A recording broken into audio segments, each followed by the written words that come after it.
POV. Experimental, prototype, community of tomorrow. One little star.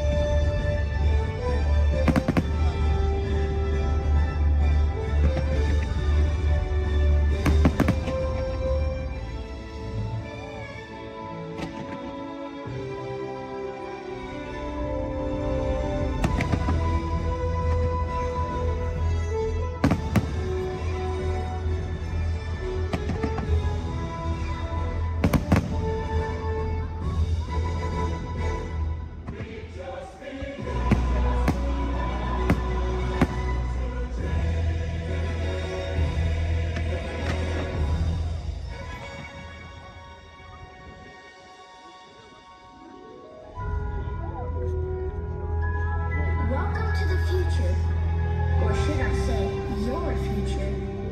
If we can dream it, then we can do it. Yes, we can. Yes, we can. Feel the flow. Here we go. Through the universe of the key. Feel it grow. See it grow. It's the universe of the key. The universe of the key.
never cease to be a living blueprint of the future.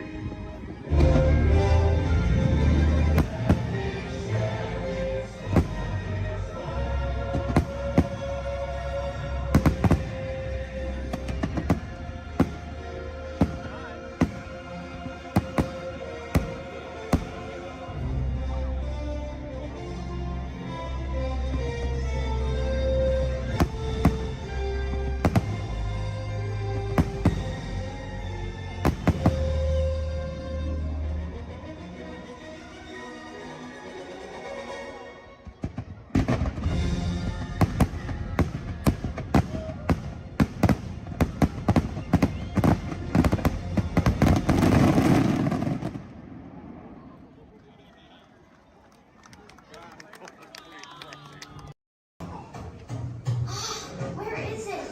I know I left it around here somewhere. Mom! Have you seen my cowboy belt buckle? I can't find it.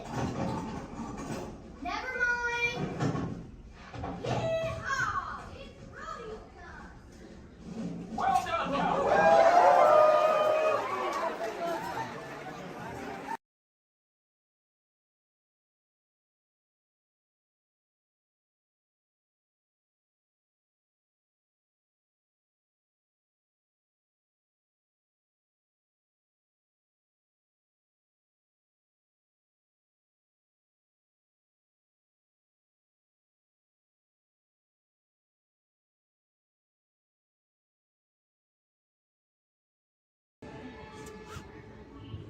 An orchestra of penguins.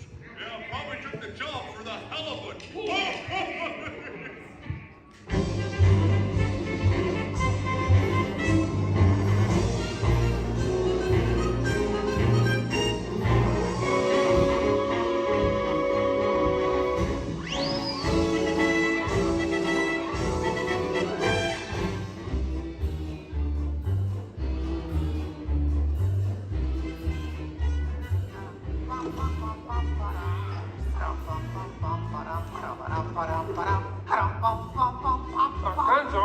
Gonzo? Oh, sorry, boss. Hi-ho, Kermit the Frog here, and welcome to Muppet Vision 3D. Now, let me show you around our research center. See, here in this modern high-tech facility... hey, careful. Here in this modern high-tech facility, we have perfected Muppet Vision 3D, a new film process which we're about to demonstrate. Now, working the projector is an old friend of ours, the Swedish Chef. Chef, everything okay? Exactly. And our demonstration includes a little song from Miss Piggy. Little? Did I say little? I meant to say it's a huge, show-stopping, major song from Miss Piggy. That's more like it. Good. And we've also got a big musical finale from Sam Eagle. Sam, what's it about? It's called A Salute to All Nations, but mostly America. Great. So it's going to be a swell demonstration, and at no time will we be stooping to any cheap 3D tricks. Did you say cheap 3D tricks?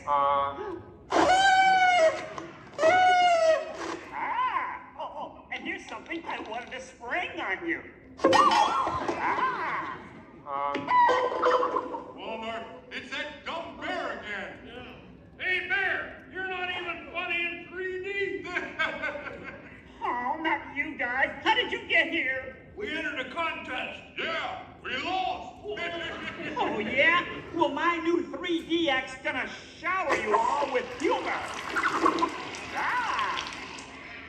Waka waka. He's trying to drown us. What kind of act is that? An act of mercy. Well, listen, better luck next time, Fozzie. Okay? And now, if you'll come this way, I can show you our Seekers Laboratory. You see, we invited distinguished scientists from all over the world to come and work here. Unfortunately, none of them showed up. So instead, I'd like to introduce you to the guys who invented Muppet Vision, and they can show you some of their... right now, I'd like to turn you over to Dr. Bunsen Honeydew and his assistant, Beaker. Well, thank you, Mr. Kermit. Today, let's look at the advancements we've been working on for Muppet Vision. Beaker, would you turn on the machine?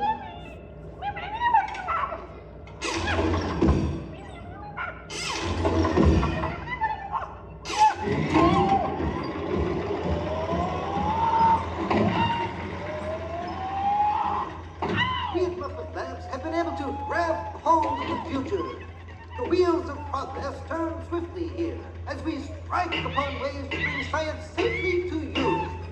This user-friendly machine will now generate the first living 3D effect just by flicking a simple switch.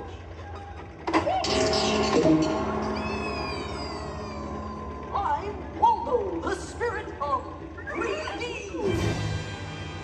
Thank you. There. Ooh, cute outfit. What's this? Don't you just hate it when your nose runs? You know, all these other people think I'm talking to them, but I'm really just talking to you. Well, I think that would be just about enough of Waldo, Beaker. You may deactivate. What? What are you? Hey, watch it. Oh dear, he won't deactivate. Ladies and gentlemen, there's nothing to worry about, but please keep your heads down. I'm bouncing on people's heads. Beaker, activate the inflatomatic. The what? Whoa! Hurry, Beaker, hurry. Great! Now I can start my own football team. Beaker, we'll have to try the vacuum muppet. Yes.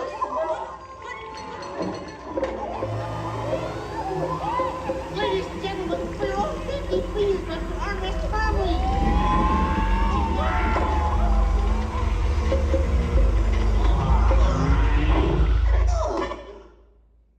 Hey, I'm free! Taxi! All right, now I'm getting out of this place.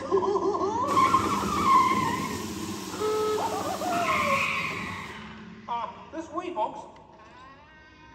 I'm sorry, but Muppet Lab seems to have been temporarily sucked up. But, what is that? Hey, Kermit, see, it's my new remote control banana cream pie. Yeah. Hey, Kermit, watch this. What?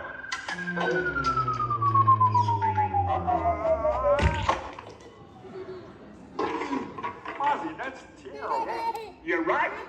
Needs more sugar.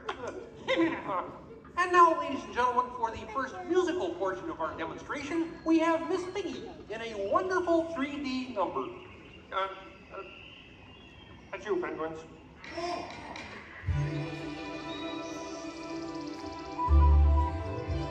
Oh, doesn't it look beautiful? Yeah, too bad you're gonna spoil it with a pig. La la la la la la. Oh, sun shining bright above you. Soft breezes seem to whisper, I love you. Birds singing in the sycamore tree. Dreaming it to me. Oh. Look in my eyes and kiss me. Just hold me tight and tell me you miss me. While I'm alone and blue as can be. Dream a little dream of me. No troubles as life bubbles on, dear. Still craving a kiss. All right, that's it. Knock it off, penguin. Oh, but it was going so well. I will not work with the rabbit. But I was just doing 3D. Guess I won't be needing this. What's that? It was for the big water skiing finale.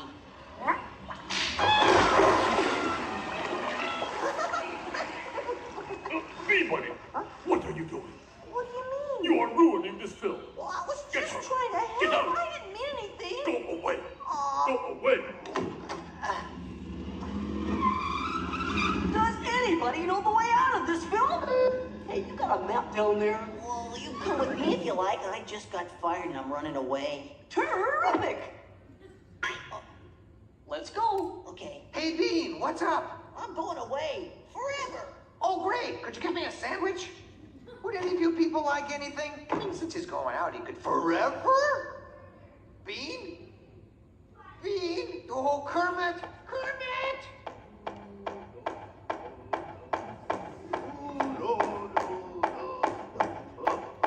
Hey, sweeter, that's a great effect. Hey, Fuzzy, Kermit!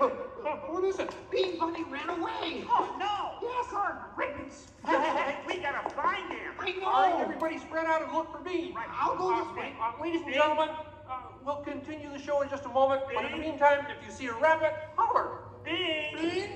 Oh, Bean. Bunny! Bunny! Bean. Where are you? Bean, Bean, Bean.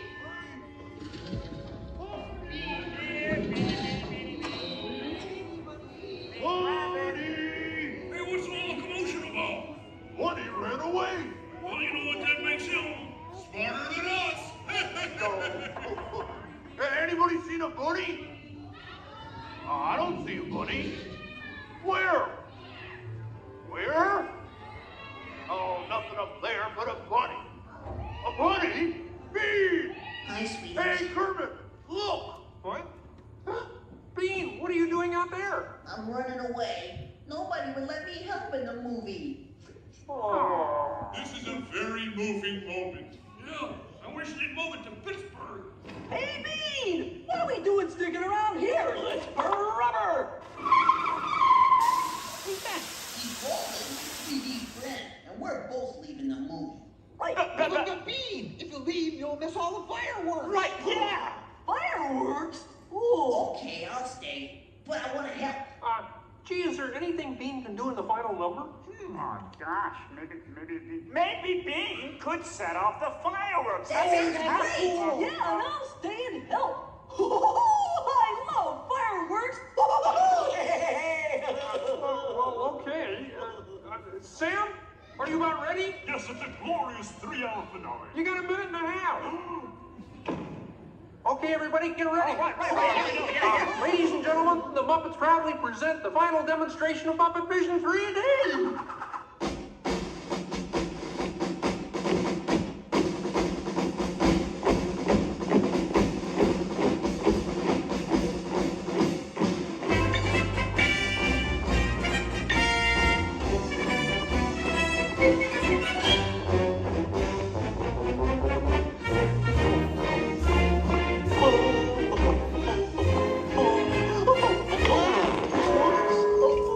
Where am I? Going through. What are you doing? Get back into place. On me? Where's the two section?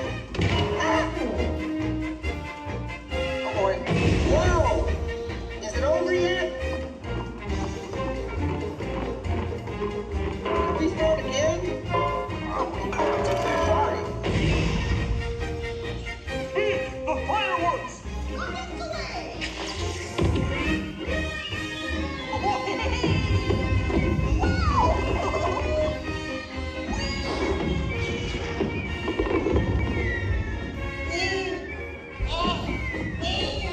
Enjoying the fireworks? No, your chair's on my foot.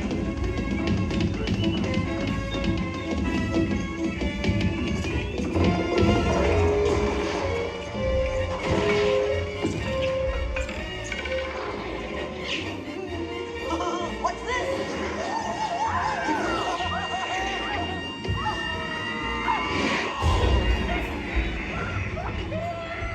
Stop the movie! Stop the movie, Chef! Chef! Can't you hear me?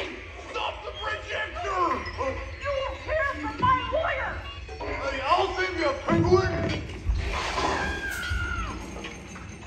Take it easy! Oh, I'm sorry! Oh, no, wait! Don't shoot! Duck, everybody! Duck! No, not you! Them! Look out!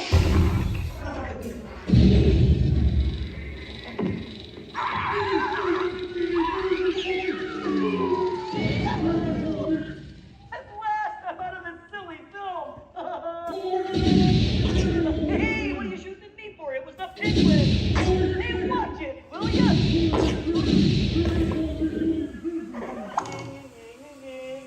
You couldn't hit me with a cannon? Hey, everybody, he's got a cannon!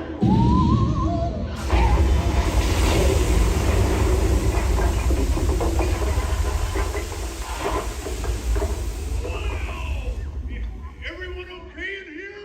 We surrender! We surrender! What an explosion!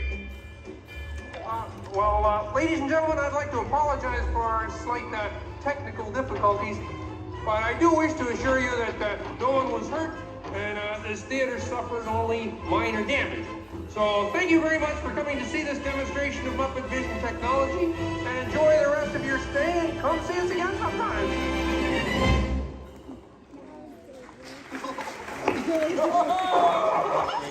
They'll never recognize me now. Forward!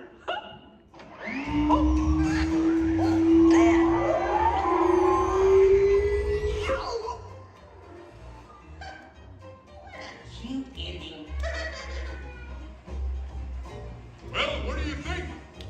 We have time to go to the bathroom before the next show? We can't, you old fool. We're bolted to the seats. On behalf of Kermit and the gang, thank you for joining us. Now please gather your personal belongings and waka waka. Uncle says the doors to your right.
Welcome everyone to our New Year's Eve sparkling celebration.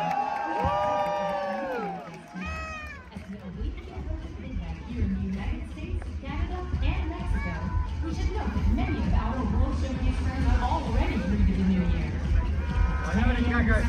2025 reached the country of Japan, and 1 hour later, China celebrated the New Year. Let's celebrate with them now. 皆様、新年明けましておめでとうございます。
Incoming transmission from Ray.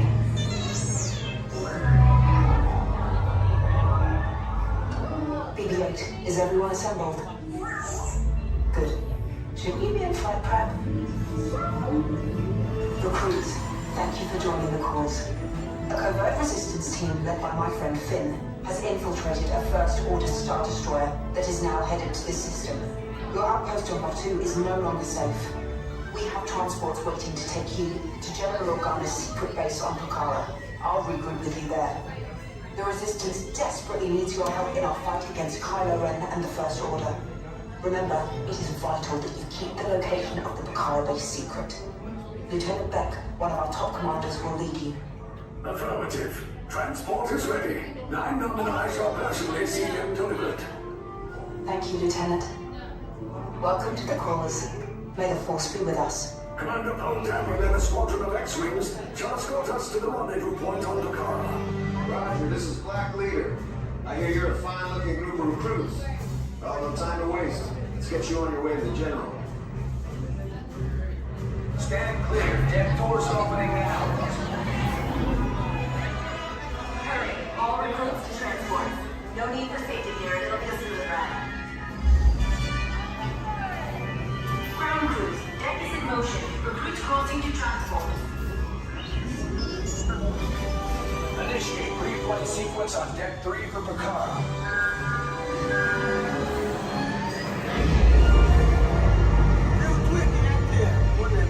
Affirmative. Deck 3, you are clear for launch.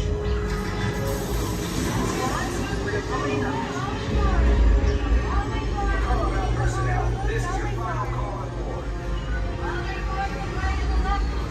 Away from the blast doors, all the way forward.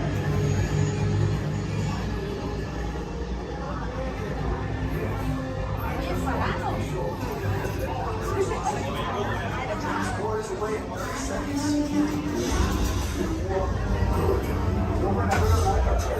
Yes, check the hyperdrive also. Transport takeoff in 20 seconds. Good. Airspeed sensor. Thank you, 9-9. Black Leader, are you and your team ready? Affirmative. Engines are hot. Red 2, Blue 5, reporting. Red 2, check. Blue 5 standing by.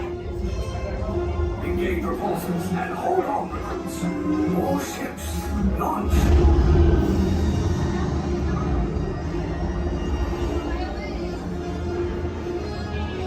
I am Lieutenant Beck.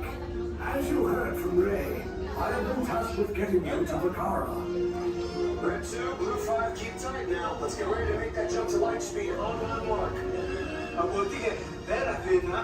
Black Leader, we're picking up an unusual signal. Are you spotting anything? Yeah, I see it. We'll check it out. BB-8, what do you got? There appear to be a number of small craft heading our way. Raise the shields. We got company. First Order TIE fighters. Reroute. Reroute. Red 2, Blue 5, we got a clear path so transport can make the jump. They're all over us. We lost Red 2, more incoming. Blue 5 taking evasive action. Try to shake him, Blue. I'm trying. We lost Blue 5. I'm gonna try to draw him away. Copy that. Get us clear so we can make the jump. Be ready. You won't have much time. Where are all those TIE fighters coming from? Star Destroyers. Get out of there. We can't. We're caught in a tractor beam. It's pulling us in. Our lives are friends and make this a fair fight. Don't worry, I'll come back for you. Stay strong. Cargo vessel TR-141, identify yourselves and prepare to be boarded. This is TR-141. We are a civilian vessel. By whose authority are we being detained? By the authority of the First Order resistance scum. Now bring down your shields and prepare to be boarded. They'll want the location of our secret base. Tell them nothing. The future of the resistance is at stake. bad feeling about this. Stand back from those doors. Attention, passengers of the TR-141. You have been identified as enemies of the First Order. You will disembark immediately and prepare yourself for interrogation. Proceed forward, now. Interrogation.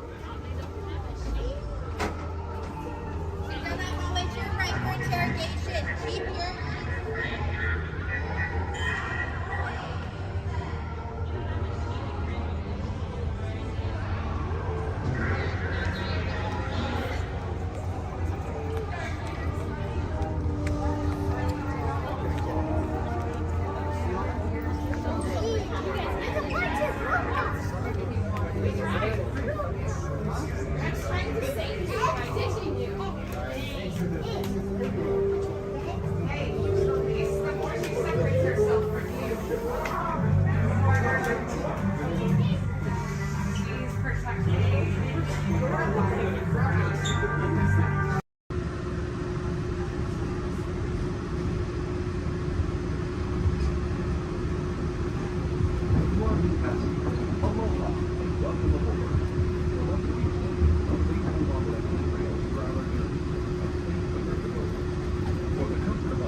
Please pay attention to the following safety information.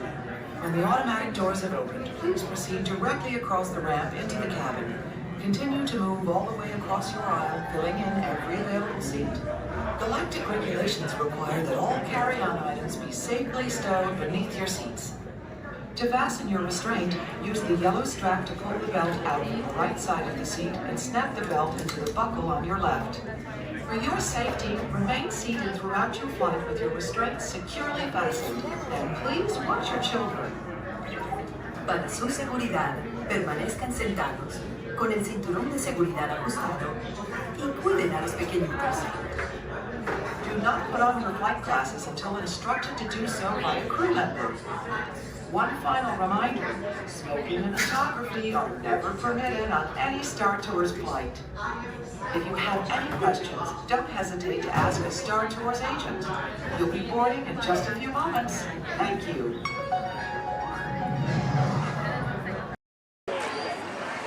Disneyland Limited, now arriving from a trip around Walt Disney's Magic Kingdom. Passengers will stand by to board.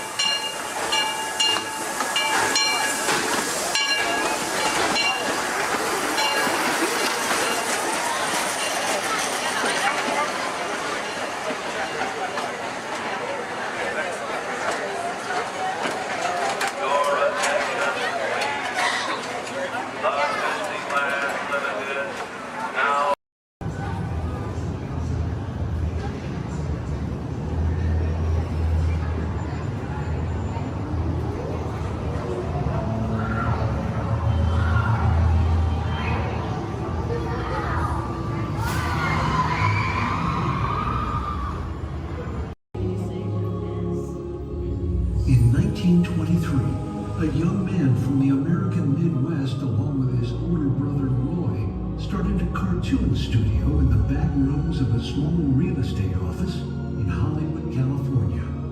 This was the small beginning of a family entertainment company that would create unforgettable stories, characters that become beloved friends, wondrous experiences, and music that has become the soundtrack of our lives. That young man was Walt Disney, a master storyteller whose imagination knew no bounds and who delighted in making the impossible possible. Disney 100, the exhibition, is a journey through 100 years of Disney magic, presented in themed galleries based on Walt Disney's creative concepts and philosophies. These include storytelling, creating believable characters, the spirit of adventure and discovery, the magic of sound and music, the world around us, real and imagined, curiosity, imagination, and technological innovation, the worldwide wonder of the Disney parks, and an everlasting sense of optimism about the future. Walt Disney famously said that it was all started by a mouse, but it really was all started by Walt himself. His philosophies became the foundation of the Walt Disney Company. They still inspire Disney's artists, filmmakers, Imagineers, and the storytellers of today. Oh boy! Oh, steady! Whoa! Hi, Musketeers! Well, here we go again, so hang on. Anything goes. You ready? And let the show begin! Here's my pal Walt to tell you how the magic is made. There's a lot of satisfaction in developing ideas into reality when we consider a new project we really studied. Not just the surface idea, but everything about it. And when we go into that new project, we believe in it all the way. We have confidence in our ability to do it right, and we work hard to do the best possible job. There's really no secret about our approach. We keep moving forward, opening up new doors, doing new things, because we're curious. And curiosity keeps leading us down new paths. We're always exploring and experimenting. Everybody ready? Then on with the show!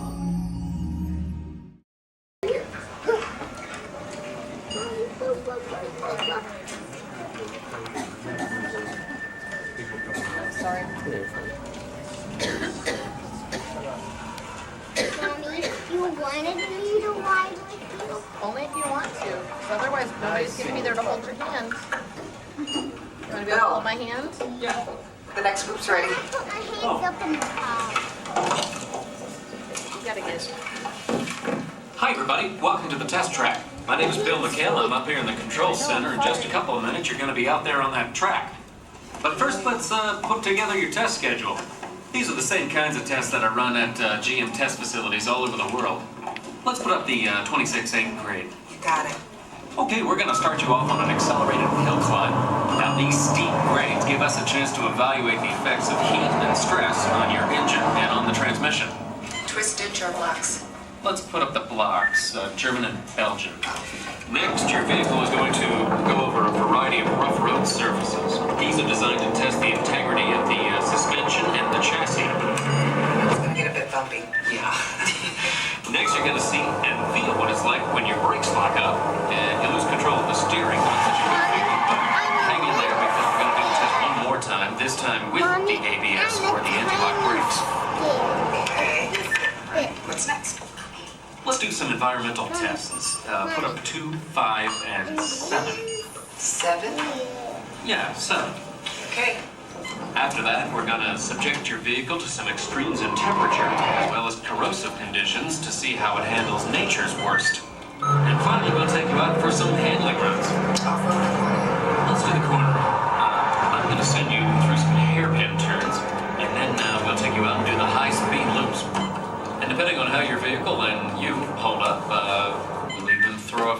surprise tests in there. Surprise test? Yeah. Pick one. Now, if this whole routine seems a bit extreme, you're absolutely right. That's what a test track is all about. The cars you drive at home are made up of over 15,000 different parts, and every one of them has to pass the test under very extreme conditions before we ever let it off that test track and out onto the road. Now, as you can imagine, safety is a big concern of ours, so we're going to insist that you buckle up your safety belt securely. You'll be glad you did. Oh, we're ready.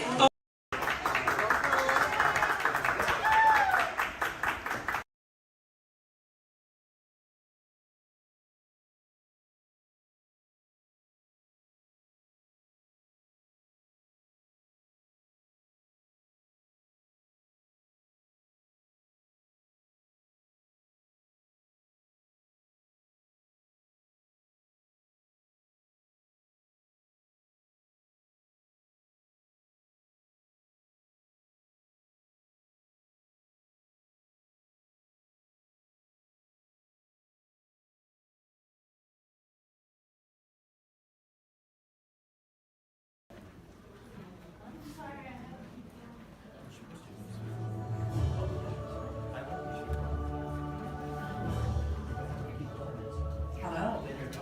I'm Dr. Marsh, director of the Dino Institute, and I hope you enjoyed those quaint exhibits in the old wing. That's how dinosaurs have been presented to the public since the study of fossils began over 150 years ago. Today, that bare bones approach is about to become extinct. In a perfect blending of science and technology, the Dino Institute has created the Time Rover, an amazing vehicle that will literally transport you to the age of the dinosaurs.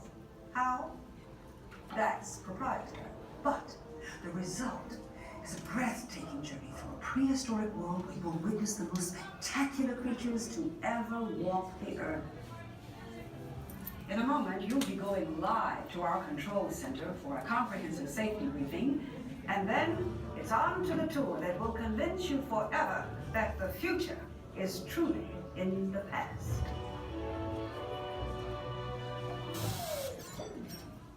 Hello there. Welcome to our little trans-dimensional joyride, folks. I'm Dr. Seeker, your friendly controller, and a heck of a paleontologist, if I do say so myself. But let's not talk about me. Let's talk about you, and how you can help me make history today with the Time Rover. It's like this. If I can bring you back from the Cretaceous period, it stands to reason that I can bring back a live dinosaur with you. And not just any dinosaur. Take a look at this guy. He's an iguanodon, and I'm certain that he is the key to understanding these magnificent creatures. I tagged him with a locator during an unauthorized field trip. Otherwise, I'd be traveling with you. Right now, our dino should be about here, at the very end of the Cretaceous period. That's where you're going today. Arrived, it seems, just in time to correct a little misstatement. Dr. Marsh. That is impossibly close to the giant asteroid impact that destroyed most life forms on Earth. Our tools are designed to take you to the early Cretaceous period, and I can assure you that all Time Rovers have been securely locked on those coordinates. That's right. See? Securely locked. Access denied. Continue. Of course. We were just talking about seatbelts. Plug them in, use them. It can get kind of choppy out there, so keep your hands and arms inside the vehicle at all times. Flash photography? I wouldn't. It alters the homing signal, and that's not good. Oh, and one more thing. Those locked coordinates? We're in. Now, here's the drill. You follow the homing signal to the iguanodon. Then I'll enlarge the transport field, and boom, you're back with one additional passenger extra large. And don't worry about that asteroid. You'll be in and out of there before it even breaks the atmosphere. Trust me, what could go wrong? Hey, it's me again. Remember, only you guys are going on this special mission, so don't tell anyone, okay?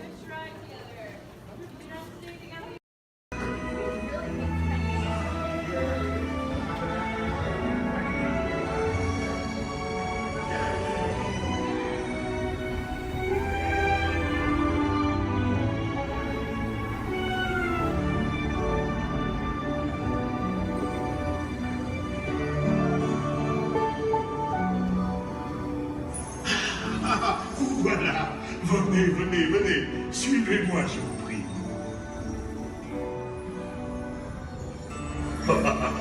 Chef Rally is waiting for you. This way. Gardez-vous.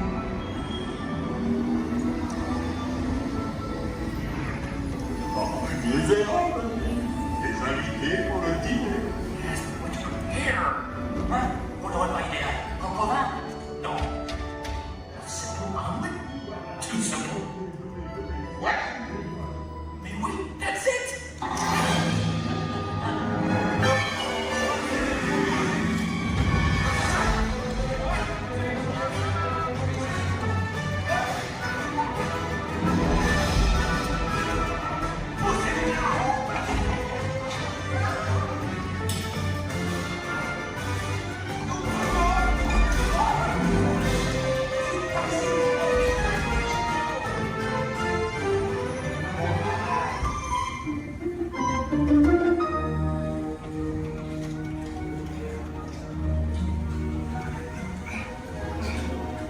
Cette nourriture est pour nos invités, pas pour vous.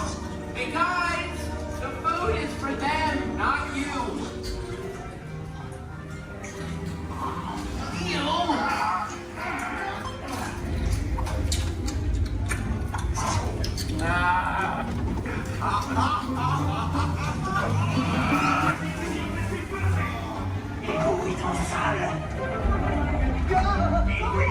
What are you doing? Que manigance-vous? Out of my way!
Vous serez toujours les bienvenus chez Rémi. À bientôt et bon appétit. Amigo.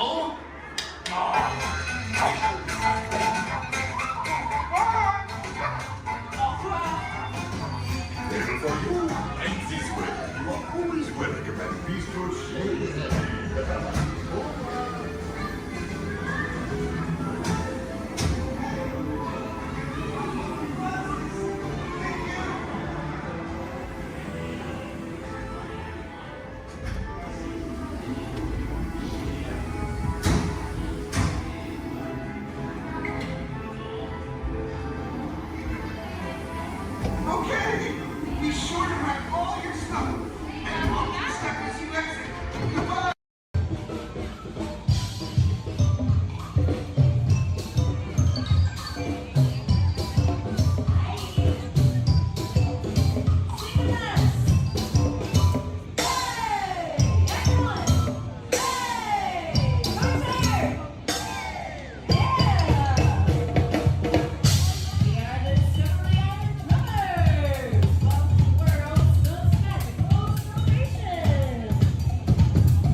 safety, please remain seated, keeping your hands, arms, feet, and legs inside the train. Watch your children, and no smoking, please.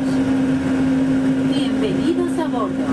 Para su seguridad, permanezca sentado y mantenga las manos, brazos, pies y piernas dentro del tren y cuide a los niños.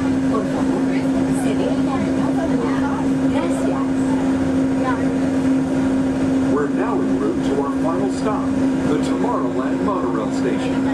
Along the way, you can get a bird's eye look at the downtown Disney district, Disney's Grand California Hotel and Spa, and Disney's California Adventure. To the left of the monorail is the main entrance of Disneyland, the happiest place on earth. Disneyland is truly an American original. Since its opening in 1955, it has hosted more than 500 million guests from around the world, including presidents, kings, and celebrities. It is the original Disney theme park, created and enjoyed by Walt Disney himself. To the right is our transportation plaza, where you'll find taxis, hotel shuttles, and public transit stops. We're about to enter Disneyland. Some of the clearances are pretty tight up ahead, so be sure to remain seated, keeping your hands and arms inside the cabin.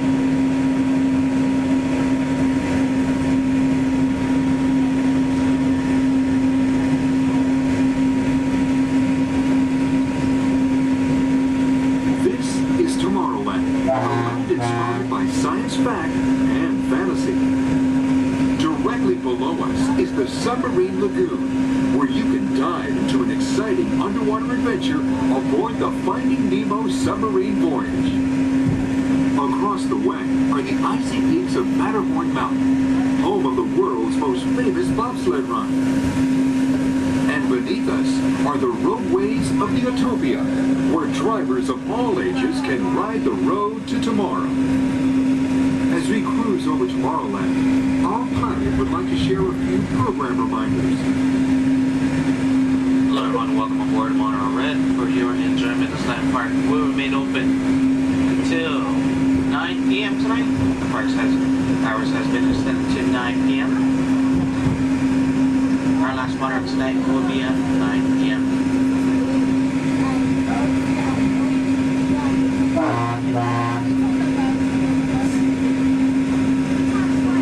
Later today we have Celebrate H Street Party stepping off at 5:30, coming from Main Street, USA, back up to It's a Small World. And later tonight we have Halloween Screams at 8 p.m. in front of Sleeping Beauty Castle. Hope you enjoy the rest of your stay here at Disneyland Resort. Thanks for joining us on that fabulous guy.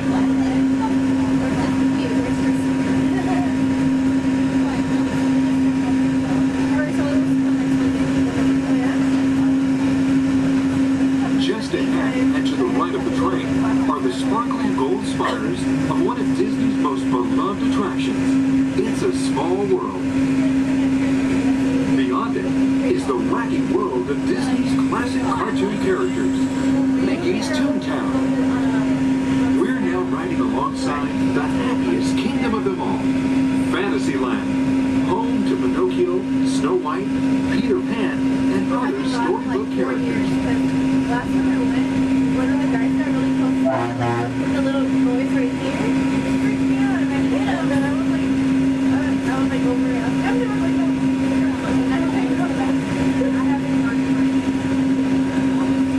I think we'll let them go back. We're now approaching the Tomorrowland monorail station, our final destination. Please remain seated until the monorail comes to a complete stop. Then, collect your belongings, watch your head, and step carefully from the train. On behalf of all of our crew, thanks for traveling with us, and we hope you'll have a happy and memorable visit here at Disneyland. This is the Tomorrowland monorail station.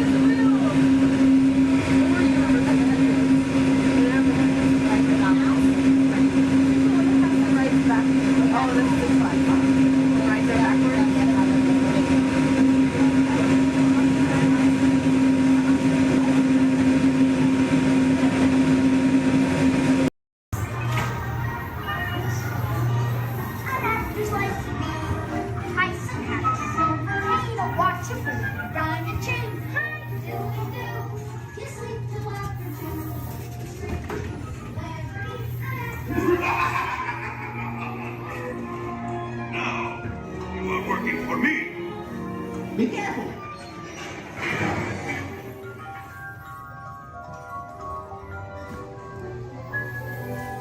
Wait for me.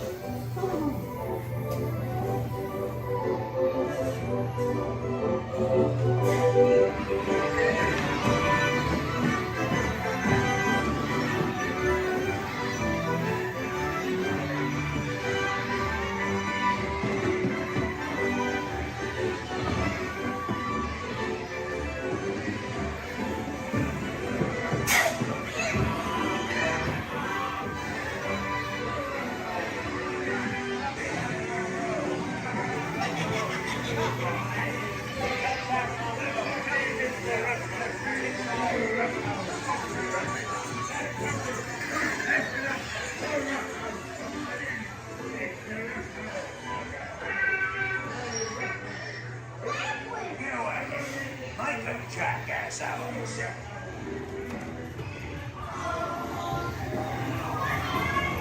Shut the door. Get locked. Talk.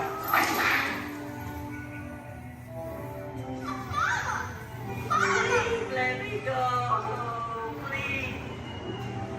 Quick, hurry up. You blokes going somewheres?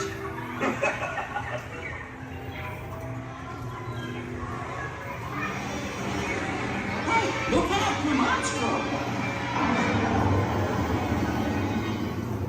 Pinocchio!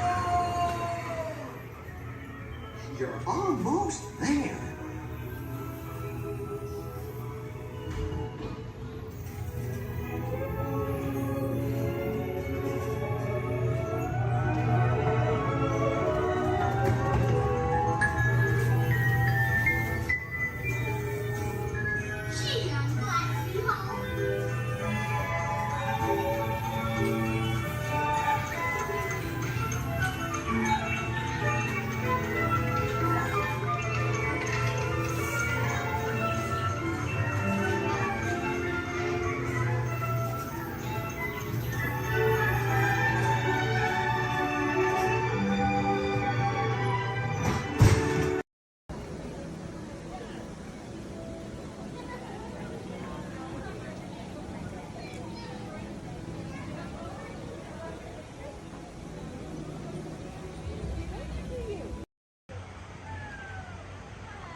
Greetings, Terrans.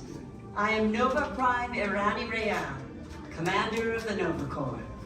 On behalf of all Xandarians, I hope you have enjoyed exploring the wonders of Xandar. As you have seen, your world and ours were born of the same moment, one which you refer to as the Big Bang. As such, we are all galactic neighbors in a vast universe which we and countless others share. For you to travel to Xandar would take 2.5 million years, assuming you had a ship that could fly at the speed of light. So we decided to come to you. But even we could not have reached you so easily were it not for the Cosmic Generator, an advanced piece of Xandarian technology that creates jump points, artificial tunnels that act as shortcuts, linking distant points in space. It is our desire to share this wondrous technology with your people so that together we might explore new worlds and create a brighter tomorrow. And now, as the culmination of the wonders of Xandar, you will be teleported to a Nova ship above your planet for a demonstration of the Cosmic Generator. I trust you will find it an unforgettable experience.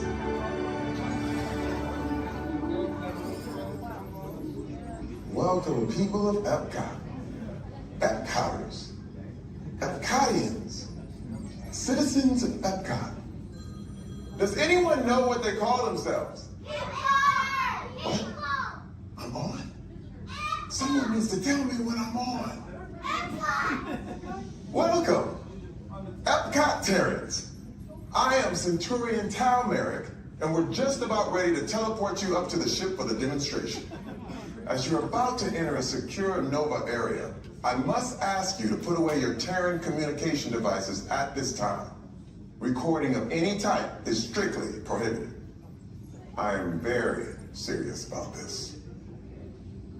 Now, please step forward into the chamber. You're gonna love this.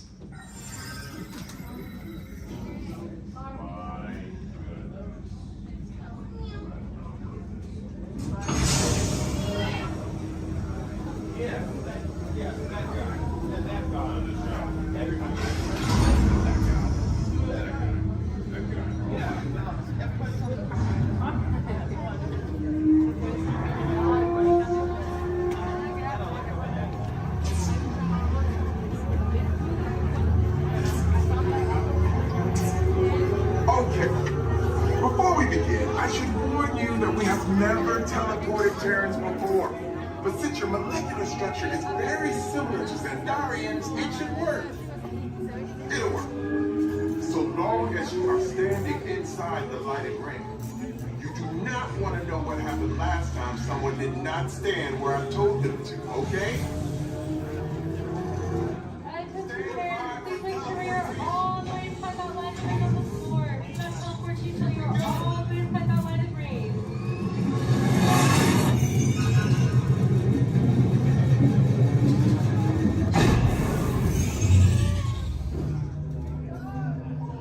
You made it! I mean, of course you did. Nova Prime, they're ready. Excellent. What you see before you is the cosmic generator. And in just a few moments, we'll be activating it so you can experience for yourself what's happening. I'm not sure. Our power's out. And the cosmic generator is gone. Cheerio, Monarch. Go to Code Red. Prepare the fleet. And call the Guardians. Now. There is no cause for alarm. Turn off that alarm. I've got an important transmission coming in. Hey, what's up, Nova Corps? Our cosmic generator has been stolen. What? How? Why didn't we think of that? That thing's gotta be worth a fortune. I am Groot. Good question. Yeah, who do you think took it? Perhaps that really big man outside your ship. Oh, that is a big man. I need to alert Nova Prime. I have been watching Terrans for eons. That's not creepy at all. This species has failed. Wait, whoa. We didn't even know there was a test. He's got the cosmic generator. He's creating a new jump point. Jump point to where? Not where. When. It's some kind of mutant jump point. He's going back to the dawn of time. Dawn of time, why? To erase an error. Well, that doesn't sound good. Your time is over. Wait, what do you mean? What do you mean it's so vague? The jump point is closing. Hey, Nova Dude, you're Nova Corps need to follow that whatever it is until we get there. We can't. Our power is down, and I've got to get these Terrans onto evacuation shuttles. I got it. I reprogrammed the shuttles to follow them through the jump point. Wait, what? Look, they're our only chance of keeping track of that whack job until we get the cosmic generator back. Piece of cake. Wait! There's cake. Where's this cake? The odds are impossible. Yeah. But it's our only shot. Good luck. Are you sure you can control it? Come on, it's me. I got this. We're all toast. First it was cake, now there is toast. This plan is making me so hungry. Terrence, listen up.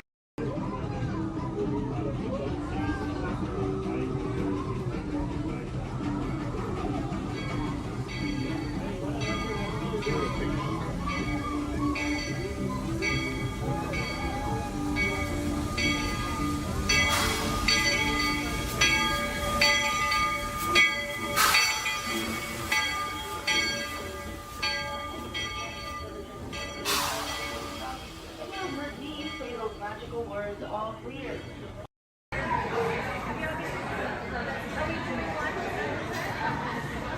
What are you doing?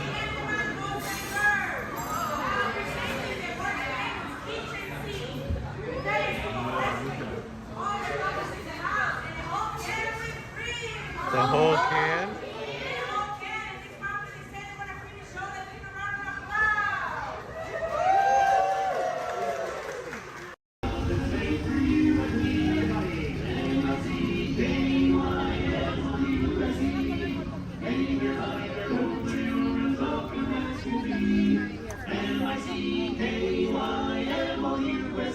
Mickey Mouse, Mickey Mouse. River let us hold our letter high. Come along and sing a song and join the tambourine.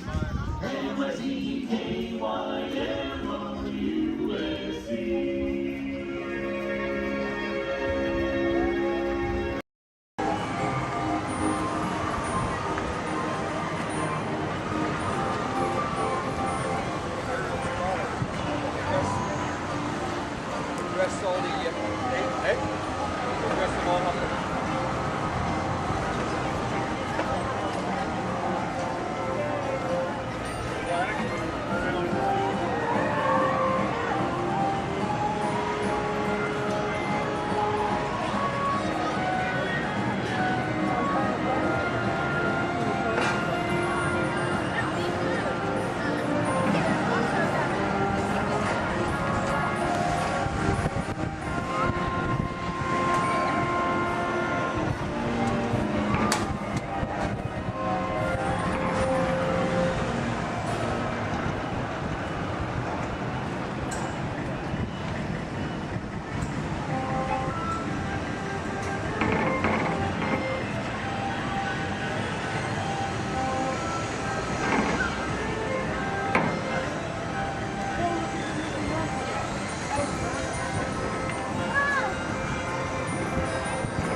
Look inside yourself.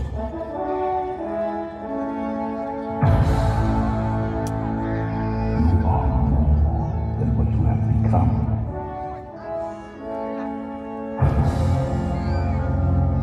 Remember who you are.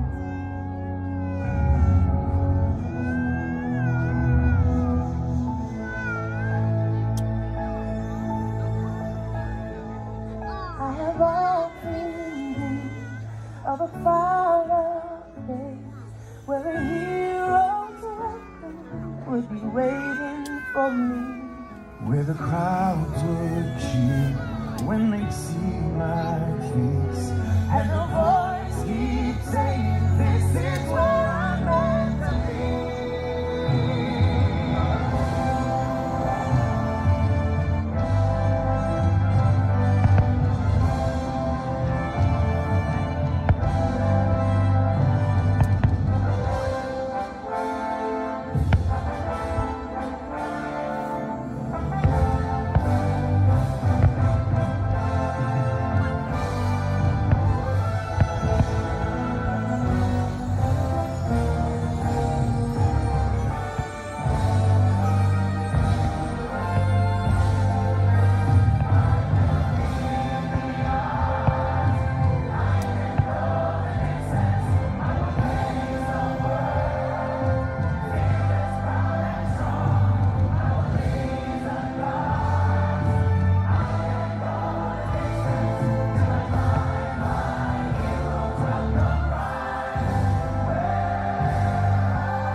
And so our journey comes to an end, but yours continues on.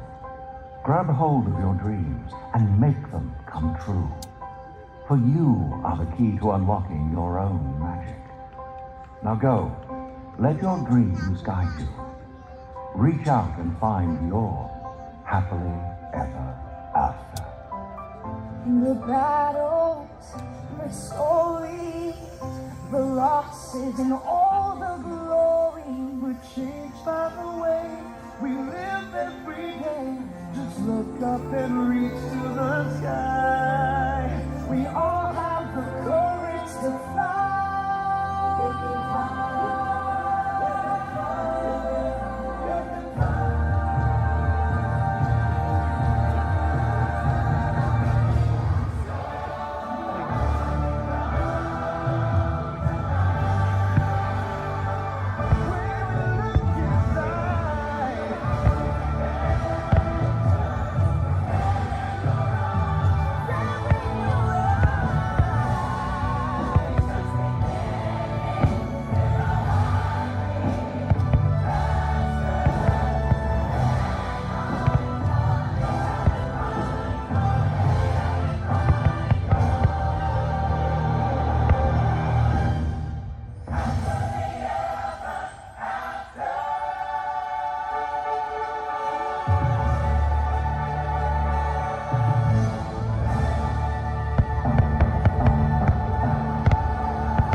I am Nova Prime Irani Rayan, commander of the Nova Corps.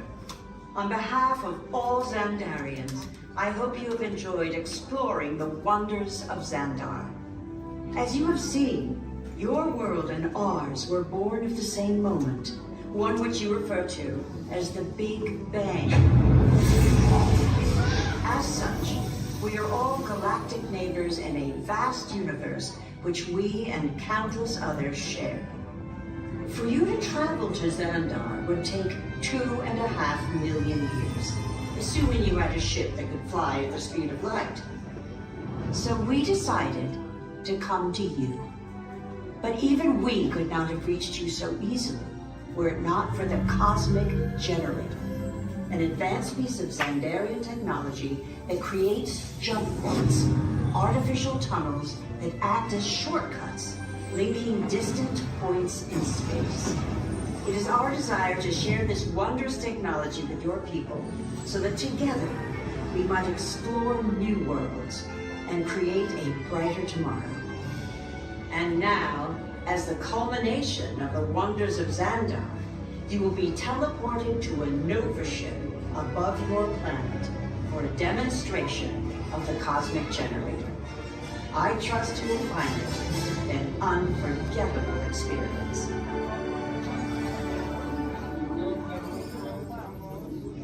Welcome, people of Epcot, Epcoters, Epcotians, citizens of Epcot.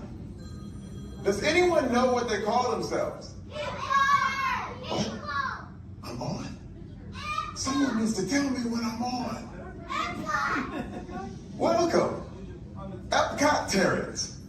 I am Centurion Talmeric, and we're just about ready to teleport you up to the ship for the demonstration. As you're about to enter a secure Nova area, I must ask you to put away your Terran communication devices at this time. Recording of any type is strictly prohibited. I am very serious about this. Now, please step forward into the chamber. You're gonna love this.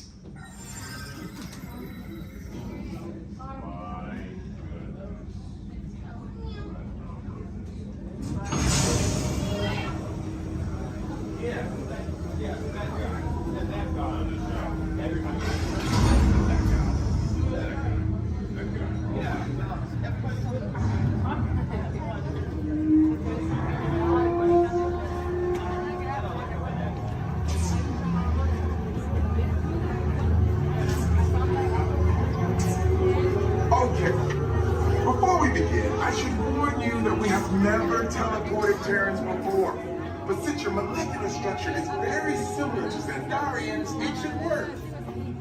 It'll work. So long as you are standing inside the lighted ring. You do not want to know what happened last time someone did not stand where I told them to, okay? Please make sure you're all the way inside that lighted ring on the floor. We must teleport you till you're all the way inside that lighted ring.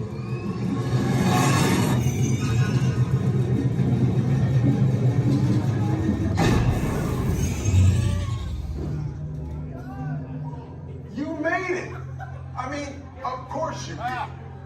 Nova Prime, they're ready. Excellent. What you see before you is the Cosmic Generator. And in just a few moments, we'll be activating it so you can experience for yourself what's happening. I'm not sure. Our power's out. And the Cosmic Generator is gone. Cheerio, Monarch. Go to Code Red. Prepare the fleet. And call the Guardians. Now. There is no cause for alarm. Turn off that alarm. I've got an important transmission coming in. Hey, what's up, Nova Corps? Our Cosmic Generator has been stolen. What? How? Why didn't we think of that? That thing's gotta be worth a fortune. I am Groot. Good question. Yeah, who do you think took it? Perhaps that really big man outside your ship. Oh, that is a big man. I need to alert Nova Prime. I have been watching Terrans for eons. That's not creepy at all. This species has failed. Wait, whoa, we didn't even know there was a test. He's got the Cosmic Generator. He's creating a new jump point. Jump point to where? Not where some kind of mutant jump point. It's going back to the dawn of time. Dawn of time, why? To erase an error. Well, that doesn't sound good. Your time is over. Wait, what do you mean? What do you mean it's so vague? The jump point is closing. Hey, no, dude, you're not recording to follow that whatever it is until we get there. We can't. Our power is down, and I've got to get these Terrans onto evacuation shuttles. I got it.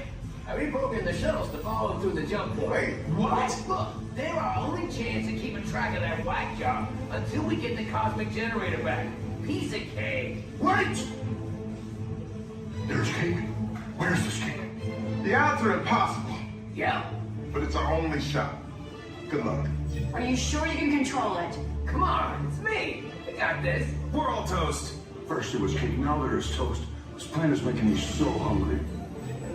Terrans, listen up. Bailey's echolocation's awesome. We're gonna do it. Everyone, both fins up, go. Case sublevel, really good. Back bench, solid. Grandma, in the corner, this is where we put our fins up. Good job, Grandma. Good job. Fins up, eyes closed, go. How many fins am I holding up now? No, you gotta go. Yeah, you so totally rock.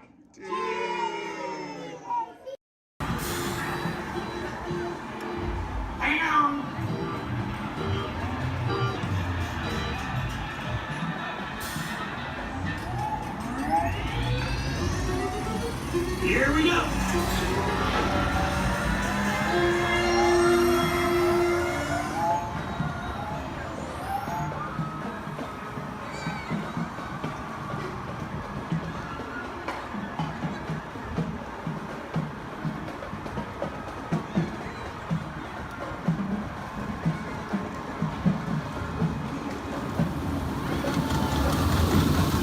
Stand clear of doors and hold on to handrails.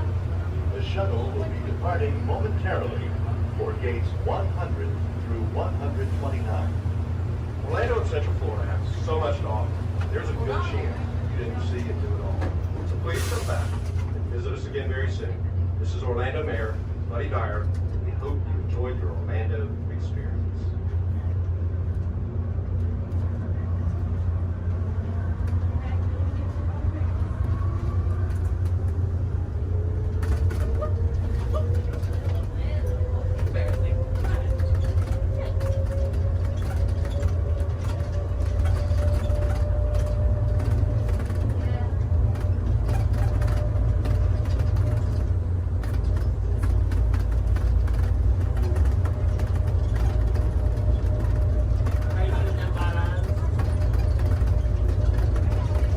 Please hold on to the handrail. When the shuttle stops, please exit for gates 100 through 129.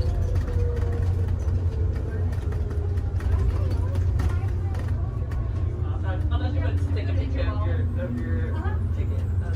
Why would I do that? I'll show you this here again. I just went to 7. I told you about 7 times, but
Go. Jumbo friends, my name is Sky and I'll be your guide on the Harambe Wildlife Reserve. If you look above your heads, there is an animal spotting guide. Probably not going to see all of those animals, but we have some pretty good luck. Just remember to stay seated at all times. That includes any little ones. Please don't hold anyone up or pass anyone around. Keep your hands, arms, feet, legs inside of the vehicle at all times. We brush up against some thorny brush.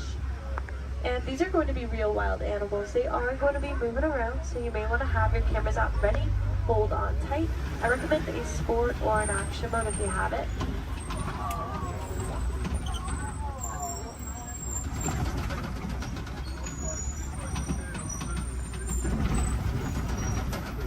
We are in the Little Ituri Forest, home to some of Africa's most shy types of creatures.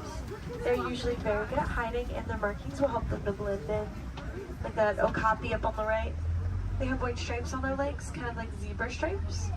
Okapis are actually the only known relative to the giraffe. They have a similar skeletal structure without the long neck and long legs.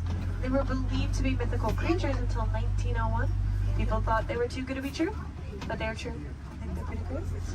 To the right of the bamboo on the hill in the sun, there's a yellow-backed duiker, dark brown animal. Duiker means diver in the Afrikaans language. They dive into the nearest bush when they get spooked.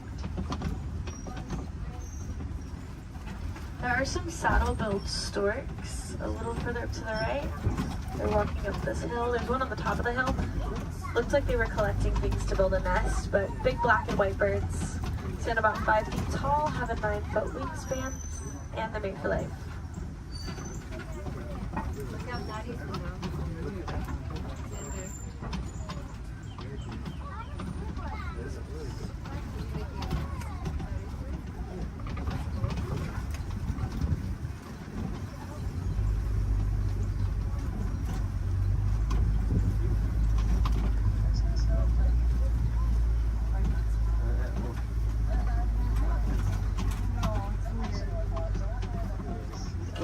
Some antelope further up ahead to the left.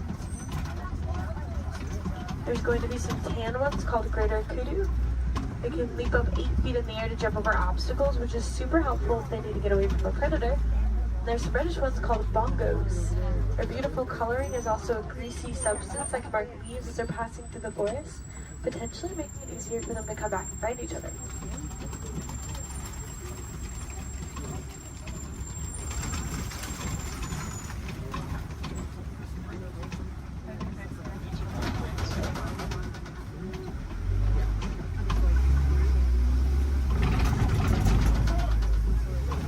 Let's make our way down to the Safi River next. That's home to some of Africa's more aquatic animals. We should probably look for them in the water.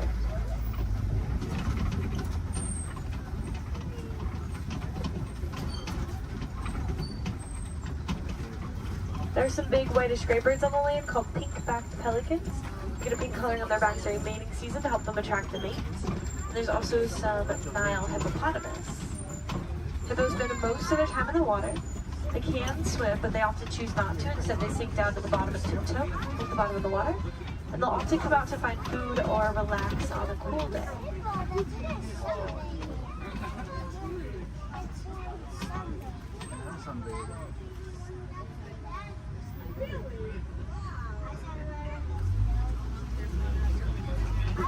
The Nile hippopotamus are one of Africa's most dangerous animals. They don't really eat meat. They are herbivores and plants, but are very territorial, and some can even outrun us on land at up to around 30 miles per hour, which is very impressive for an animal that can weigh around 5,500 pounds.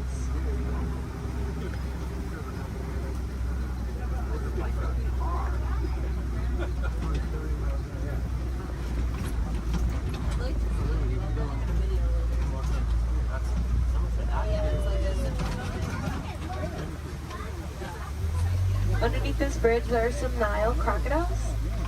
They're very still, you won't see them moving around a whole lot. They spend a lot of time conserving energy in between their meals, but they have quick reflexes and a bite force that can crush bones. Sometimes they actually have to be very gentle with their jaws, like when they help their eggs to hatch by rolling them in between their teeth.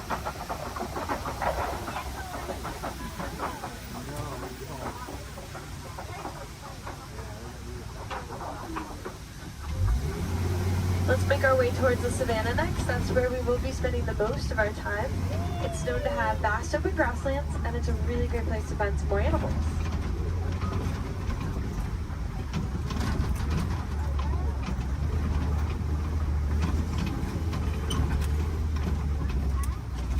We are getting close. Just around this bend to the right, there's a baobab tree. It'll be the one that looks like it has been planted upside down. Some people like to call it the upside down tree, but it's also known as a tree of life. It's leafless about 9 months out of the year, collecting thousands of gallons of rainwater in its trunk to survive through the dry season. Anything with horns or tusks can very easily break it open, drain the water out, and gain a tree.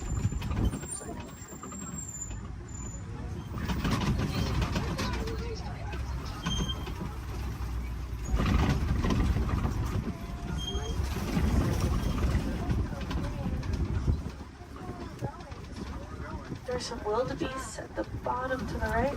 Those are going to be the silverish animals.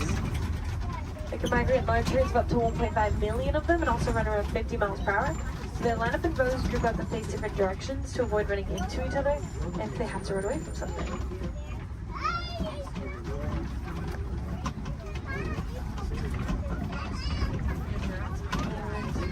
There's some giraffes. There's a tower, which is a group.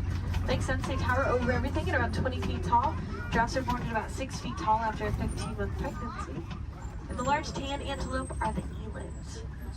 They stand up to around 6 feet tall at the shoulder, weigh around 2,000 pounds, and have a funny way of attracting a mate. They'll wrap their woods in leaves like they're creating crowns on their heads, and they'll flex their muscles.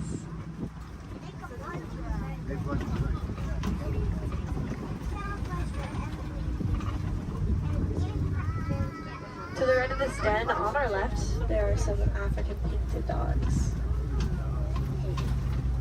They get their name from their beautiful markings that are as unique to them as our fingerprints are to us.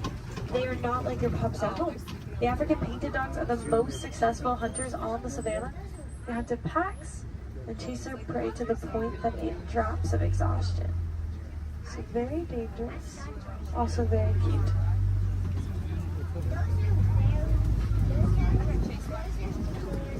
There's some sable antelope here to the left, with spear-like horns that point backwards to fend off attacking predators that may try to jump on their backs. They'll learn how to fight the flight, very territorial and quick to stick up for each other, despite being a prey animal. Here's some zebras, a dazzle, which is a group of them, because their stripes help them to blend into each other and confuses predators. In other words, it dazzles them. When they're born, their legs are the same length as the adults to help them blend in even more, keeping them protected from predators that may try to seek them out.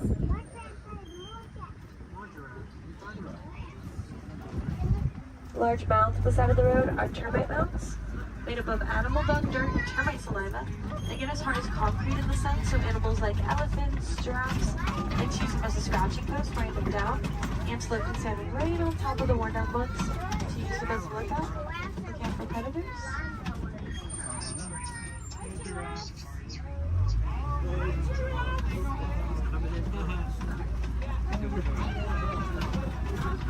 We'll see that eland begin up ahead and more giraffes throughout the savannah.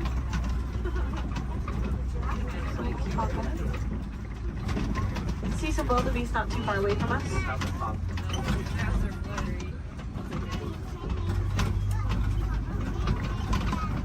They are a silverish animal on the hills up ahead to the right. Wildebeest can migrate in large herds with about 1.5 million of them crossing the savannah each year.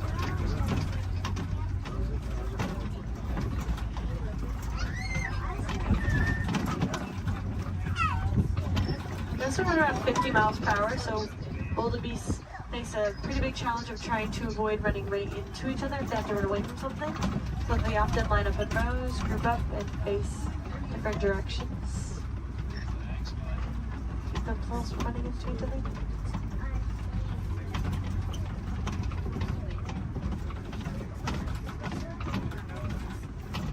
On the very top of the hill to the right, there are some really cute tiny tan antelope called springbuck on that tree. They can spring up 6 feet in the air, 13 feet across. It's called pronking.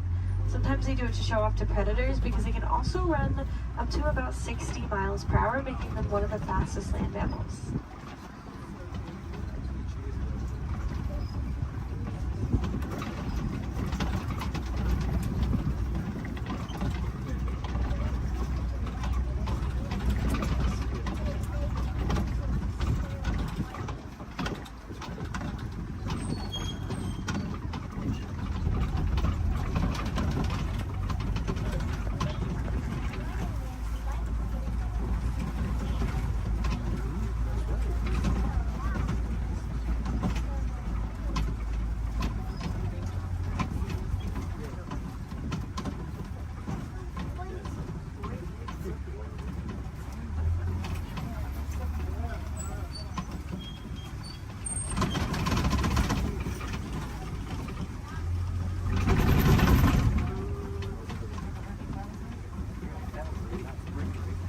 There are some mandrills at the very end here to the left. Largest of the monkeys. Males get around 100 pounds. And they have a bright red and blue coloring on their face and rear end, just like Rafiki.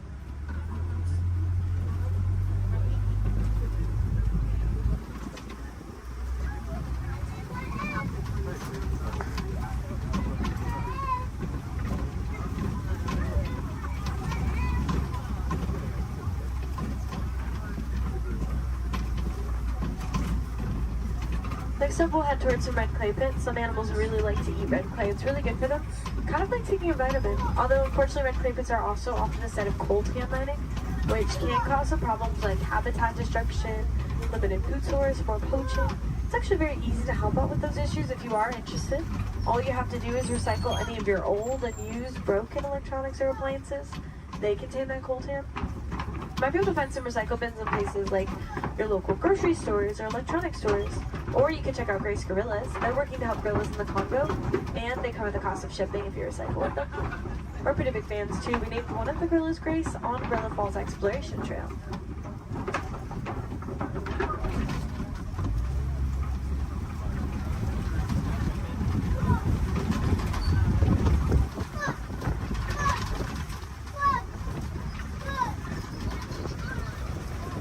Looks like there are some tusk marks and footprints. Could be getting close to smoke.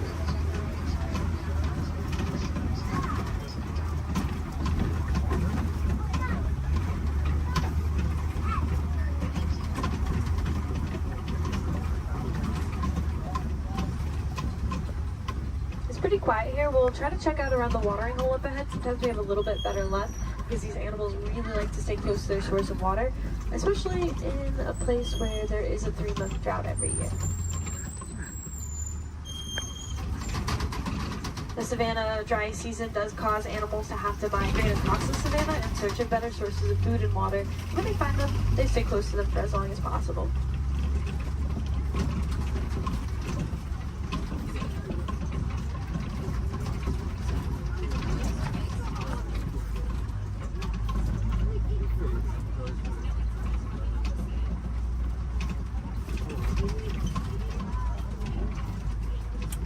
There's an African elephant up ahead to the left. Actually 2 of them. This is a bachelor herd of males, and I can see that they're kind of pushing each other around a little bit. They can roughhouse a little bit.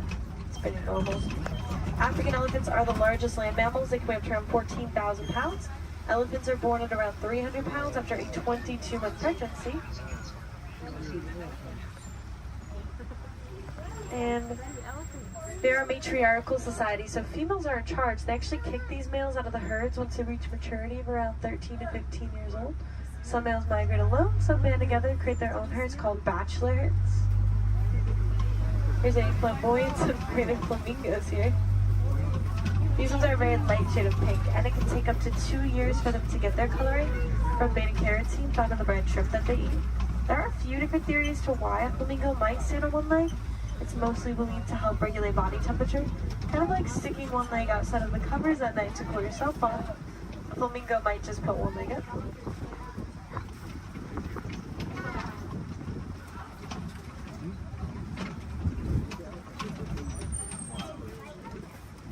It's really cool to watch those elephants play.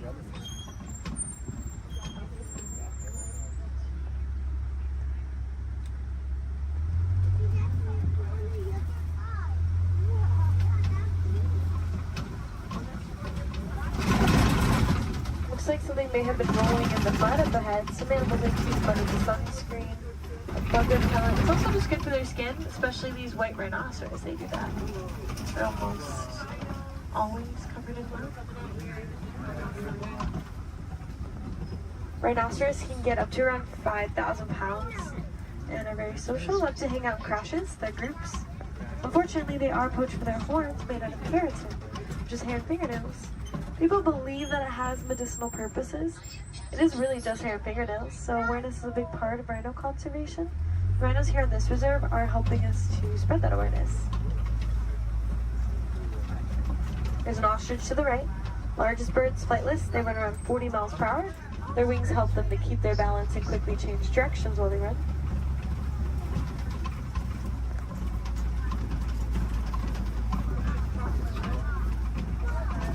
There's some cheetahs along the hills to the left. We should have a whole coalition of them, which is a group of them.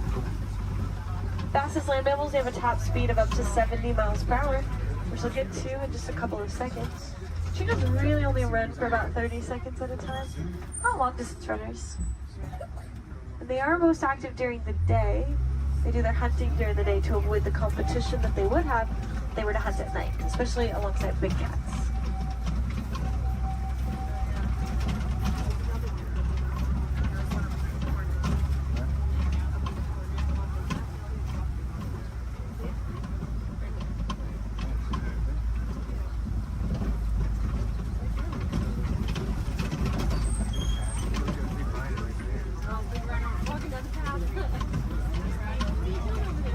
These large rocks are copies, tallest point on the savannah. Some animals like to use them as a vantage point to look over the savannah. See if maybe we can find something on the other side.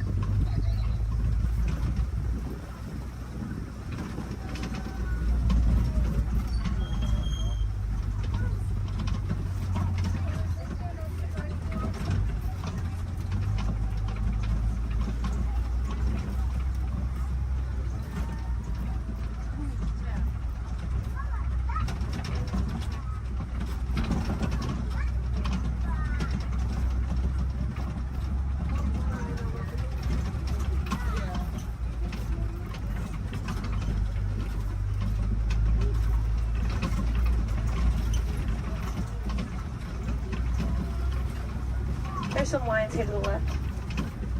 They sleep and relax about 18 to 20 hours out of their day, active for about 4 to 6 hours at night. So we get a tail. That's mostly what I can see. When they wake up, the males stay back to make sure the prides are protected. The females tend to do about 90% of the hunting.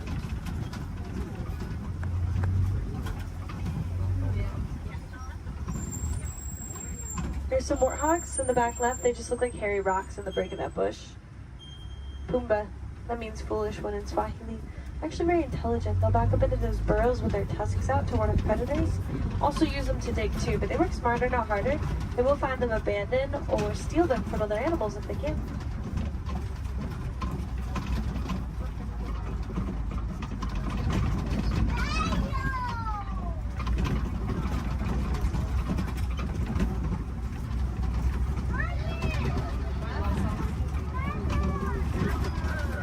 There are some ostrich eggs down this path to the right. Largest of the bird eggs, they get around 3 pounds each. One is the equivalent to 2 dozen chicken eggs, and they're very tough.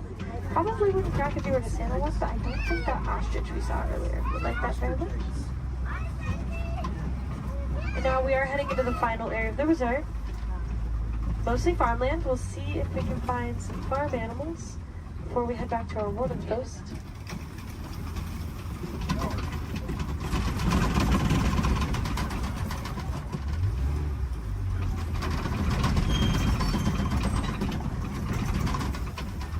There are some Nigerian dwarf goats here. Very tiny type of goat known to take up very little space, and they produce a milk that's nutritious and high value. Helps communities to rely less on their local wildlife for things like nutrition and income.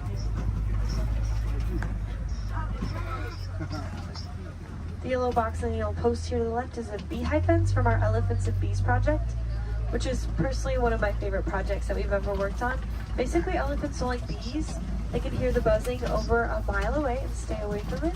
So we've been helping to build beehive fences around crops for farmers in Kenya to keep elephants from eating and destroying crops. Then farmers won't have to resort to poaching them. It's also good for the bees, and farmers can sell the honey as an extra crop. So again, that is the Elephants and Bees project. It's about that time that we start to make our way back to the warden's post. Just make sure you have everything. Check those rows, gather up all of your trash. Please don't leave anything on the trucks. If any of you are wilderness explorers, you have been aboard the Simba 1. That is SAM BA1 Simba 1. Badges can be collected further down the path as you exit.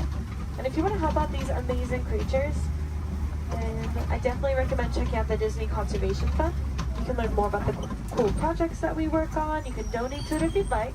Any amount Disney matches every cent. We'll give you a cool pin for it. You can also just reduce, reuse, recycle. Those are great ways to help. And if you learn any cool facts about animals or conservation anywhere around the park today, just share them with a friend. Awareness is always the first step, so by talking about the animals, you can help them out. Again, my name is Sky. I had a lot of fun out there. I hope you did too, and I hope you'll join us here again soon. No two safaris are ever the same. The animals will definitely make sure of that. But we aren't going to stop in this area right here. I'm actually going to take you back to the same boarding post I picked you up from. So we're just passing through, but it's not going to take us too long.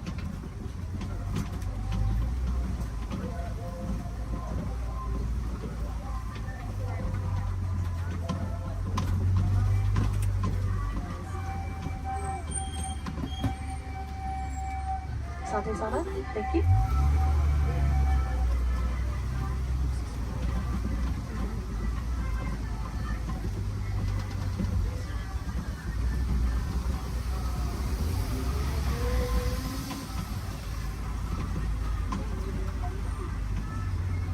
Again, just going to pass through here and keep on going. While we have a few moments ahead of us, this is also a good time to decide where you want to head next. You will already be on the Gorilla Falls Exploration Trail as you exit. So if you continue on, you can see some animals like gorillas, meerkats, zebras, naked bull rats. Back in Asia is the Maharaja Jungle Trek if you'd like to see some animals like Sumatran tigers, Komodo dragons, fruit bats.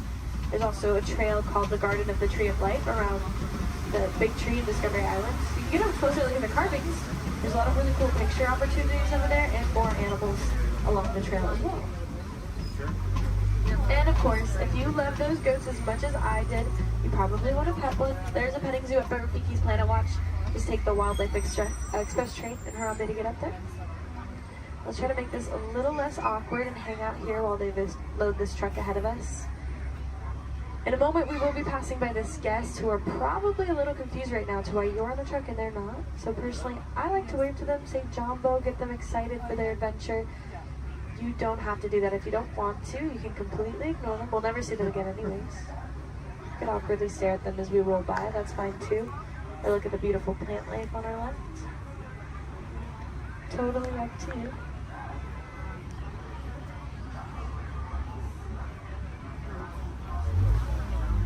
Alright, here we go. Jumbo friends, Jumbo warden. Jumbo friends, Jumbo warden.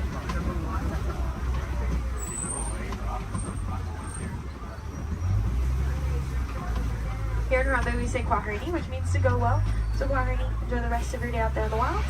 And go make a big difference out there, friends. Bye.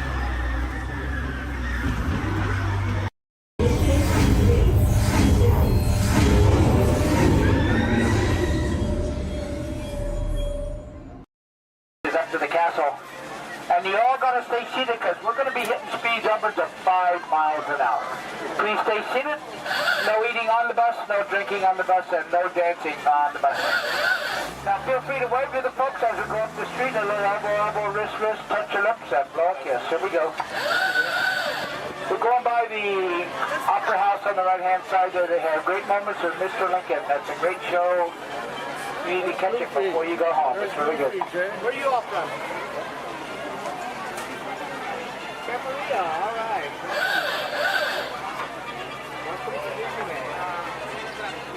Our folks are coming down to Main Street, USA, plus this here at Town Square, the characters come out throughout the day here at Town Square. And here at Main Street, USA, this is Main Street as Walt imagined it many years ago from that small town of Marceline, Missouri, where he grew up. On the left-hand side is the Emporium. That's the largest gift shop in the park. On the right-hand side is the movie theater. They have 6 continuous showings of cartoons, including the famous Steamboat Willie, and it's air-conditioned in there, too. Steamboat Willie is the one that got Walt and Mickey started in this business. On the right is the Market House. Behind that are the lockers. And on the left-hand side is the Carnation Cafe. They have sit-down lunches in the Carnation Cafe. We have the Blue Ribbon Bakery, Ice Cream Parlor, and the Candy Palace over here on the left-hand side. Now the park is open until midnight. We do have fireworks scheduled for 9:30 over the castle. We have celebrated street party as like a parade. That's at 3:30 and 6:30 today. And Fantasmic down by the rivers at 9:05 and 10:30. Now you can watch them make candy to those bay windows and making the things peanut butter today. You can watch them make candy and gain 5 pounds while you're doing it. On the right-hand side is photo supply shop. Behind that are guest services such as first aid, lost children, and baby care. We're coming down the end of Main Street. On the left-hand side is the information booth. If you need maps or schedules, birthday buttons, first-time visit buttons. And right here in the middle is Walt and Mickey statue. Thanks to them, they made it possible for us to be here. Now this is the hub, the gateway to all the lands. On the right-hand side is Tomorrowland, right through the castle is Fantasyland and Toontown. On our left and behind us is Adventureland, Frontierland, Critter Country, and the Wallet Square. Now if you folks are getting hungry, if you look at your map, they show the restaurants in each of the lands. You can figure out what you might want to eat. I want to thank you for joining us. Once again, my name is Ken. I've been your driver. If you enjoyed the ride, if you didn't enjoy the ride, my name's Bob. Please be careful coming down the stairs. Grass are ready for pet hats. Have a wonderful day in the original Magic Kingdom. Thank you.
formation is part of the Grizzly Peak Recreation Area, a haven for outdoor adventures. Beyond it, you'll find the high-energy fun of Paradise Pier. Coming into view on the left are the villas at Disney's Grand Californian Hotel and Spa. It's the first Disney Vacation Club resort on the West Coast and shares the same arts and crafts style as the famous hotel, which we are now entering.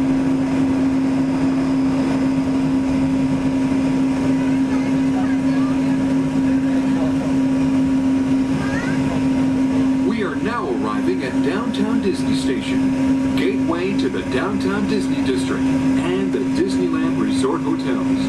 If you will be leaving us here and returning later today, please hold on to your park ticket and have your hand stamped as you leave the station. You may reboard the monorail for a return trip to Tomorrowland up until 1/2 hour prior to Disneyland closing. Please remain seated until the monorail comes to a complete stop and the doors have opened. Then, gather your belongings, lower your head, watch your step, and exit to the left of the monorail. Thanks for traveling with us today, and we hope you enjoy your visit to the Disneyland Resort. For those of you continuing with us, we'll begin our return trip to Tomorrowland in just a few minutes. Thank you.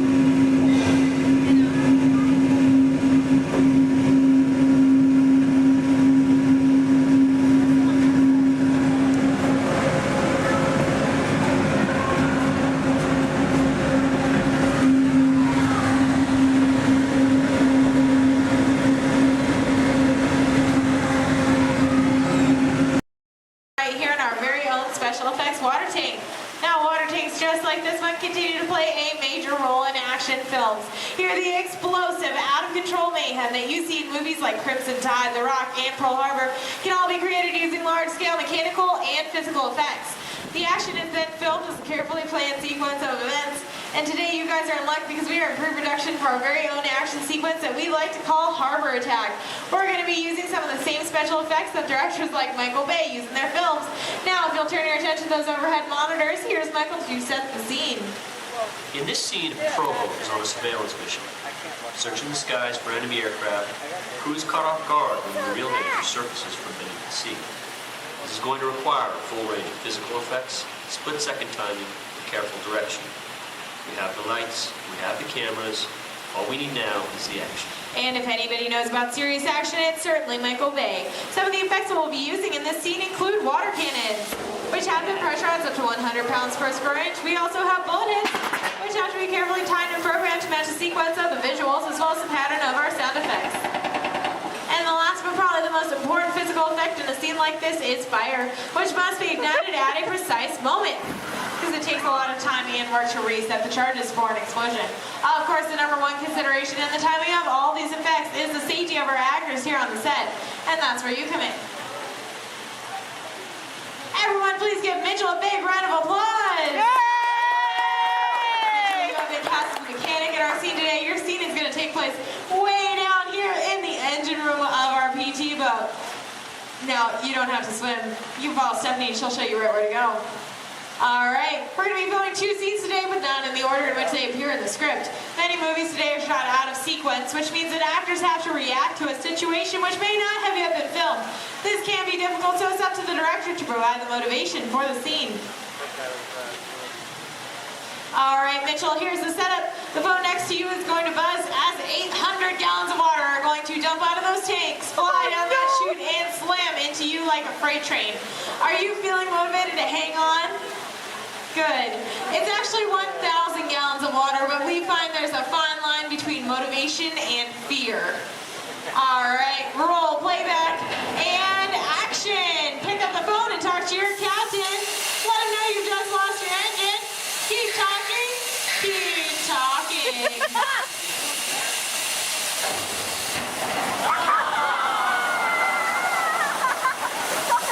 And cut. Everybody give Mitchell a big round of applause.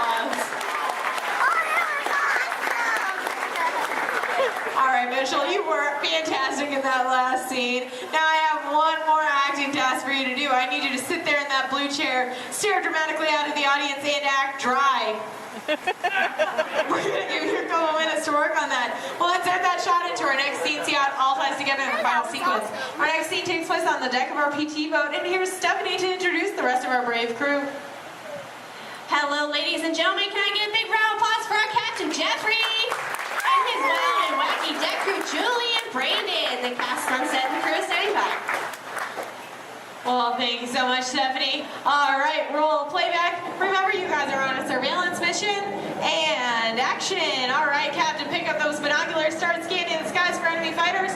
Crew, I want to see that deck nice and clean. You're going to see an enemy fighter coming in from 10 o'clock. You're surprised. You're stunned. You're terrified. You're running around screaming because you see that plane is coming in for another round. Captain, spin the wheel. Try to get the PG boat out of there. Too late, they just shut out your engine, so Captain, you're gonna pick up the phone, call your mechanic. What's that, crew? You see something coming in fast off the starboard side of the boat? Give it a look! Oh no, it's an enemy torpedo! Now, just when you think it's all over and you can start to relax, you hear more enemy planes approaching. You point to the sky because you see bombers coming in from 12 o'clock. Bombs away, everybody, head for deck!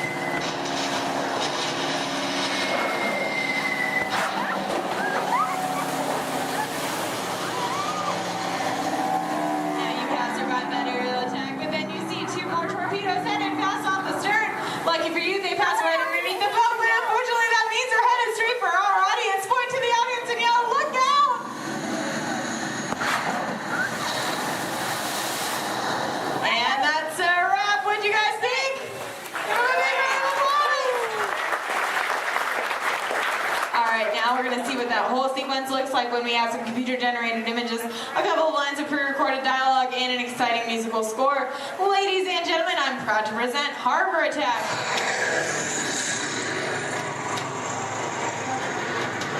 It's not one of ours.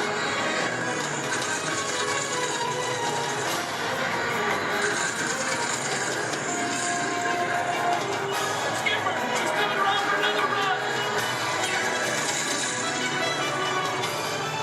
Engine room, report. Those engines are gone. Torpedo, up the starboard. We're taking on water. Thunder's at 12 o'clock. Hit the deck. And that's a wrap. Everybody give them another big round of applause. Thank you so much for being a part of Harbor Attack here at the Special Effects Water Tank. If you're waiting for our brave volunteers, please stay where you are. The rest of you, please turn to your left, head straight down those ramps to the props warehouse. Shuttles will take you on the rest of your behind-the-scenes tour. On behalf of Stephanie, myself, and our brave volunteers,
be the last.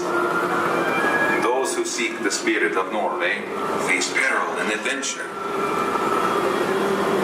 but more often find beauty and charm.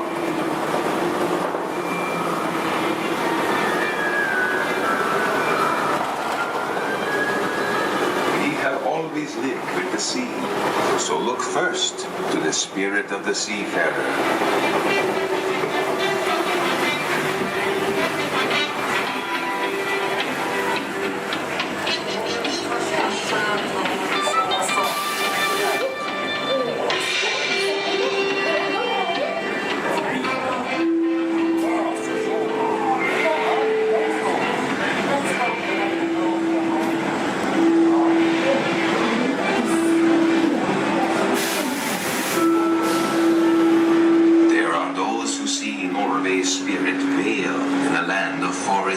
And mystery, where truth still proud of Walter's age. What is? How dare you come here? Invaders! This is troll country! The delay be gone! I'll cast the spell. Yes, yes! You'll disappear! Disappear! Disappear! Back! Back! Over the farm!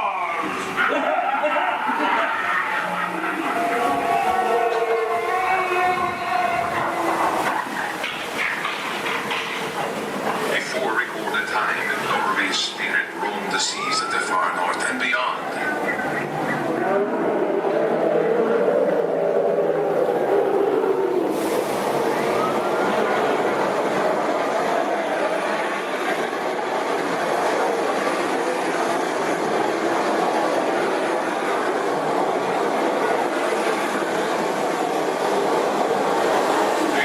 Norway's spirit still ponders in her grave fjord.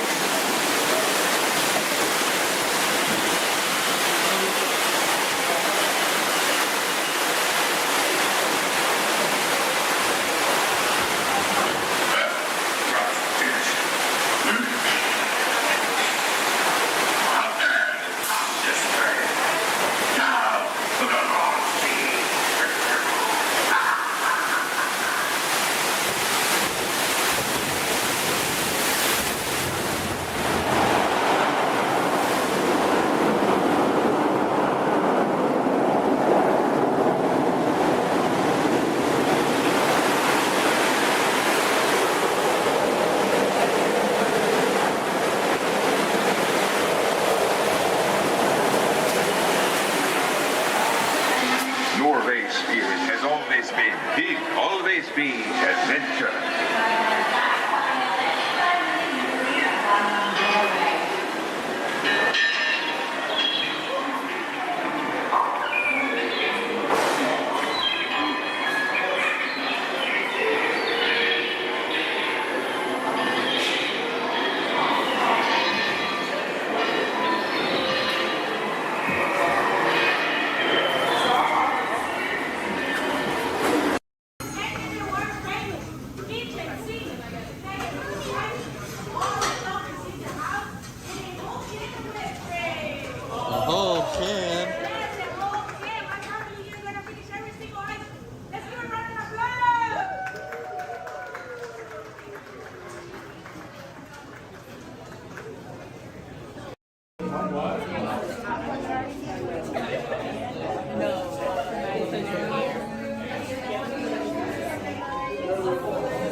Desk, everyone, so please remain seated throughout the show. And please keep your hands, arms, feet, and legs inside the vehicle at all times.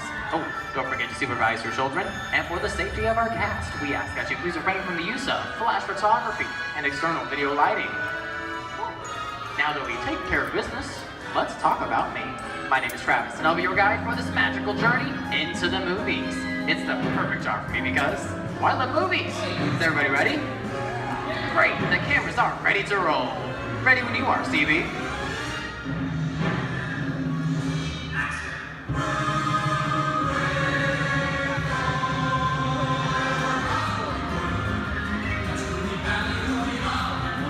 And we are rolling.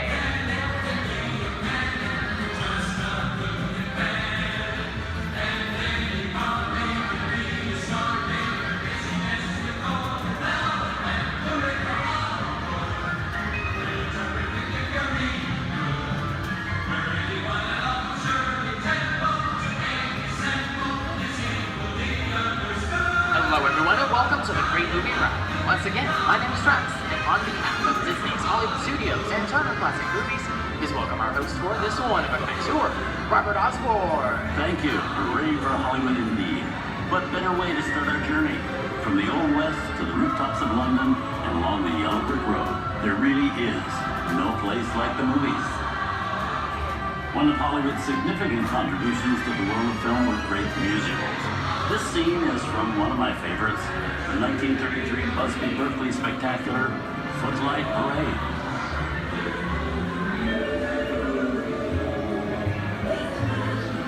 Here's one of the most famous of all dance sequences. It's from the 1952 musical classic, Singing in the Rain. Here's Chick Kelly singing in the rain. Literally.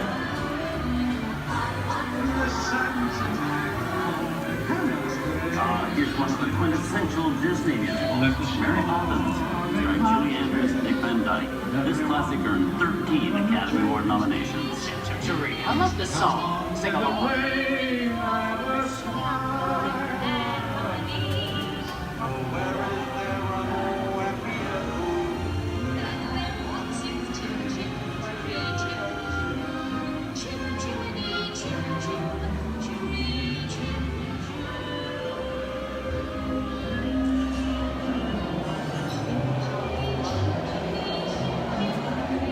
Hold on to those wallets and purses, folks. This doesn't look like a very good neighborhood. Here's the birthplace of the gangster film, the seedy underbelly of Chicago, from The Public Enemy, starring James Cagney. Released in 1931 before strict censorship rules were enforced, Public Enemy is a gritty, realistic, and violent look at the world of gangsters of the Depression era. I've loved this movie. In one famous scene, James Cagney shoves a grapefruit in Mae Clark's face. She can never look at breakfast in the same way again. These tough guys could turn anything into a weapon. You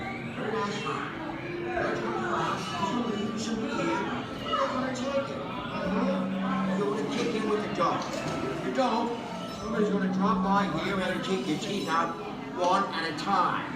And me, I get you. Now beat it. Tough guy,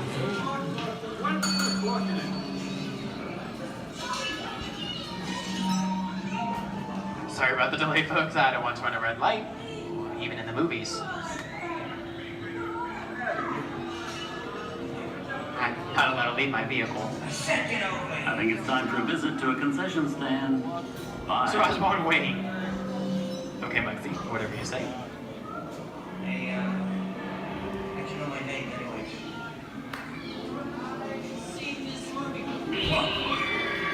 I keep on seeing your fancy cars like to get out of here. So beat it. I said straight out of here or you're gonna get hurt. What reason is that? Here they come, boss! Get out, you grinders!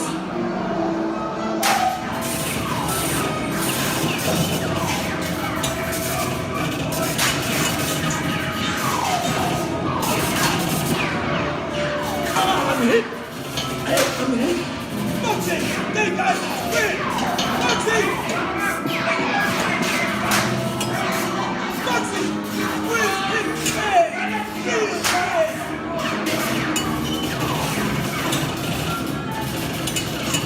Everybody just sit tight. Running my life against the law. I will never break the law. Hey, watch this. No more red light. Moxie!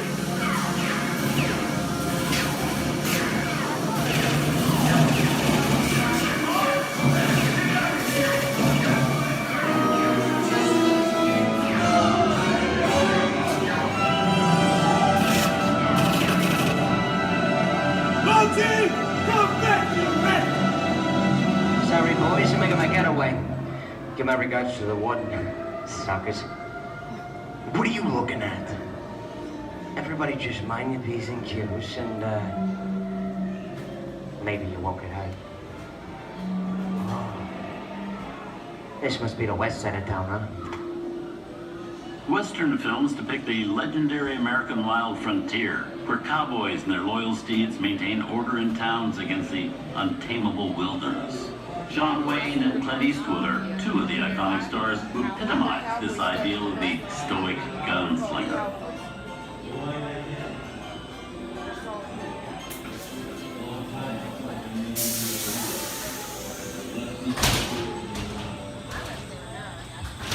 sleepy little bag, ain't it? That's some mighty tough territory you're heading into, Pilgrim. I'd think about turning back if I was you. That is, if you want my opinion. But I reckon you... Now that we're in the clear, this looks like the perfect time to collect up all your valuables. We'll start with the jewelry and then we'll... What are you talking about? I didn't even order this neighborhood, Kappa.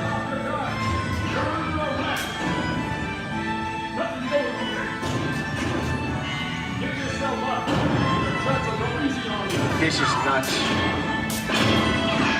Nuts for this. Look at it this way. Think anyways.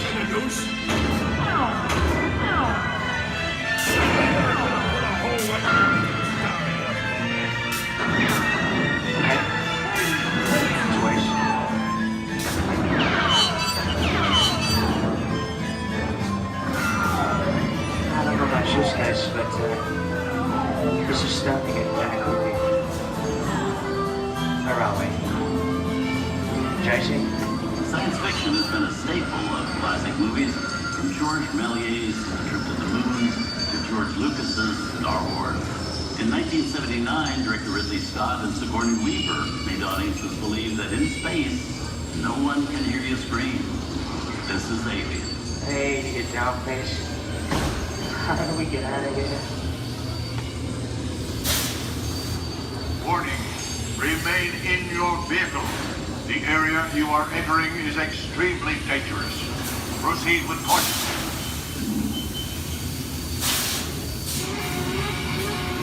Danger. The emergency disruptor system is now activated. Ship will detonate in T-minus 10 seconds. The option to override automatic detonation expires T-minus 5. What is that thing?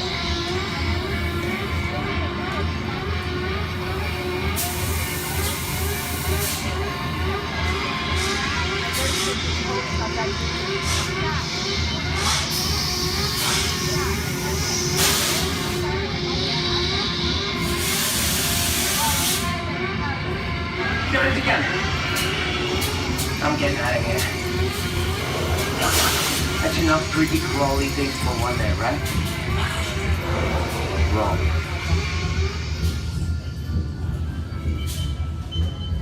Steven Spielberg and George Lucas cemented their status as the blockbuster boys with their first partnership. Here from that legendary collaboration is Harrison Ford as archaeologist Indiana Jones in Raiders of the Lost Ark. Snakes. Why did it have to be snakes? Some of the biggest horror stars of Hollywood appear in the ancient story of a cursed Egyptian temple, a priceless jewel that beckons to all, but be warned, the temptation always leads to destruction. Get a load of that show, guys. Time for me to get back to work. Good thing I don't believe in ghost stories. Don't nobody move while I go get the goods. I don't think they'd notice a few extra bodies around here, if you know what I mean.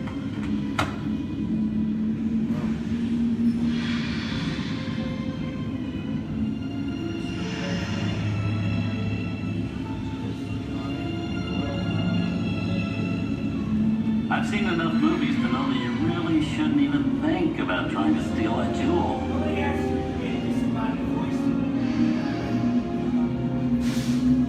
Halt, unbeliever. Disturb the treasure of the gods, and you shall all pay with your lives.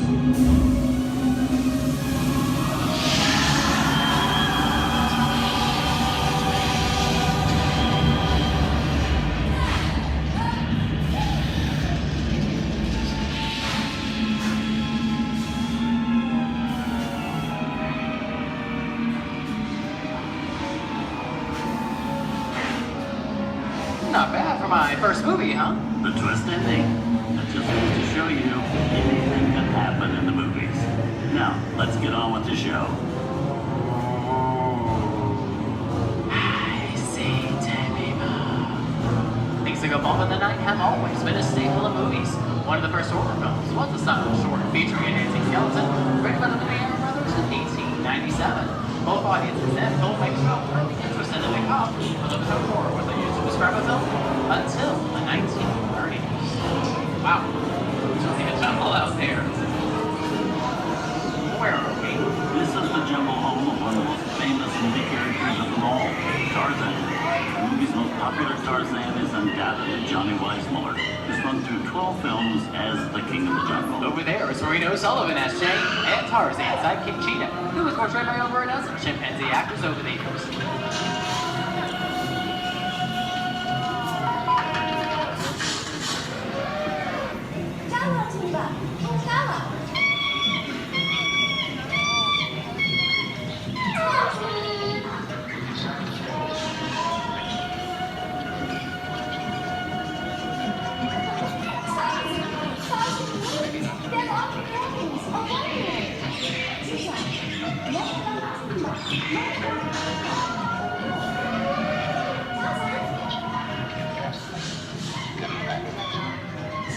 Here's Humphrey Bogart in his most famous film role. In 1942, Bogey finally got to spread his wings and romance the beautiful Ingrid Bergman in Casablanca. Look, I know that it'd be noble. It doesn't take much to see that the poverty of three little people don't amount to a hill of beans in this crazy world. Someday you'll understand that.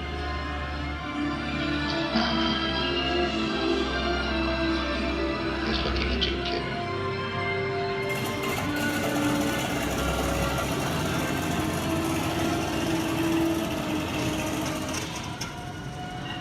Inside of us, we both know you belong to Victor. Hard was work, the thing that keeps you going. That thing keeps you around. You're not with it. And now, one of the most famous movie stars in one of his greatest roles, Mickey Mouse, as the Sorcerer's Apprentice in Fantasia. When the film came out in 1940, Walt Disney promised to add new musical sequences in the future. His nephew Roy kept that promise 60 years later with the release of Fantasia 2000.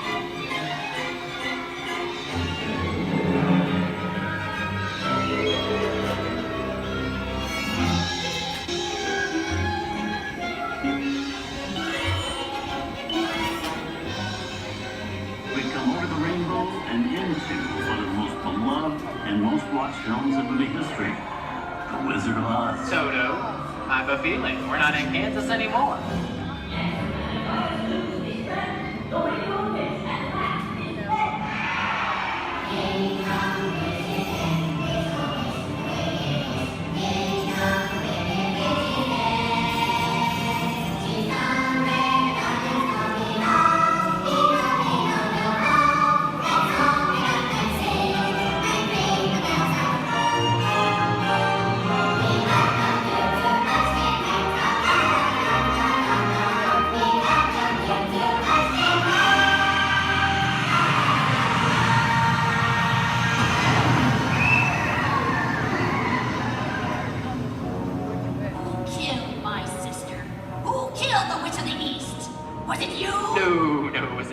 I didn't mean to kill anybody. Well, my little pretty, I can cause accidents too. Oh, rubbish. You have no power here. You'll be gone before somebody drops a house on you, too. Very well. I'll bide my time. But just try to stay out of my way. Just try. I'll get you, my pretty. And your little dog, too. I wonder how we get out of here. What do you folks think? Which way do we go?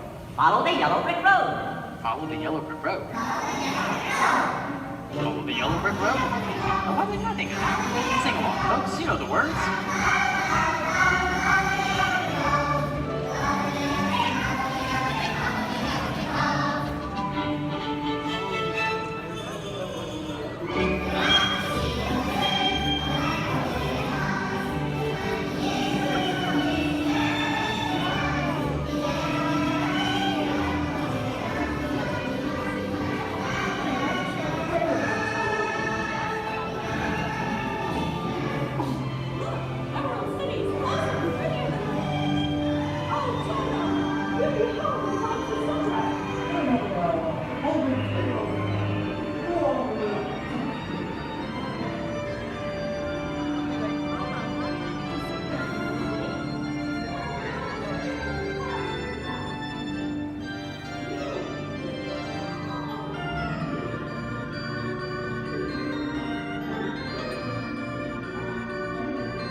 From all of us here at Disney's Hollywood Studios and Turner Classic Movies, we hope you've enjoyed our tour through some of my favorite films.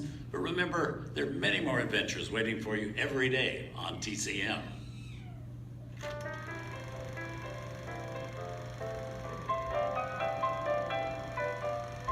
We didn't need that. We had faces. Wait a minute. You ain't heard nothing yet. Step in time!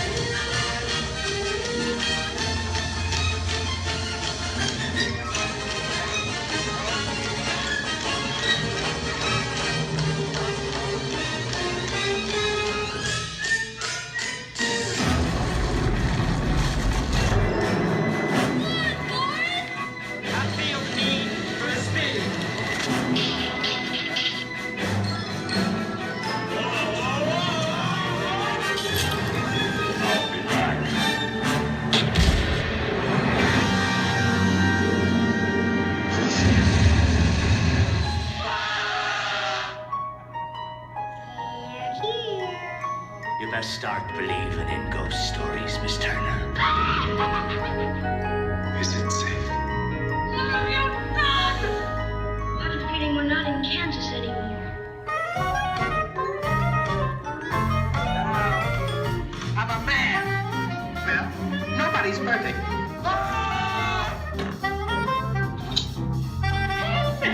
Shut up.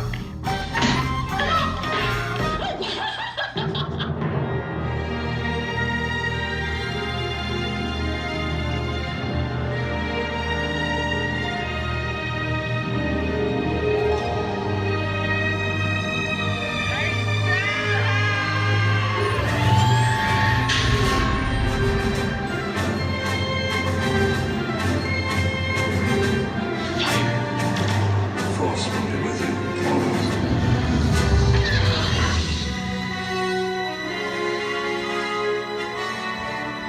We're making an awfully Captain. I want to be alone. We didn't land on Plymouth Rock. Plymouth Rock landed on us. Good morning, Vietnam! He's looking at you, kid.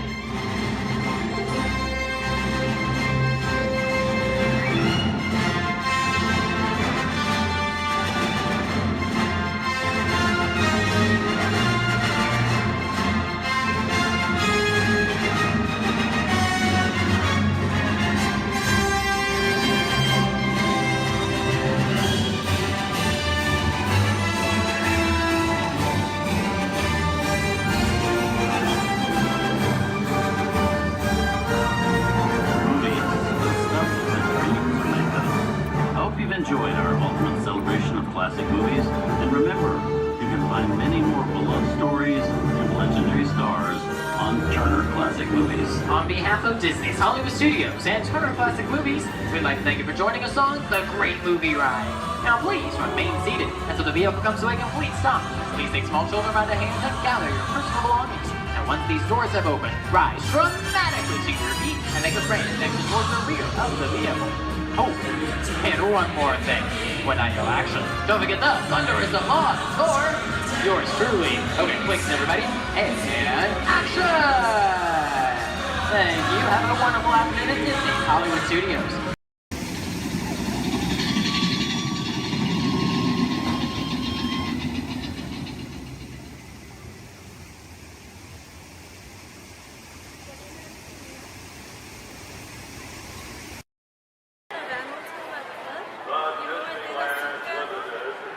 Now arriving from a trip around Walt Disney Magic Kingdom. Passengers will stand by the door. It's because you guys both had the same band. That's what the whole thing. She has big glasses on.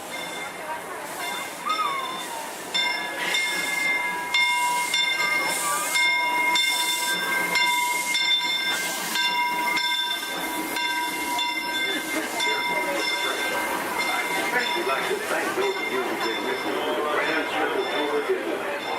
We sure hope you enjoyed the travel with us and see the train. I'd especially like to thank those of you who've been with me for the Grand Circle Tour of Disneyland. We sure guys with us.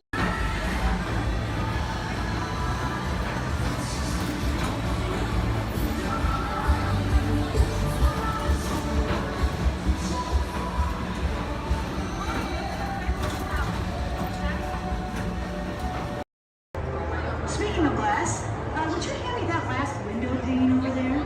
Certainly. Oh, but just be careful. You don't want to step on it. Oops. Looks like it's break time.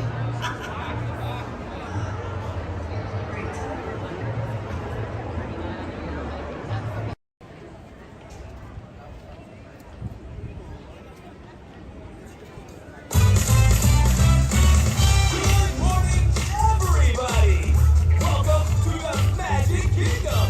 In just a few moments, the lanes are going to open for you to explore as we kick off the start of this magical day.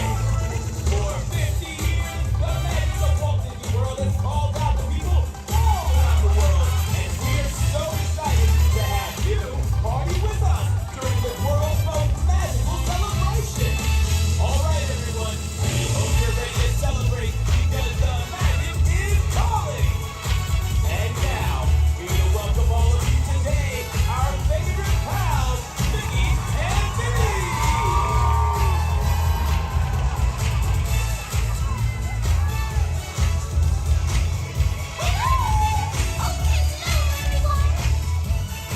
Hi, pals. It's great to see ya. Oh, look! Everything is sparkling! We sure must be iridescent. Well, hi, everybody. We're so glad you could be here with us to open the park. And now, what a special moment.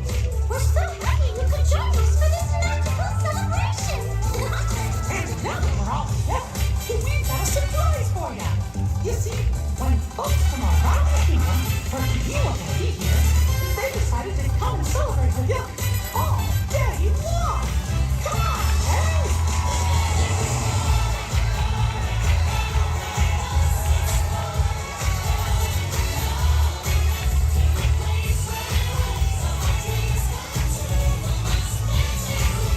This party's gonna be dancing all day long. And the best part is all of you. Come on, one more time.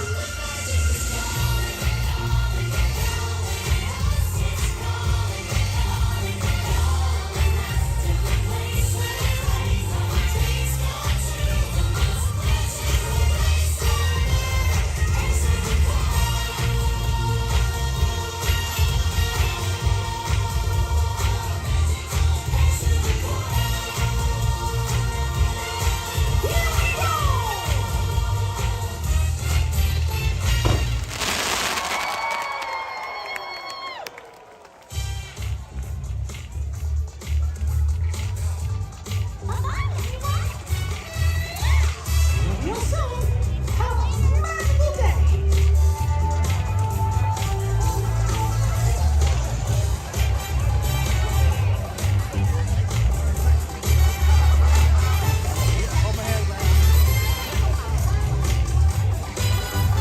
For your safety and the safety of those around you, please walk slowly and carefully on to your next adventure.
moments, you'll be on your way up to Space 220 aboard the Centauri space station. Enjoy the ride. SV1, you are clear for departure. Initiating in 3, 2, 1, liftoff. You're riding aboard the Mark V Stellarator, the latest in space elevator design and technology. Today, you'll have a spectacular view of Florida and the eastern seaboard. Enjoy the ride. I'll be back in a bit with arrival information.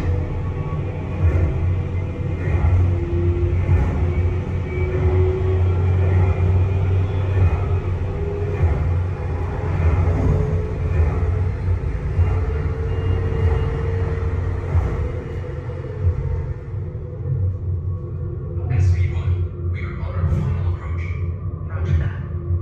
If you look above, you'll see Centauri Space Station coming into view. Once we dock, gather your belongings and exit through the open airlock. A Space 220 agent will be waiting for you. SV1, cleared for roll. Gravity generator active. Airlock activated. Docking complete.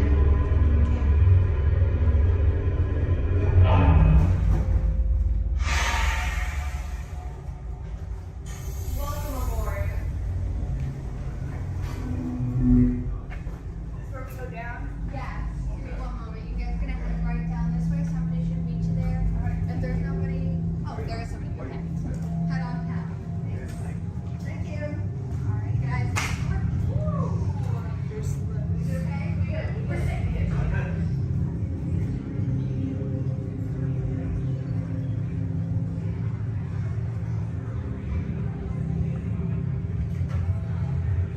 Hello guys, I'll Hello. take that boarding pass. And what's the last name? Peace. Alright, for Joffrey? Yes. Alright, you guys can call me. How was the trip up today? Was it good? You're good. Awesome.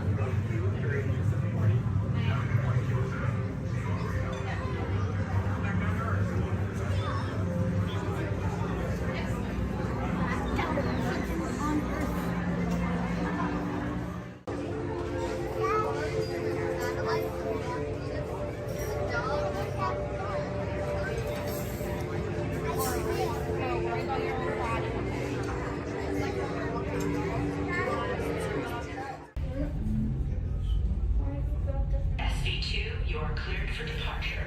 Initiating descent in 3, 2, 1. Your journey back to Epcot will be a smooth and quick one today, so enjoy the ride.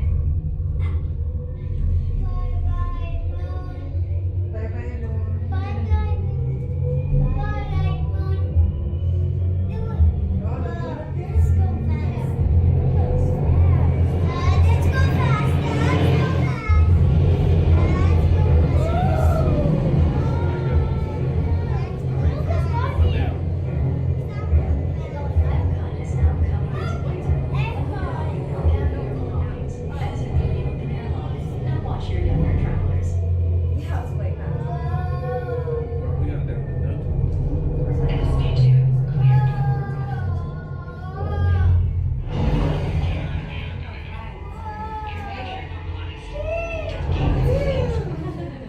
We hope you enjoyed your visit to Space 220 and look forward to seeing you again The soon. ground is on is in the sky.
Welcome to the magical Friendship Fair.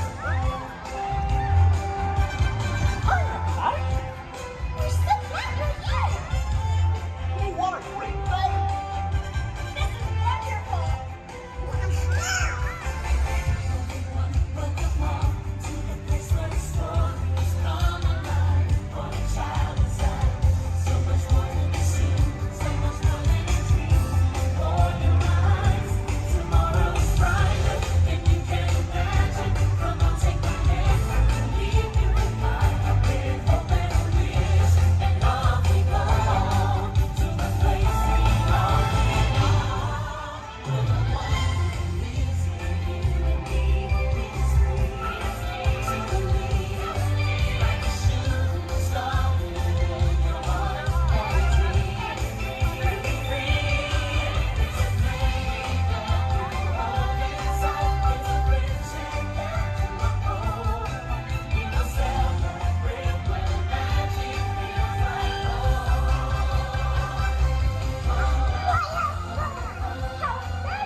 Hello, I'm Dr. Marsh, Director of the Dino Institute, and I hope you enjoyed those quaint exhibits in the old wing. That's how dinosaurs have been presented to the public since the study of fossils began over 150 years ago.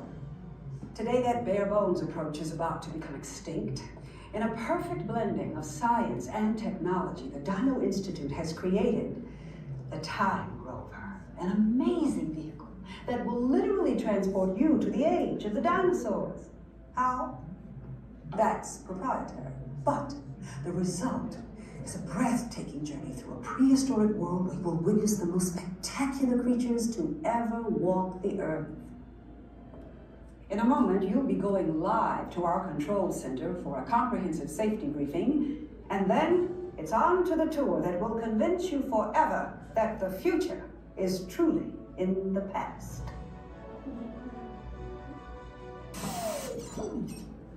Hello there. Welcome to our little trans-dimensional joyride, folks. I'm Dr. Seeker, your friendly controller, and a heck of a paleontologist, if I do say so myself. But let's not talk about me, let's talk about you, and how you can help me make history today with the Time Rover. It's like this. If I can bring you back from the Cretaceous period, it stands to reason that I can bring back a live dinosaur with you. And not just any dinosaur. Take a look at this guy. He's an iguanodon, and I'm certain that he is the key to understanding these magnificent creatures. I tagged him with a locator during an unauthorized field trip. Otherwise, I'd be traveling with you. Right now, our dino should be about here, at the very end of the Cretaceous period. That's where you're going today. I've arrived, it seems, just in time to correct a little misstatement.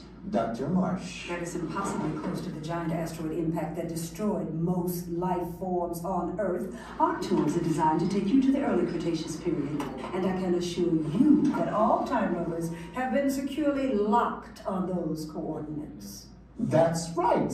See? Securely locked. Access denied. Continue. Of course. We were just talking about seatbelts. Plug them in, use them. It can get kind of choppy out there, so keep your hands and arms inside the vehicle at all times. Flash photography? I wouldn't. It alters the homing signal, and that's not good. Oh, and one more thing. Those locked coordinates? We're in. Now, here's the drill. You follow the homing signal to the iguanodon, then I'll enlarge the transport field, and boom, you're back with one additional passenger extra large. And don't worry about that asteroid. You'll be in and out of there before it even breaks the atmosphere. Trust me, what could go wrong?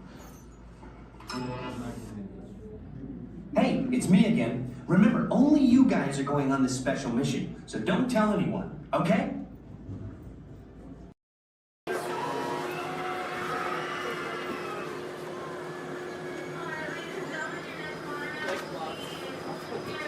Hello, everyone.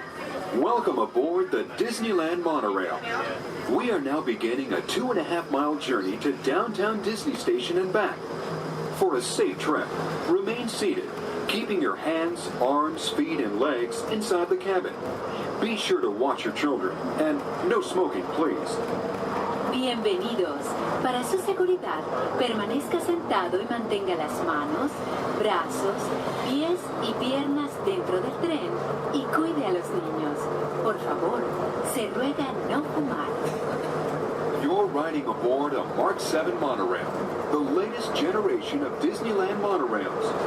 When Walt Disney introduced this attraction in 1959, it was the first daily operating monorail system in the Western Hemisphere. Just ahead is Disney's California Adventure, where you can live the ultimate California dream through attractions and live shows that are as diverse as the Golden State itself. The towering hotel is home to the Twilight Zone Tower of Terror, where you can literally take a thrilling drop into Hollywood history. The bear-shaped rock formation is part of the Grizzly Peak Recreation Area, a haven for outdoor adventures. Beyond it, you'll find the high-energy fun of Paradise Pier. Coming into view on the left are the villas at Disney's Grand Californian Hotel and Spa. It's the first Disney Vacation Club resort on the West Coast and shares the same arts and crafts style as the famous hotel which we are now entering.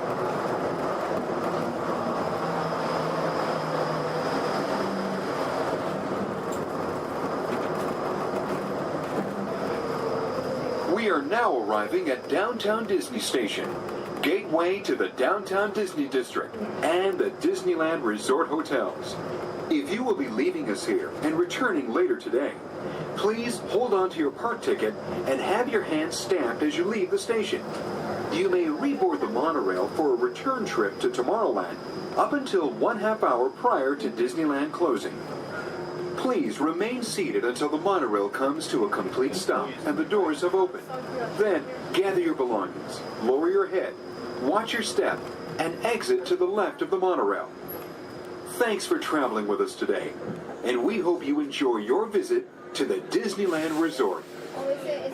For those of you continuing with us, we'll begin our return trip to Tomorrowland in just a few minutes. Thank you. This is Starport 75. Or as we locals call it, Space Mountain. Our high-speed rocket point to distant deep space destinations.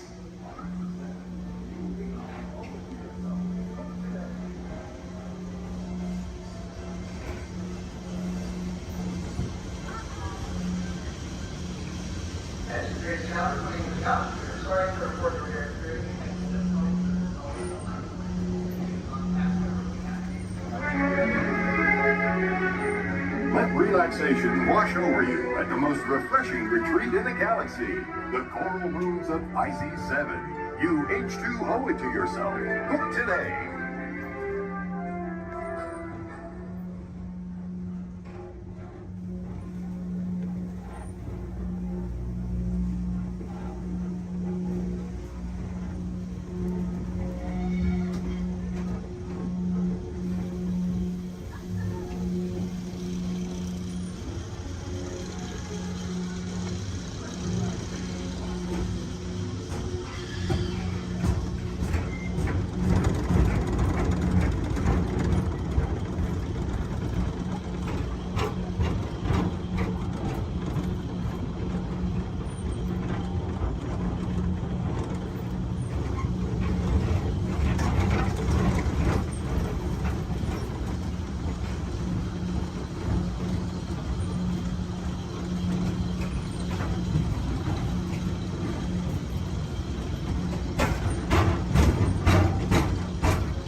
Journey to downtown Disney Station and back. For a safe trip, remain seated, keeping your hands, arms, feet, and legs inside the cabin. Be sure to watch your children, and no smoking, please. Bienvenidos. Para su seguridad, permanezca sentado y mantenga las manos, brazos, pies y piernas dentro del tren y cuide a los niños. Por favor, se ruega no fumar. You're riding aboard a Mark 7 monorail, the latest generation of Disneyland monorails. When Walt Disney introduced this attraction in 1939, it was the first daily operating monorail system in the Western Hemisphere.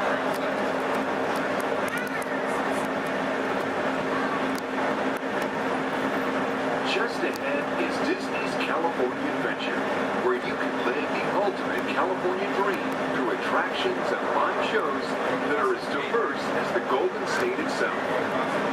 The towering hotel is home to the Twilight Zone Tower of Terror, where you can literally take a thrilling drop into Hollywood history.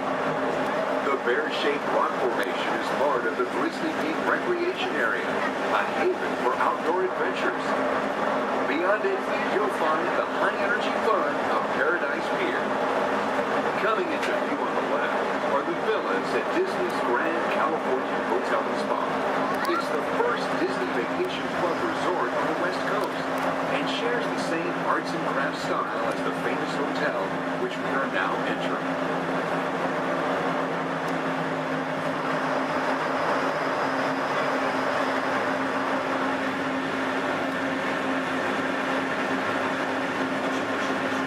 Now arriving at Downtown Disney Station, gateway to the Downtown Disney District and the Disneyland Resort Hotels.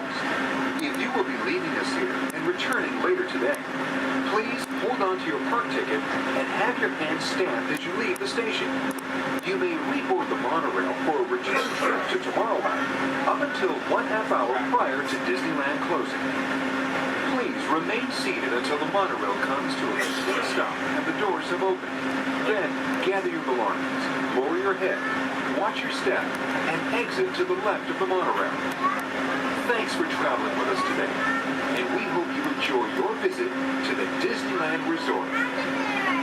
For those of you continuing with us, we'll begin our return trip to Tomorrowland in just a few minutes. Thank you. Oh gosh, it's great to have so many friends here.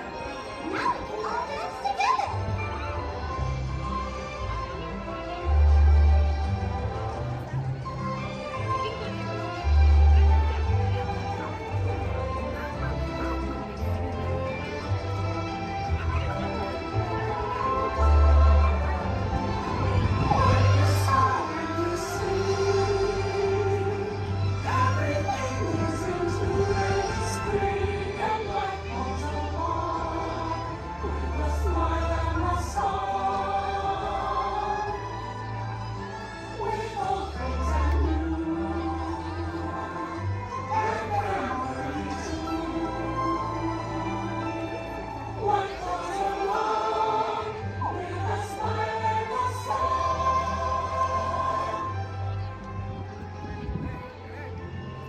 That was so much fun.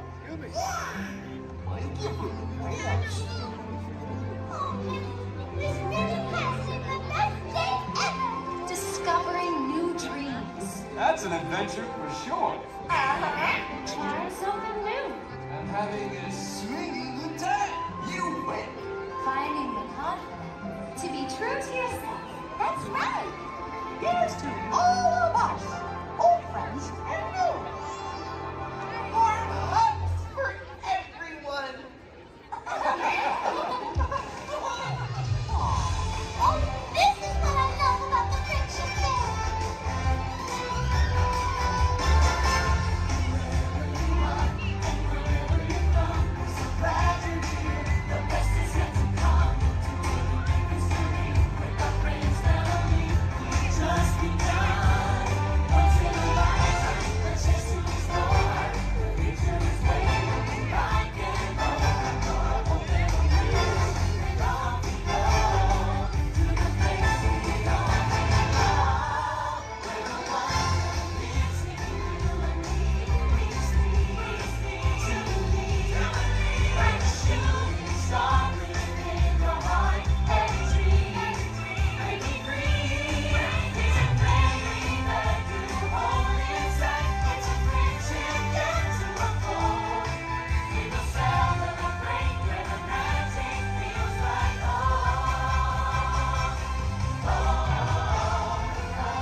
See for yourself. Oh, Mr. Rabbit, wait, please. He went this way. No, that way. Okay, just say hello. Goodbye. Okay.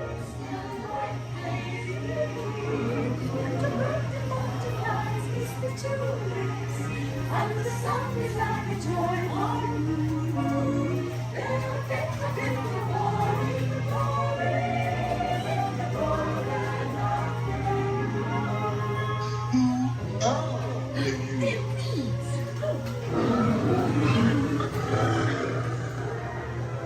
Now this is curious.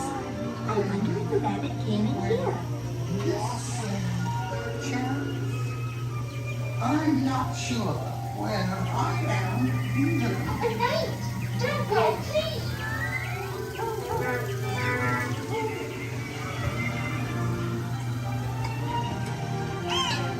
Try this way. They're making a noise And making a cheery shake. because we know. They'll cease to grow. In fact, they'll soon be dead. No, And yet we go ahead. Making a noise to strike. You can't survive Royal Majesty, the Queen of Hearts, and the King. Shall we play croquet? Rule 42, the Queen always wins.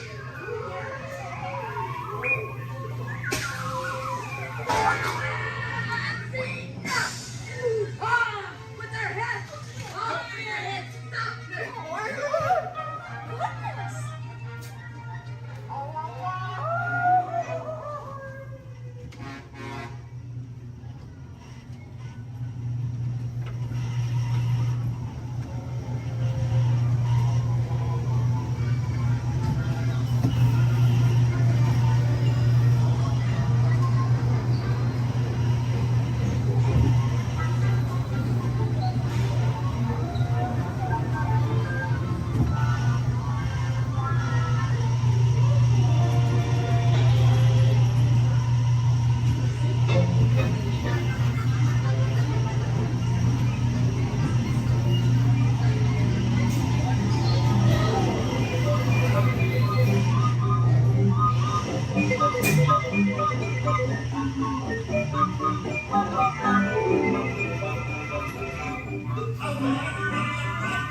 nefarious coup, the sworn enemy of the Galactic Alliance, the evil Emperor Zurg.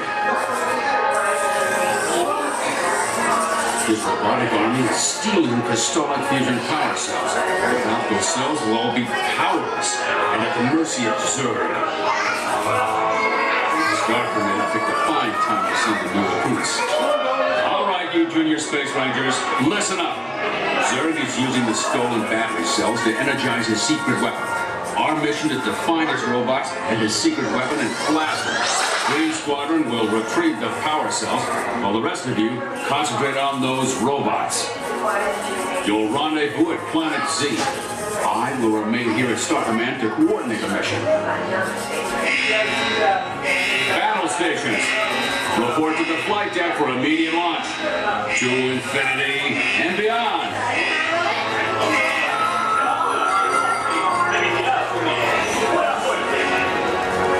Behind us, a storm out, trying to pass.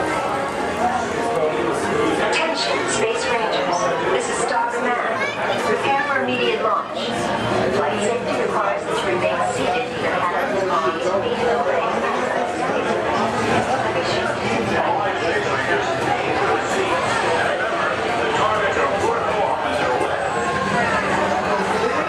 Please face forward and sit back in your seat. Joystick spin control is now activated. You are now in command of the space cruiser. Joystick spin control is activated.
Yes, we may return Sir to the store.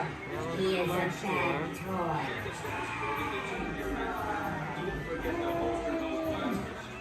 You have saved our lives. We are eternally grateful. It's been an honor serving with you. Check the status board to determine your rank. And don't forget to holster those blasters. Mission accomplished, Space Rangers. It's been an honor serving with you. Check the status board to determine your rank. Your skipper Bond. I'll be your skipper Bond for the next 7 days and 2 nights out here in the jungle. But before we go any further to increase our chances of fun and survival, please keep all hands, arms, legs, and feet inside the water all the time, and please remain seated. Oh, and watch your children. Because if you don't, the crocodiles will. Yeah, they have an excellent day here. So now we start our venture off of the Amazon River. It's the home of some of the most beautiful butterflies. Did you guys know that their wingspan can grow from 12 inches to a whopping 1 foot? Yeah, we call them the rulers of the jungle. True monarchs for you. And now we come upon Inspiration Falls. We call this Inspiration Falls because the longer you stare at it, the more it inspires you to go. Like deeper and deeper into the jungle that is. Can everyone say ooh? No, everyone say well, that sounds like inspiration means that we're going to keep on traveling. Well, we're not just crossing different rivers, we're actually crossing into another continent. We're now on the Congo River in the deepest, darkest part of Central Africa. Ooh. I didn't say so. Now, if you guys have not seen it before, there's a Jungle Book. You might get it because it's like a book in the jungle. Never mind. So now up ahead, we have a baby welcoming party just for you guys. Everything's been full swing. Everyone should hear, as you tell from the music, that no one is here. I cannot see anyone. Canoe? No? Okay. Don't worry. My pet python is here, but don't look him in the eye. He can develop quite a crush on you. The relationship can be a little restricting, but we're not going to get wrapped up in that, okay? We're going to stop at my base camp just to grab a couple of things we can eat for this journey that would happen. Oh, great. They do this all the time. They throw all my stuff everywhere, they break my dishes, and now they even flip my Jeep. I really wish they would have flipped my house. I would get a better return on it. Well, anyway, we're in the Nile River. The Nile River goes on for Niles and Niles. You make a left, it goes on for a couple more Niles. But if you don't believe me, then you must be in No. Just believe for disagreement. Come on, guys. Anyway, this is the African elephant. One way you can tell it's an African elephant is because of its big floppy ears. Can you guys get the second way you can tell they're African elephants?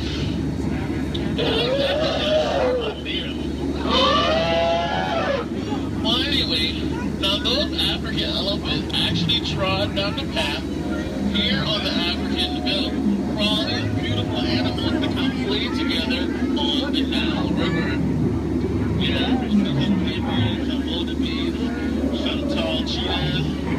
Oh look, and now Mar's family of lions are playing so nicely with that zebra that he is dead. Tired. We're just gonna let him rest in peace, sis. Now see, this is a sight to see. I told these guys that a rider can outrun a horse. Did they listen? No.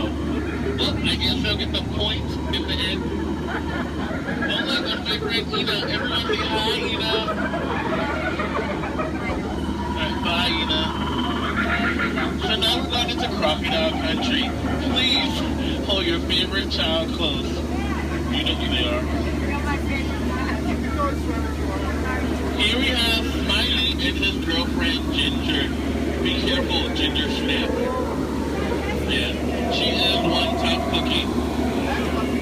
I'm sorry, that was a crummy joke. I thought I was milking for what it's worth. And look up ahead, we have what we call falling water, named after Dr. Albert Falls. Did you guys know that there's 100,000 different types of bacteria in that one waterfall? Yeah, feel that mist on your face. If you don't feel it now, you're gonna feel it later. Oh, and now it's time to talk about me. Now, as it is pleased to see this is how I landed my job here. I actually took a crash course. My career never took off the way I thought it would. Never since then I was winging it. But that is the tail of that story. Thank you guys for listening. And now we have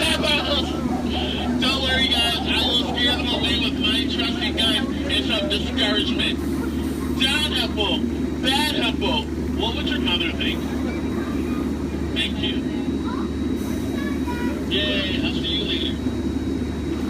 So now we are headed to Headhunter territory.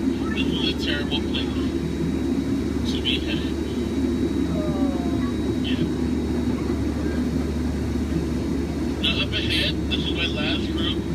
They're a bunch of boneheads. The guy in the front, that is art, and that's a sculpture. So these guys are dancing in a circle only for one reason. They forgot how to dance. And they're attacking. Everyone, get down! Use your children as shield. I mean, shield your children. Shield your children. They're the future. Yeah, ricochet, ricochet. Ricochet. If you guys get hit with a spear, please take it out and throw it back. We cannot take any souvenirs with us.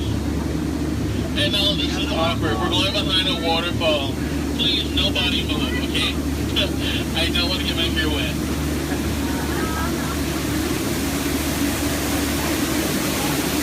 Now that bacteria. That is actually the backside of water, also known as O2H. So now we're on the heart of Cambodia, on the Mekong River. Apparently, there was an earthquake, because now this temple looks a little... They do have their trunks on. And a lot of you guys may think that's water coming out of their nose. Well, it's not. And this guy here, if you guys can make practical joke, sometimes he sprays a bullet. So I think we're going to miss him this time. So if we go back really, really fast, we can miss him. Maybe not. You might want to duck, duck, duck, duck, duck, duck. Goose is a very fun game to play. I'm actually a two-time world champion of Duck, Duck, Goose. So now this is my favorite part of the cruise. I want to point out some of my favorite plants. Pay attention, please. That one. That one over there. The green leafy one right there. And then the tall one in the back. Did you see that? Okay. And here we have Trader Sam. Everyone say hi, Sam. Hi, Sam. Hi, guys. So, Sam is actually the head salesman of the jungle, but recently his sales have been shrinking. So he's got a great offer going on for you guys, 2 of his heads for 1 of yours. So no matter which one you guys place it or dice it, you always come out ahead. So now we're returning back to civilization. Please keep your hands, arms, legs, and feet inside the motor all the time, and please remain seated. This is kind of awkward. I'm horrible with goodbyes, so I'll leave you guys with these parting words. The same thing my mom told me when I turned 9 3/4. She said, "You're a skipper, bud. Now get out." Oh, please watch ahead and watch your step. If you miss your step,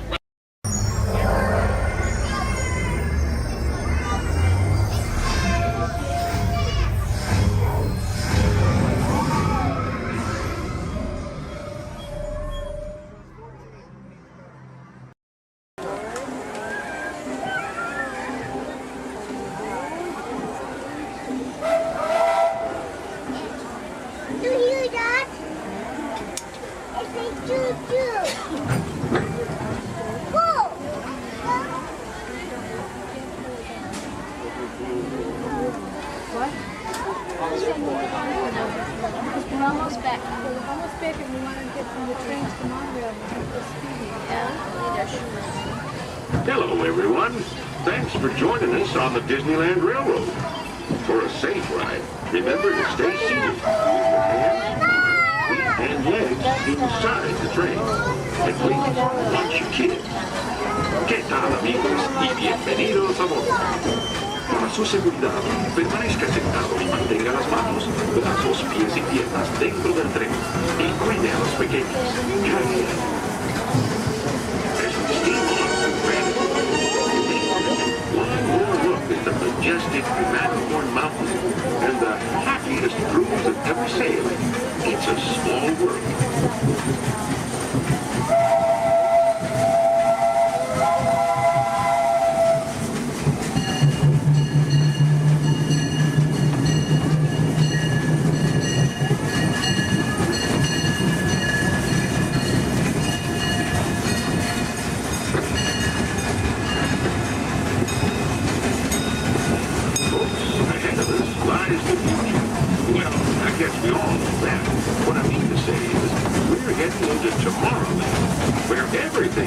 Look overhead.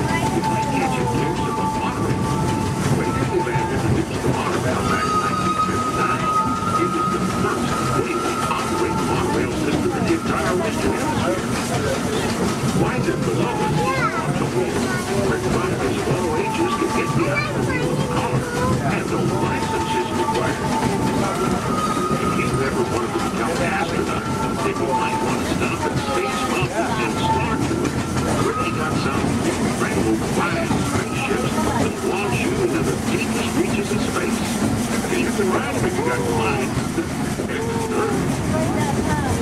Well, folks, we're now arriving at Tomorrowland Station. If you're leaving here in just days, then we count to a full stop.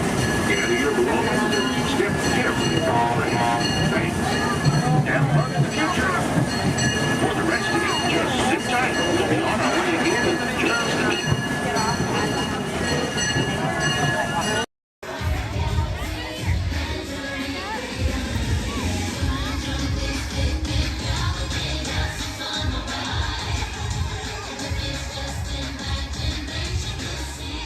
Tonight.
don't mind us. We'll be finished in just a minute. Hey, What? hey! What's hey? How you doing? What are you guys still doing here? You're supposed to be at a show. I'm working. Now.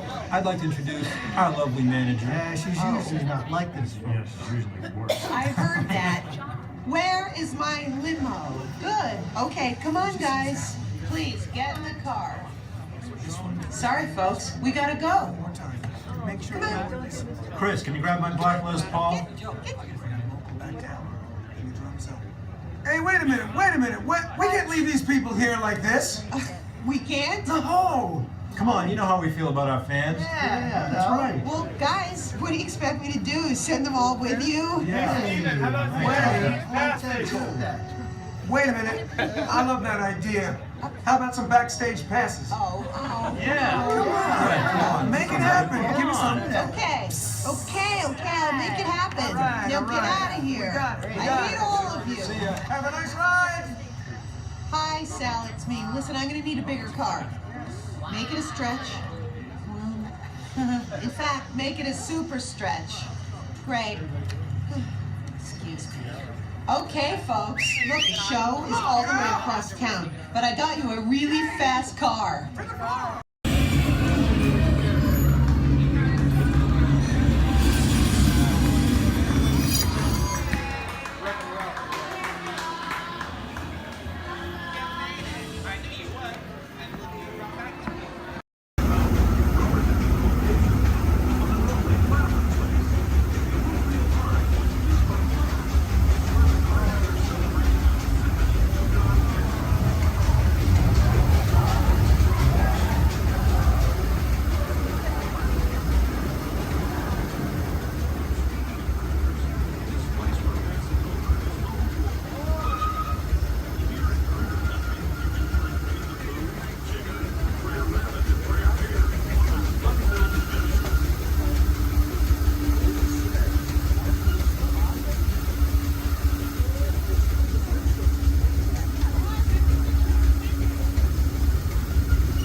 to docking. If you are standing or sitting on the stairs, we ask that you please clear the stairway.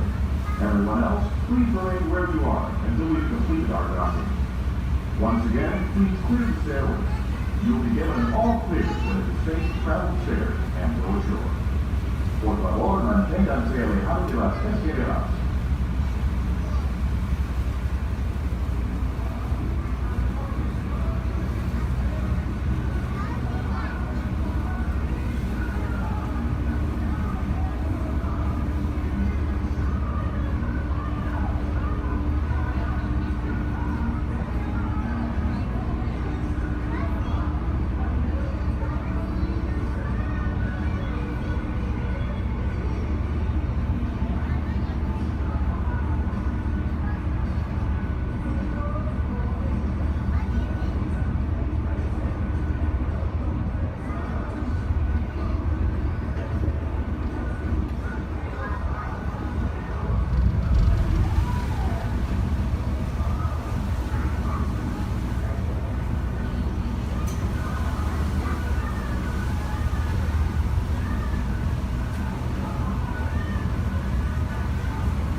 Start your imagination.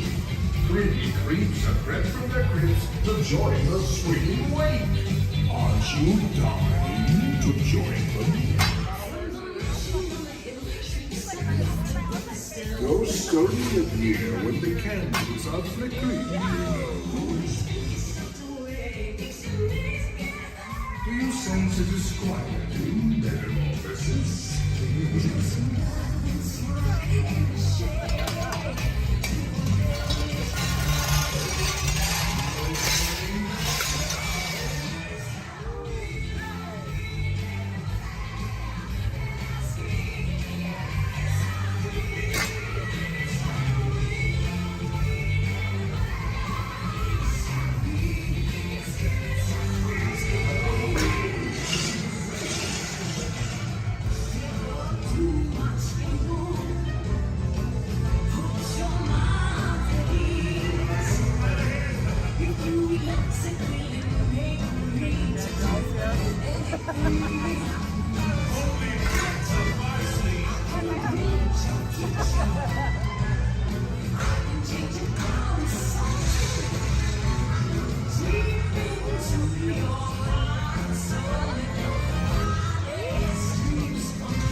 skills. It's all right here at Toy Story Midway Mania. Do you think I'm kidding? Do you think we call it Mania for nothing? Oh no, you gotta see it to believe it.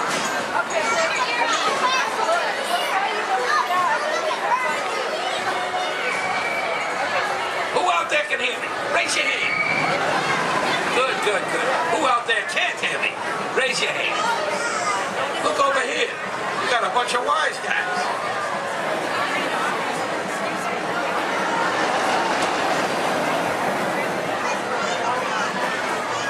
Now where was I? Oh yeah. Hurry, hurry, hurry. Right this way. Toy Story Midway Mania. It's a ride that's a game. It's a game that's a ride. Step right up and see what's inside. Now where was I? Hurry, hurry, hurry. Right this way. The Toy Story Midway Mania. It's a ride that's a game. It's a game that's a ride. Step right up and see what's inside. Do you think I'm kidding? Do you think we call it Mania for nothing?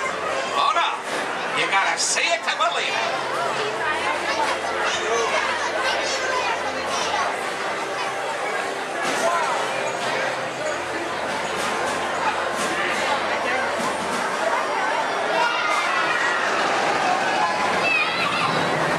Go ahead, everyone.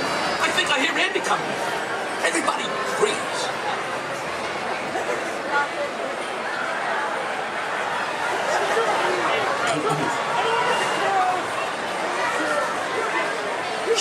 Greetings, everyone. We are pleased to announce that tonight, Disney's California Adventure will remain open until 10 p.m. for your enjoyment. Again, Disney's California Adventure will remain open until 10 p.m. this evening. It's okay, folks. Hold so long.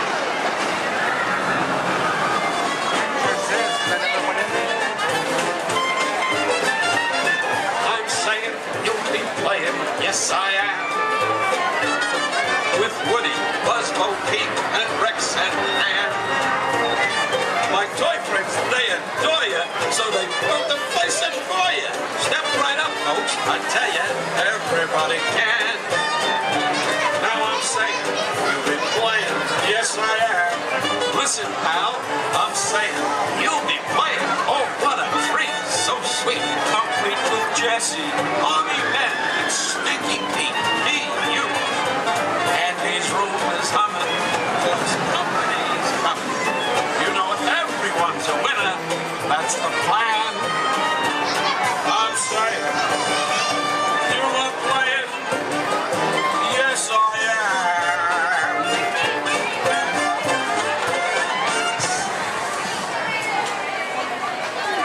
Thank you, thank you.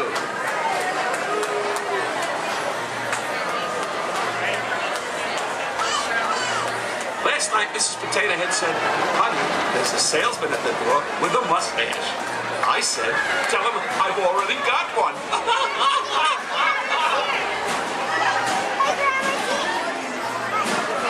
Check out my new hat. It cost me a nominal. Next.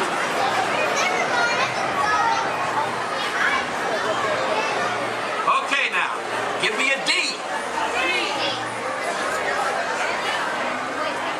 I said, give me a D. Give me another D. Give me another D. What do you got? 3D. Yes, that's right, folks. Midway Mania is in 3D. So don't forget to pick up your game glasses just ahead.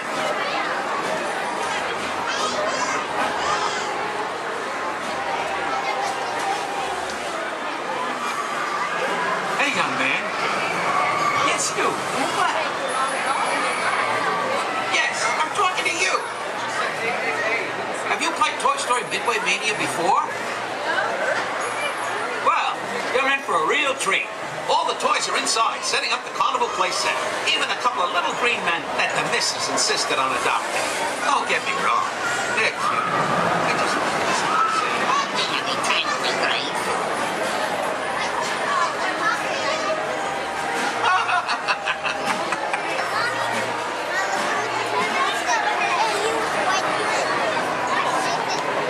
waiting?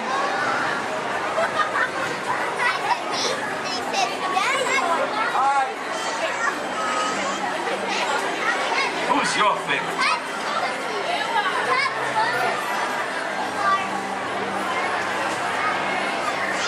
Speak up, princess.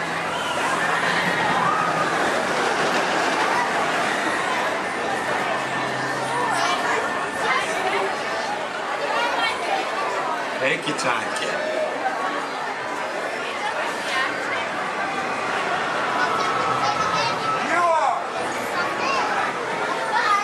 Thanks. You're my favorite too.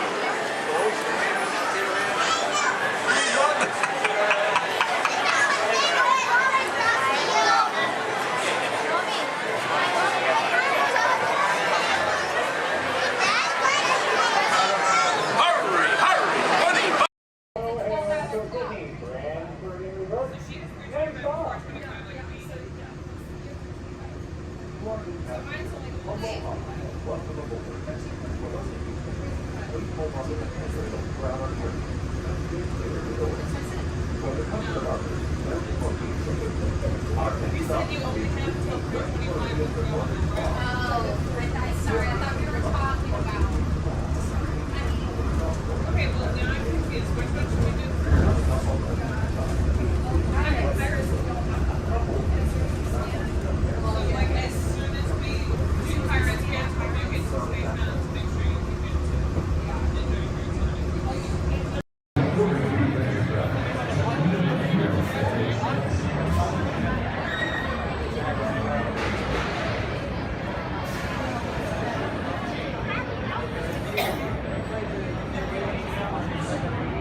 a very special celebration right on the heels of Super Bowl 52. From the 2018 Super Bowl champion Philadelphia Eagles, please welcome Nick Foles, Super Bowl MVP.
It's unbelievable to be out here with everyone here. I mean, we're celebrating a good time.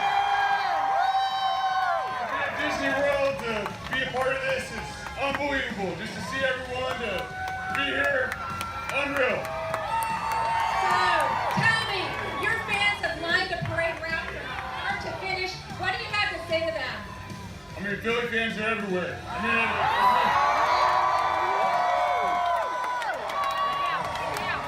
there we go. Hey, yeah, it's all right to yell. We're world champs. It's all right to yell.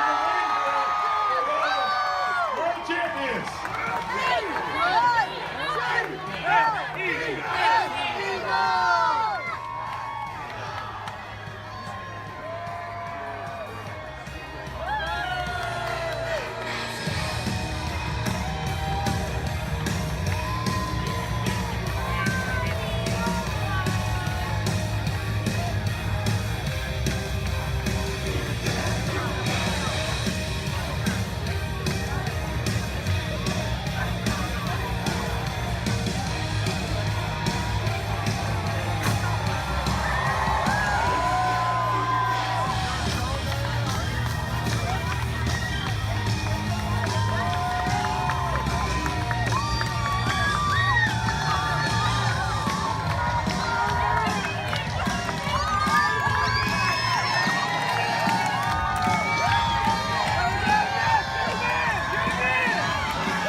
so move a little if you can't.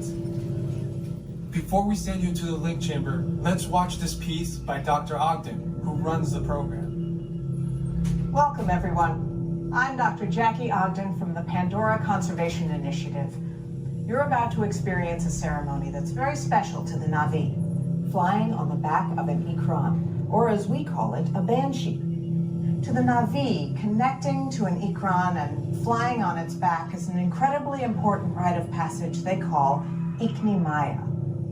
With permission from the Na'vi and in partnership with Alpha Centauri Expeditions, we can now bring this amazing experience to you. The way you'll be able to fly is by linking to an avatar that's already on the back of an Ikran. Let's see how this works. We establish a link using powerful psionic amplification equipment.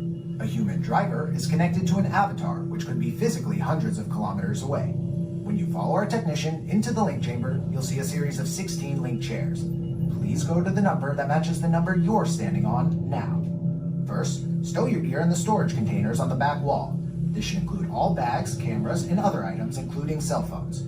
It's important to push them all the way into the bin. Then get onto the chair as you would a bike. Straddle the seat, step forward, and sit down. Slide your hips forward until you are against the chest pad, and then move your feet all the way forward. Wait until you're seated before you put on your flight visors. Hold onto the hand grips as shown. It's important to hold onto the hand grips at all times. After you're seated, back and leg restraints will be firmly engaged. For your safety, throughout this entire experience, always remain seated and supervise your children. Once the link takes place, you'll be connected to your avatar and sitting on the back of an Ikran. It'll feel like you're really there. Moments later, you'll begin your flight. A Na'vi guide will lead you out. You'll experience the breathtaking beauty of Pandora, but you might also face some of its greatest challenges. Some of this flight might be intense, but trust your guide and be brave. As the Na'vi say during this important rite of passage, Sivak Ho, rise to the challenge. Good luck. All right, you ready? Let's get you into the link chamber. All right, everyone. Okay, they're headed for the jump point. This way is never gonna work. Well, okay, I'm locked onto your vehicle. We'll be right behind you. Nothing to worry about. Unless we cannot stop this unusually large man. We are likely doomed. Good luck. You're gonna need it.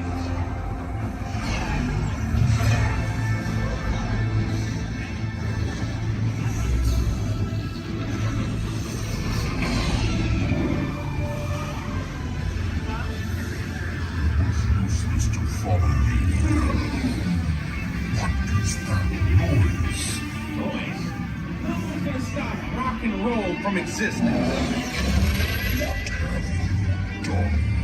What have we done? I think we took back.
all heroes. Look, do you really think they deserve to be called heroes?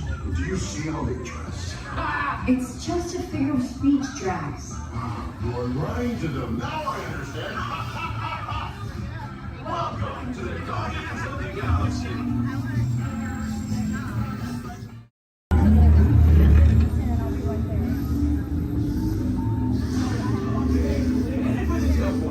This plane is never gonna work. Rocket! Well, okay, I've locked onto your vehicle. We'll be right behind you. Nothing to worry about. Unless we cannot stop this unusually large man, then you're likely doomed. Good luck. You're gonna need it.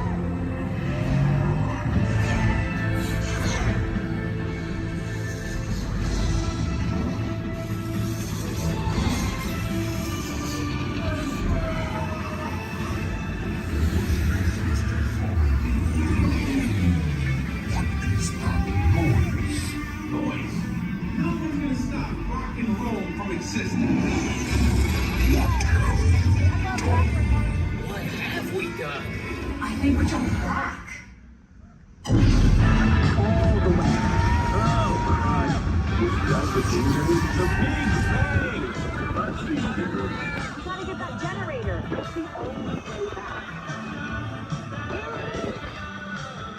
We got the generator. We're ready.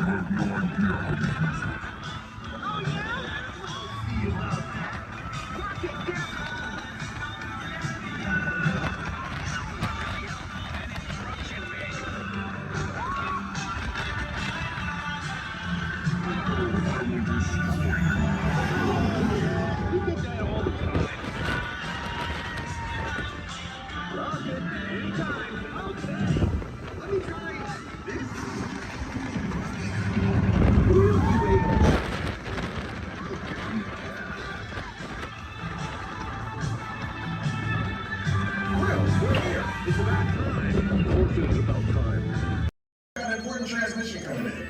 Hey, what's up, Nova 4? Our cosmic generator has been stolen. What? How? Why didn't we think of that? That thing's gotta be worth a fortune. I am Groot? Good question. Yeah, who do you think took it? Perhaps that really big man outside your ship. That is a big man. I need to alert Miracle Prime.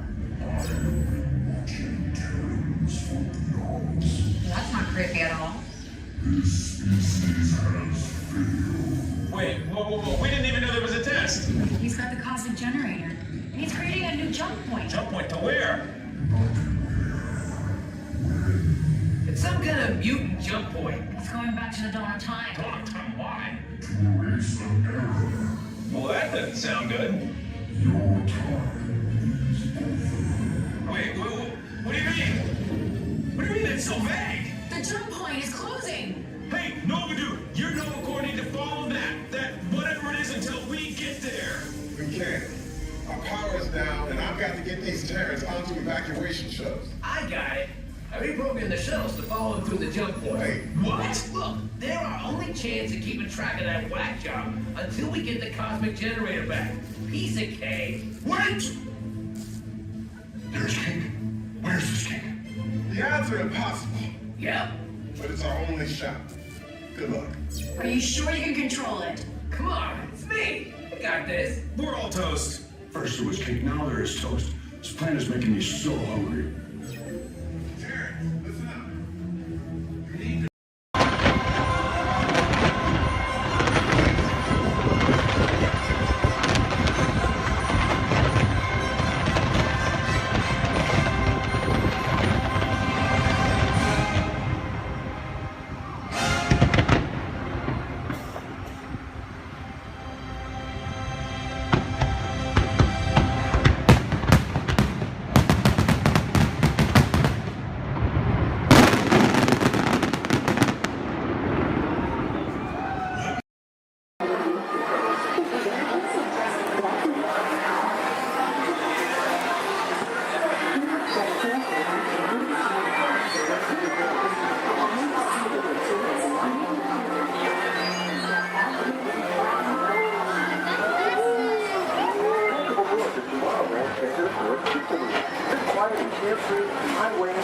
Sit back, relax, and enjoy your grand 32 tomorrow.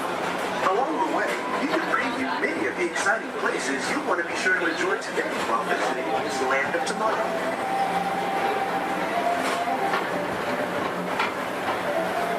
The People Mover is the perfect vehicle for people watching, so keep your eyes peeled. You never know who you might see.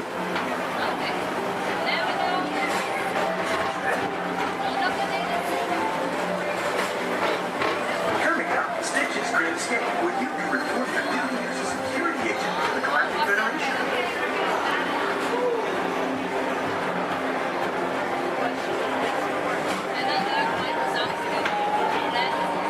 Your missions to keep Experiment 626, the biggest little mischief maker in the galaxy, under control.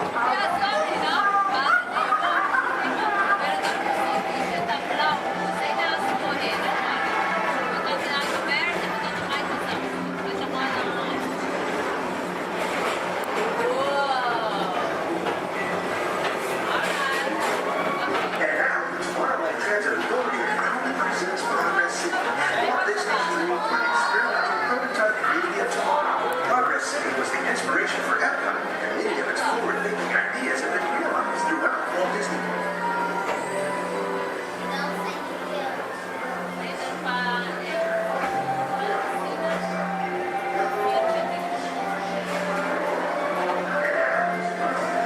If your future includes shopping, then you'll want to visit Mickey Star Traders, where you'll find the greatest goods from around the galaxy. That's right! It's out of this world! Come on!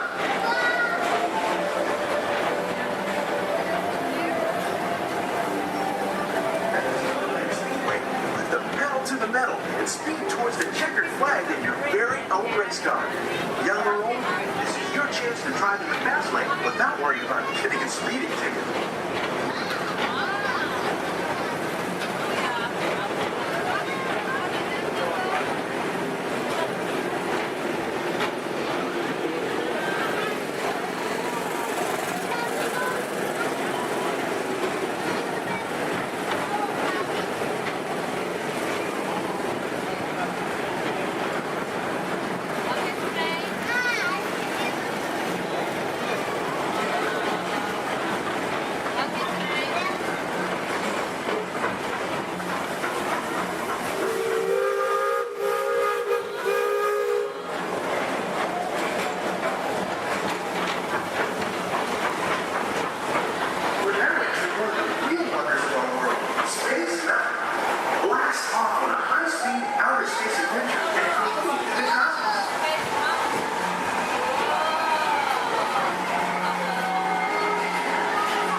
Paging Mr. Morrow, Mr. Tom Morrow.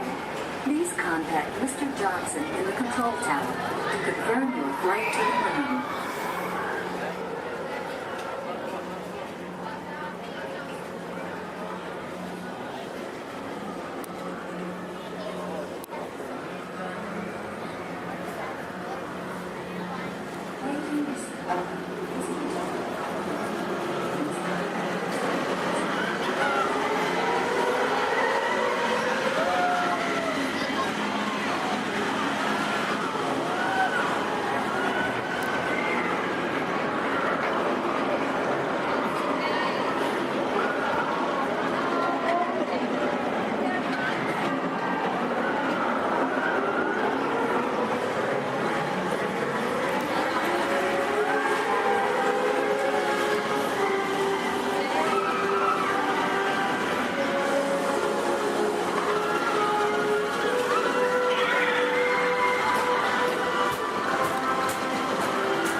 spin around the planet and ascend to otherworldly heights.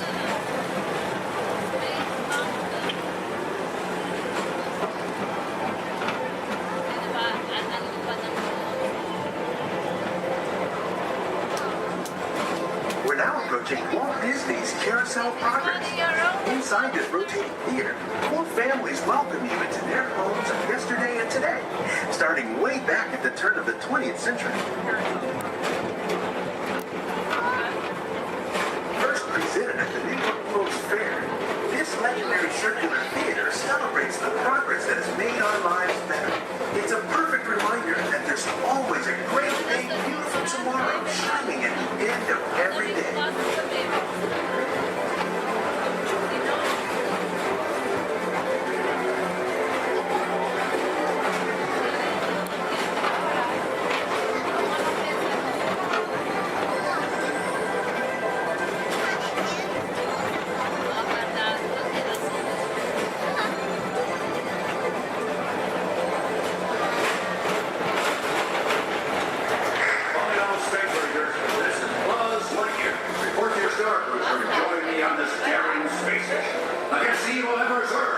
As an honorary space ranger, you'll use your own personal laser cannon to save the entire galaxy.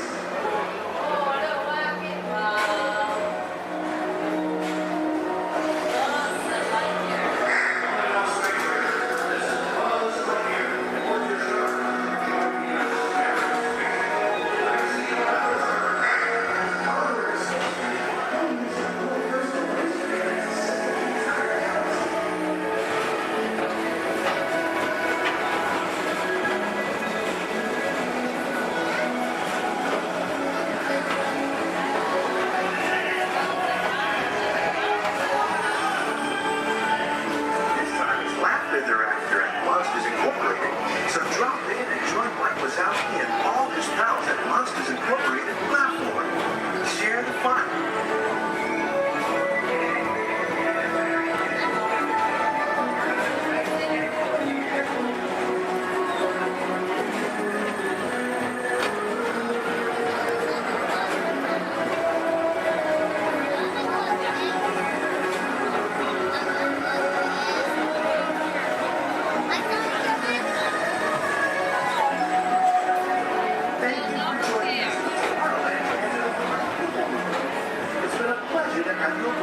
Enjoy the rest of your day and have a great, big, beautiful tomorrow.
That's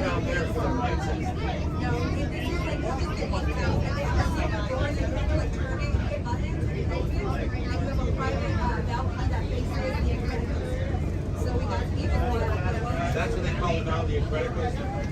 Yeah, it's not Screaming California. When I went out, I remember the first time I ran, I went on it, there was a guy who had a cigarette in his mouth and he came in, he was so proud that he had it lit the whole time. That's like, I remember the first time I ran, I was like, okay, glad. I went on that ride 5 times with the kid. He was at the time. My shoulder. Yeah, it's fun. That's a good one. It is. I grew up in Santa Clara and they had Marriott's in America. So California after that. He's from Redondo, and so we're like 30 minutes. And we just moved here to Oregon. Oregon for a while. Nothing. Years of like, let's hike, let's crab, let's fish. So when we got Florida, I was like, You're going to enjoy your I have. I've played hooky lots of times. Tell them your stomach hurts. But you got ready to smart. This is our second time coming. We just got our pass. We got our pass maybe a month ago. Let's go. We've been here like 6 times already. But it's hard to break some back.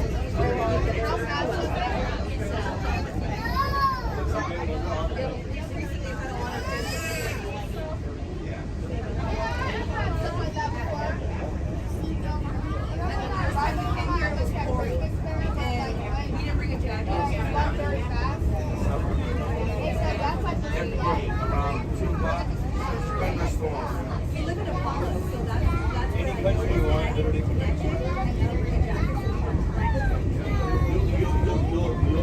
You'll have to.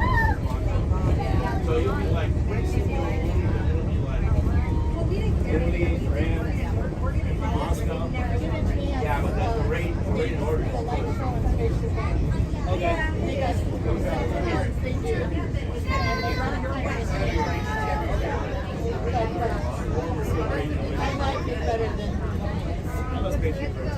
The building in here right here, that's Moana? Moana's water. That's super.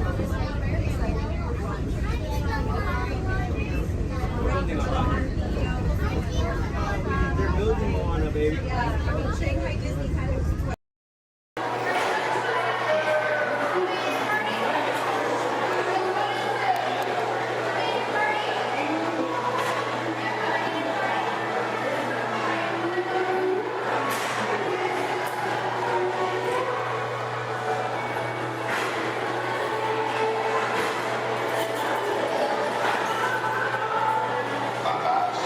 Snow White is the fattest one of all. No!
at the center, Goofy in the left, Minnie in the right, and your happy driver in the bus, Carlos. We want to give you a very warm welcome to Walt Disney World. Welcome, everyone. If you are ready, give me a big yes.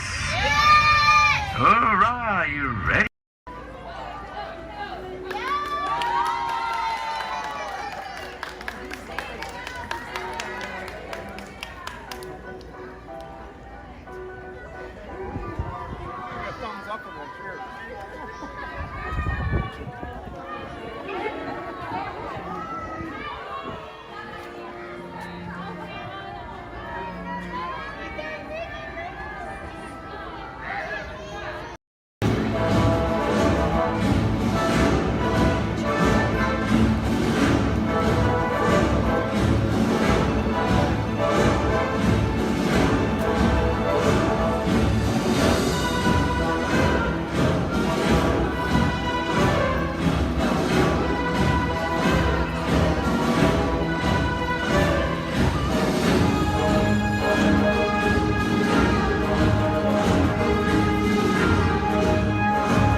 That card on your way out.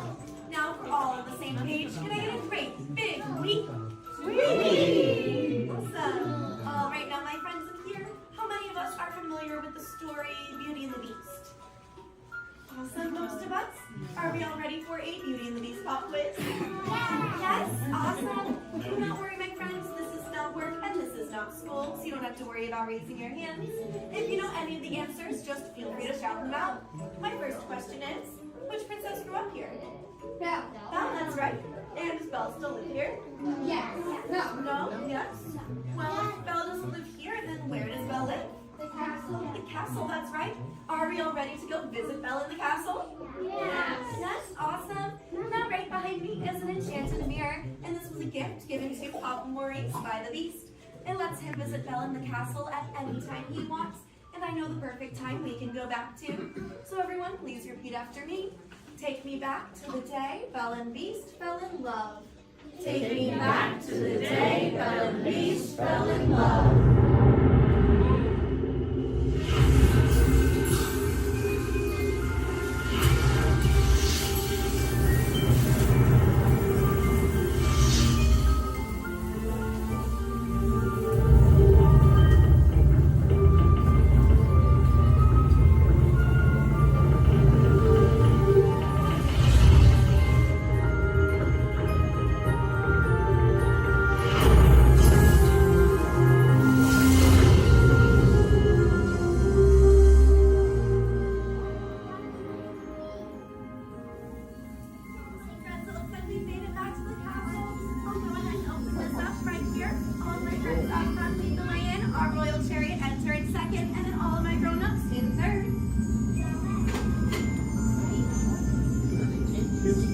Here we go.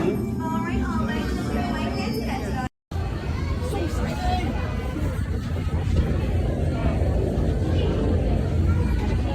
Thanks. What'd you say? You did? Oh. So I said like no. I used to Motion tracking, assigning individualized color profiles, web shooters calibrating. Woo! You there, Spider-Man? I'm here. Where are you? On our way.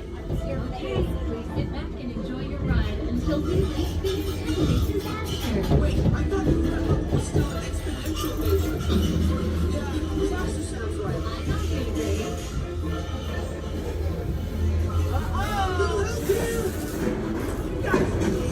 I'm glad to see you guys.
bots explode. If we intentionally hit those green bots, maybe we'll trigger a chain reaction. I think you're right. That should stop it.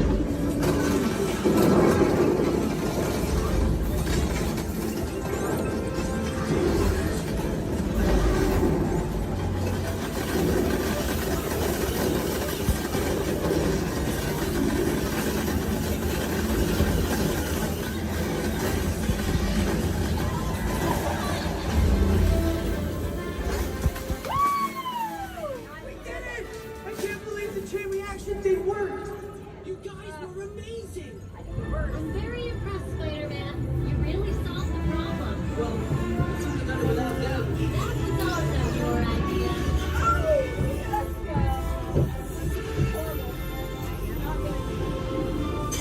Dang it!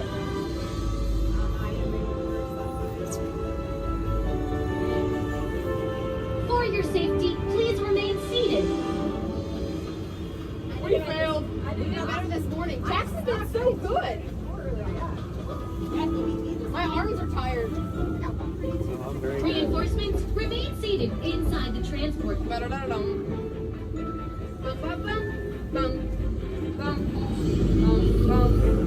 Hey, thanks for attending our open house presentation and preventing the destruction of the world as we know it. Please collect your wits and any personal belongings as you exit the vehicle. See you later. Time travel commencing in T-minus 10 seconds and counting. This is Seeker. Listen up. We've got to get in, grab the iguanodon, and get out before that asteroid hits. Let's roll!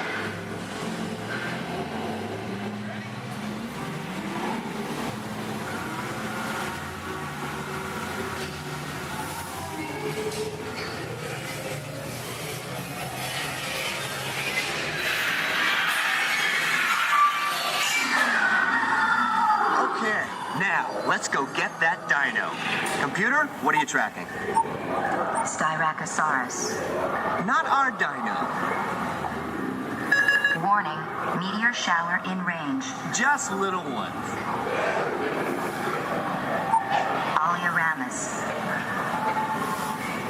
Hadrosaur. Raptor. Time to get serious. Locking autopilot on homing signal now. Hang on! I'm tracking a big dino on the scope. Could be ours. Computer, full stop. Identify. Carnotaurus. Definitely not our dino. Go, go, go!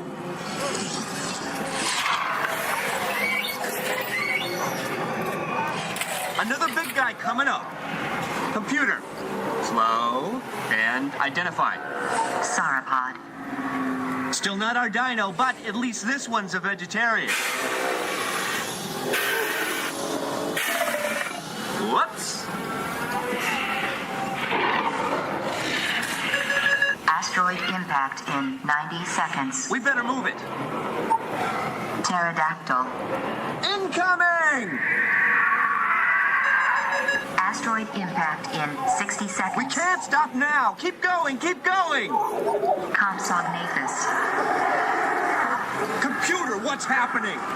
Loss of traction. Four-wheel drive, move it.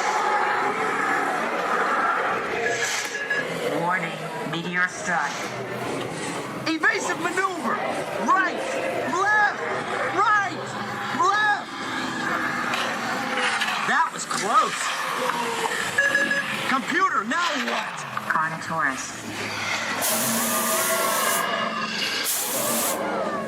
That's it. Abort mission. Abort, abort. Iguanodon. Forget it. Get them out now. Asteroid impact. Brace yourself. This is it. They're not gonna make it. They're not gonna make it. Mission accomplished. You made it!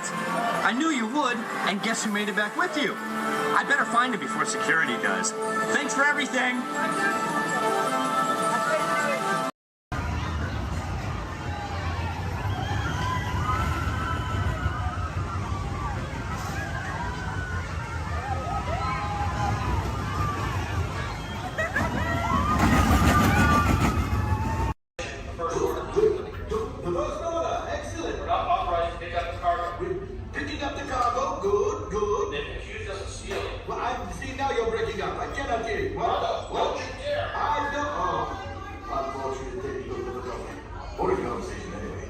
Another group of flight candidates. Welcome, my friends. Welcome, welcome. What a fine-looking group of flight professionals. You remind me of me, but without the bumping of your heads. Recognize a few of you. You flown for me before. I can't believe you made it back. And it's good you made it back. Good for you. We'll talk later. I have to do everything around him.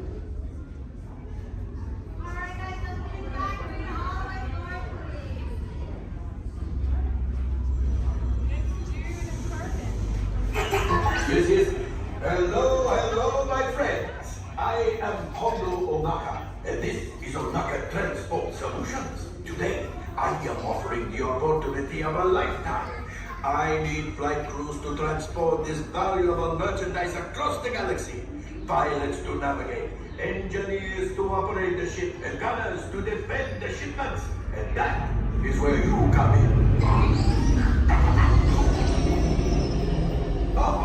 The Millennium Falcon. Oh no, for some very fast and very profitable expeditions. Chewbacca, my fine furry friend. Yes. As we agreed, you let us use the ship. We'll get you the supplies you need. It's a win-win. You help the resistance, and I get all the profits. The First Order will never know we were there. Okay, time to go, so, bye-bye. We better go before he changes his mind. Move along, my friends. Listen carefully and remember, the better you work together.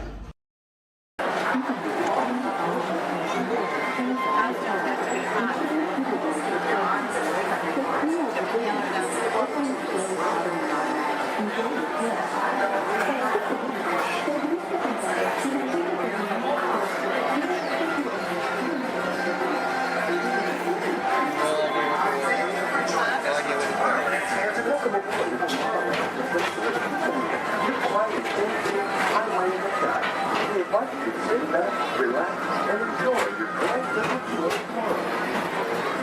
Along the way, you can preview many of the exciting places you'll want to be sure to enjoy today while visiting Disneyland of tomorrow.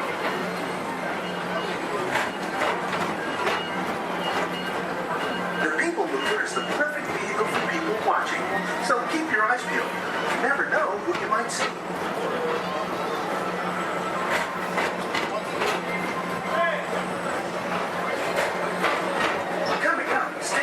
State where you can report for duty as a security agent for the Galactic Federation.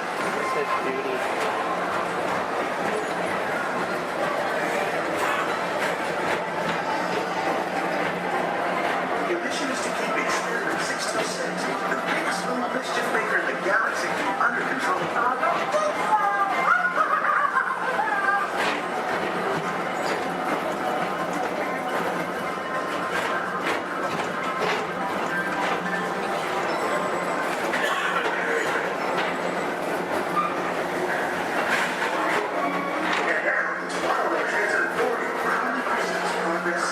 Walt Disney's dream for an experimental prototype Progress City was the inspiration for Epcot, and many of its forward-looking ideas have been realized throughout Walt Disney.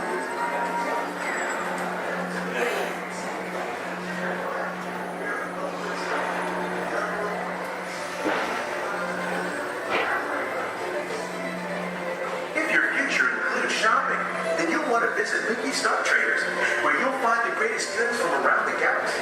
That's right. It's out of this world.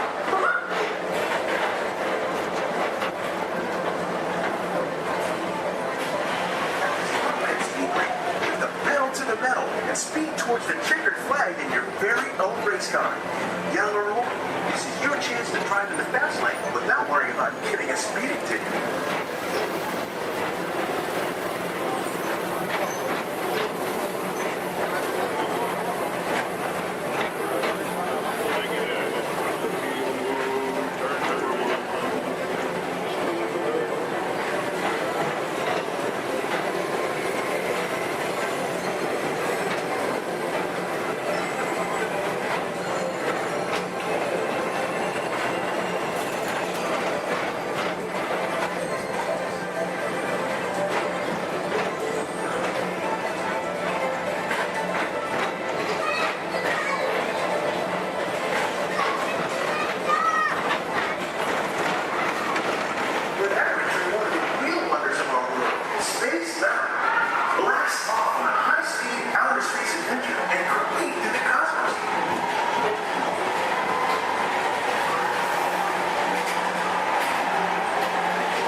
Approaching Mr. Morrow, Mr. Tom Morrow. Please contact Mr. Johnson in the control tower to confirm your flight to the moon.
Walt Disney's Carousel of Progress. Inside this rotating theater, full families welcome you into their homes of yesterday and today, starting way back at the turn of the 20th century. First presented at the New York World's Fair, this legendary circular theater celebrates the progress that has made our lives better. It's a perfect reminder that there's always a great, big, beautiful tomorrow shining at the end of every day.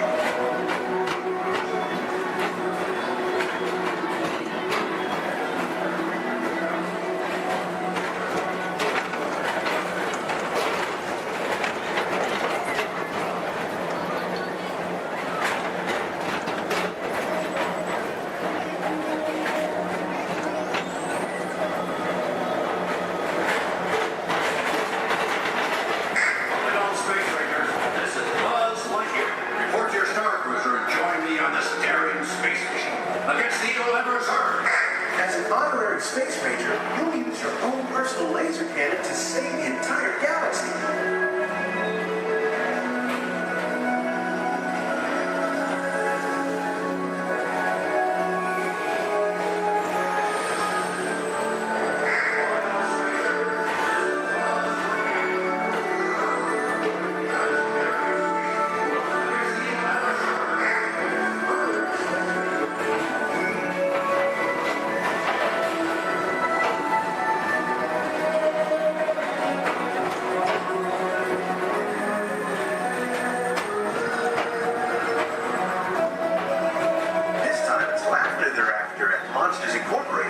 So drop in and join Mike Wazowski and all his pals at Monsters Incorporated Laugh More. Share the fun.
In this scene, the prologue is on a surveillance mission, searching the skies for enemy aircraft.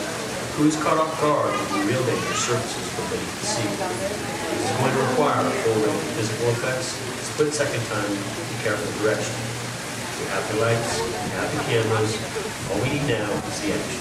All right, now if anybody knows the serious action, it definitely would have to be director Michael Bay. Some of the special effects you're going to see in our show today include water cannons, pressurized up to 100 pounds per square inch. That must be time to match our sound effects. And probably the most important effect out of all of these is fire, because it must be ignited at the exact precise inches. And it does take a lot of time and energy to set these furnace for an explosion. But the most important factor in all of this is the safety of our actors, and that's where you come in today's ceremony today. Everybody say hi, Todd. All right, everybody say bye, Todd. All right, Todd, you have been cast a little more mechanic today. Your scene takes place way down there in the engine room of the PT boat. So you want to go ahead and dive on in for me? Did you bring your bathing suit? Oh, I hate when that happens. That's okay. When that happens, we actually just recreate the engine room right for you right here. So all ready to get you all set up. All right. Now, guys, we're actually going to be shooting two different scenes today. Not necessarily in the order that they appear in the movie, but most movies are shot out of sequence. So it's kind of hard for actors because they must react to scenes that actually haven't even happened yet. It's really up to the director to get them all motivated for those scenes. All right, are you ready, Todd? All right, perfect. Now, what you're going to do is that phone right there is going to buzz. Right there. It's going to buzz just before 800 gallons of water. Just come pouring out of those tanks, slide down the chute and slam into like spray. Not a big deal, right? Perfect. All right, handle it. Are you ready? Perfect. All right. The good thing is about 800 gallons. It's more like 1,000. Okay, let's not let them know that because there's a fine line between motivation and fear. Are you ready? Perfect. And roll playback. And action. Go ahead and pick up that phone for me. Call your captain. Let him know you might take on just a little bit of water.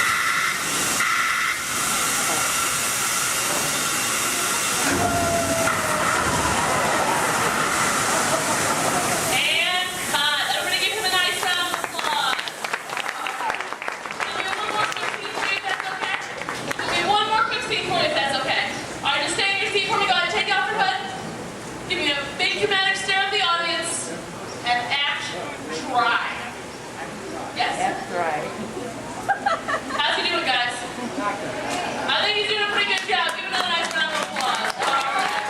Now we're actually going to turn that scene to our next scene. Our next scene takes place right over here in the deck of our PG boat. It's going to bring in our right for now.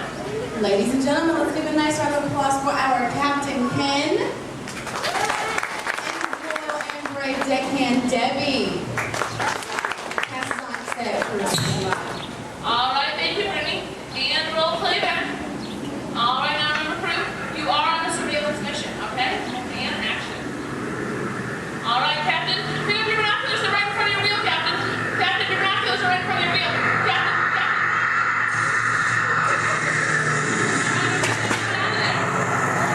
All right, Captain, spin your mouth. Hurry. He's coming back for another round. Get your boat out of there.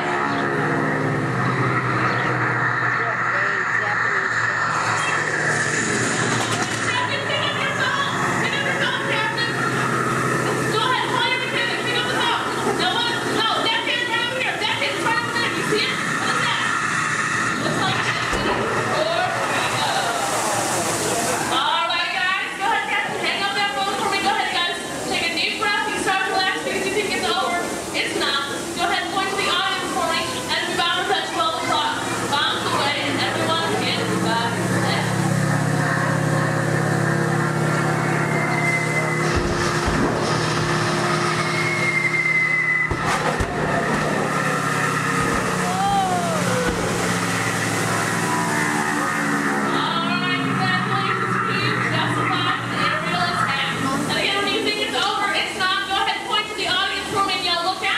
Two torpedoes that just headed their way. And everybody give them another nice round of applause. All right, put those two things together. Add some computer-generated images, pre-recorded dialogue, and a rousing musical score. Turn your attention to the overhead monitors as the crowd presents Harbor Race Cast.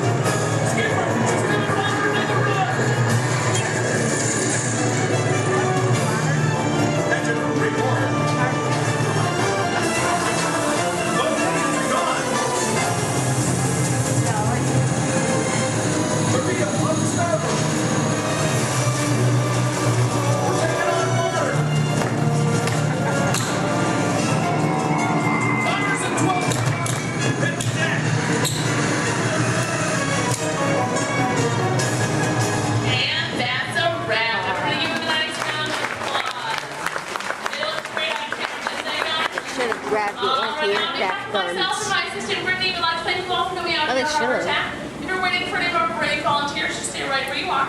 If not, go ahead, turn to your left, down the extra ramp through the cops warehouse. In the life cycle, there are winners and there are losers. Who are you? Welcome to Turtle Talk. My name's Andrew. Before we get started, there are a few things that I would like to go over with everyone. Now, here at Seabase, there is absolutely no eating, no drinking, no smoking or vaping, and no flash photography. Thanks, guys. Now, this piece of equipment here is known as a hydrophone. It allows us to hear sounds from beneath the sea, and it's also going to allow us to hear from our very special guest today. Does everybody know who our special guest is? Please shout it out. Crush is coming to talk to us to learn more about the human world, and we're going to get the chance to ask him a couple questions about the turtle world. So, little ones, be thinking of questions that you may get to ask Crush, okay? Now, it does seem like Crush is off surfing at the moment. In order to call him out, we need to yell, "Hey, Crush!" on the count of 3, all right? 1, 2, 3. Hey, Crush! Well, righteous, dude! Well, awesome! Check it out, man! Hey, dude, look! Double barrel, 360, totally tubular. Whoa, look at the humans in the human tank! Hello, humans! Righteous, man! Oh, dude, speaking of most righteous, look at this, bro. Hatchlings, grommets, offspring, totally chillin' sub-level. Look at this, right next to you, you got a little dudette, blue shell, brown noggin, goggles, and extra ears. Yeah, right there on the coral. Hey, bud, what's your name down there, dudette? Bella. Hey, what's up, bud? Are you having a good day, man? Yeah. Awesome. Can you talk like a turtle? No. Oh, I got your back. It's really easy. Just say, awesome. Awesome. Nailed it. Try this one. Say totally. Put them together. Say totally awesome. Totally awesome. Give it up for that dude. That righteous. Good job, bud. Totally good. You talk like the turtle. Hey, I got a dude over here with a gray shell, curly noggin, and goggles too. Sweet. Hey, man, what's your name down there, bud? Gustavo. Hey, where are you from, Gustavo? Where are you from? New York. Whoa, dude. Who brought you here today? I went on my car. Oh, we'll find out together. Don't sweat it. Hey, dude, is there like maybe a parental unit, a life guardian of the Gustavo? If anybody's with them, right? Okay, let's talk to that chick and see what's up. All right, awesome. Hey, dude, what's up, bud? What is your name? Karen. Hey, Karen, what's up? How many kids you got? My English is not good. I'm from Brazil. Oh, I don't speak English either. I talk turtle. Karen, does it freak you out Gustavo has no clue you're here? Don't worry, Karen. They come back when they get hungry. Karen, did you feel it, bud? Did you feel it? We're sharing a moment. Look at you, Karen. Awesome. Dude, my son Squirt, he's like this. He goes, Dad, what's up with all the humans? And I go, dude, I do not know. Human dudes, I need human help. Can all of you help out and answer Squirt's questions? If you want to help, say, Chaw! Righteous! You so totally rock, dude! Oh, wait a minute. Sorry, dude, my bad. Check this out. When a turtle says, you so totally rock, everyone says, dude! Here we go. You so totally rock! Dude! You so totally rock! Dude! Now all of you totally talk turtle. So, on to Squirt's question. Numero uno. He goes, Dad, if humans go to a beach, what do they do? I said, bro, I do not know. Humans, do you go to the beach? Yes. Awesomeness. Okay, answer it for the Squirt dude. What does a human do at a beach? Shout it out. Swim. No way. Who likes to swim? Wave some fin if you love to swim, man. Oh, man, I got wavers, like even on the bench. What's up, wavers? Nice. Dude, want to see me swim? Say go Crush. Go Crush. Let's rock. Everyone yell. Rip it. Rip it. Roll it. Roll it.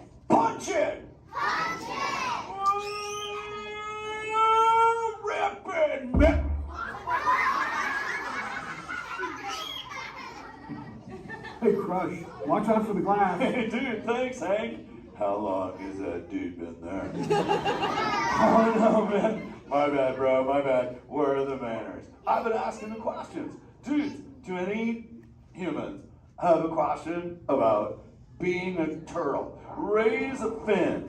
Hi, if you have a question about turtles. Cool. Got a chick over here, aisle style, red shell, brown knock, hanging loose. Hello, bud. What's your name? Hey, bud. What's your question? What turtles eat? Oh, dude, we're chowing green seagrass and green sea kelp. Big dudes, you're sitting on green seagrass benches. But check it out, Harper. We only eat green stuff, and so it actually turned this green. So, like, I'm green, and my kids are green, and my parents are green. Oh, and my wife's green, and my favorite color ever, purple. He's pulling your fin. It's green. Hey, there's a purple chick over here with like a jellyfish lid. Let's talk to this one on this side. Hey, bud, what's your name down low? Scarlet. Hey, cool name, Scarlet. What's your question? My name's not Scarlet. Oh, wait, what's your name? It's Charlotte.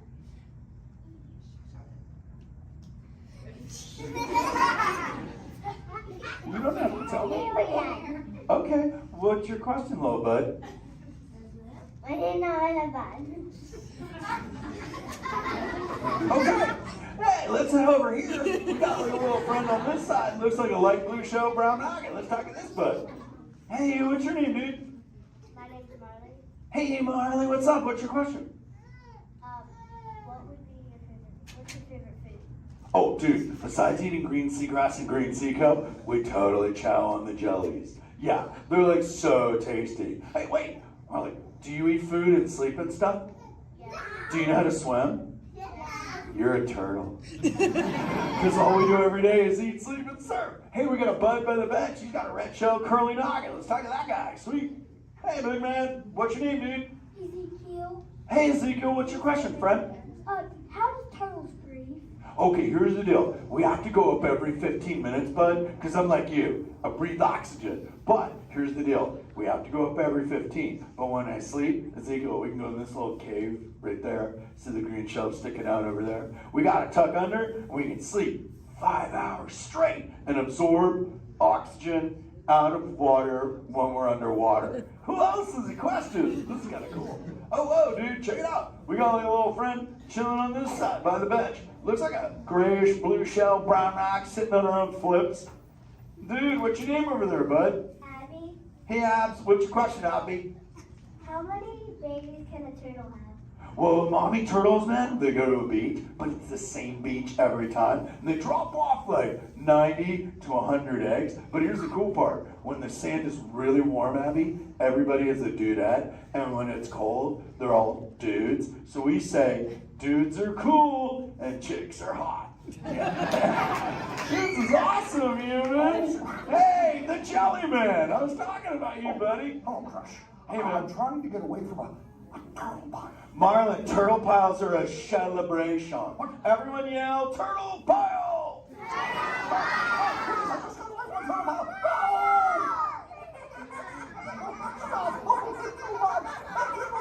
Oh, cool. Hey, boys, surf's up, dudes. Thanks a lot, Crush. For what? The turtle pile? Shout it out, humans! That dude has serious thrill issues. Humans, you rocked it! You so totally rock! Okay, like 4 kids remembered. The rest of you dudes pulled a hard dory. Dudes, don't space out! Remember, Turtle says you so totally rock. Everyone screams! You so totally rock! There you go, you're back again. Oh, bummer. Hey, bro, the frequency thing is not working. Whoa, it's Bailey. Call him back with your fins. Put your both fins up. Yeah, put your both fins up. Go.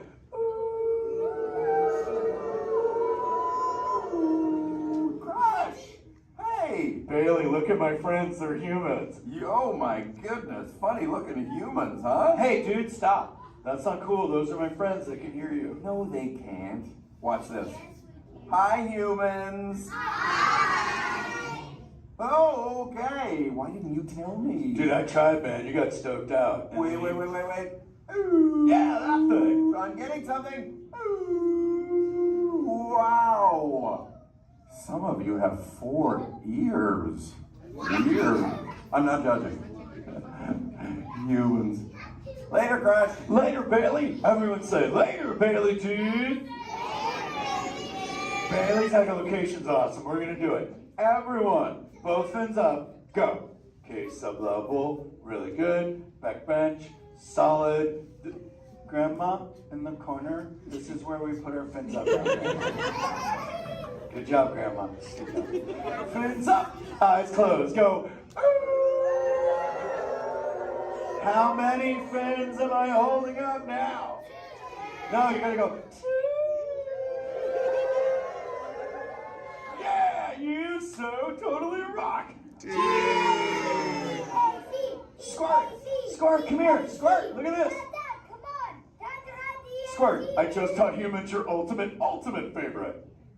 Sweet. Dude, go for it. They'll blast you. You so totally rock. Yeah. Rock on, human dude. Rock on, Squirt. That's my son. I'm in a jam. Oh, wait. Remember this thing. You gotta be good to the oceans. The oceans will be good to you. And slap the fins together for my man, Andrew. Rocking the mic, man. Oh, righteous. Little dude. Use the word dude all day long because your parents will love you. Hey, Karen. You're welcome, Karen. Let's go. You so totally rock. Let's give it up for Crush. If you would like to learn more about Crush and his friends like green sea turtles, manatees, or sharks, you can do so up on the 2nd floor of Sea Base. Now, little ones, don't move until your adult comes to get you. Adults, please collect your belongings, collect your children, head on up to those 2 right there exit doors. Or if you're taking, please don't stand up. Ladies and gentlemen, the voices of liberty. Strike up the band, strike up the band, strike up the band, strike up the band, strike up the band, strike up the band, strike up the band. Let the drums roll on, let the trumpet call, while the people shout, strike up the band. Hear the cymbals ring, calling one and all to the martial swing. Strike up the band. There is work to be done, to be done. There's a prize to be won, to be won. Come, you son of a god, take your stand. Come on and take your stand. On the night boy, come along, let's go. Hey, leader, strike up the band. Strike up the band. Come on and hear Alexander's ragtime band. Come on and hear, come on and hear. It's the best band in the land. They can play bugle call like you've never heard before. So natural that you want to go to war.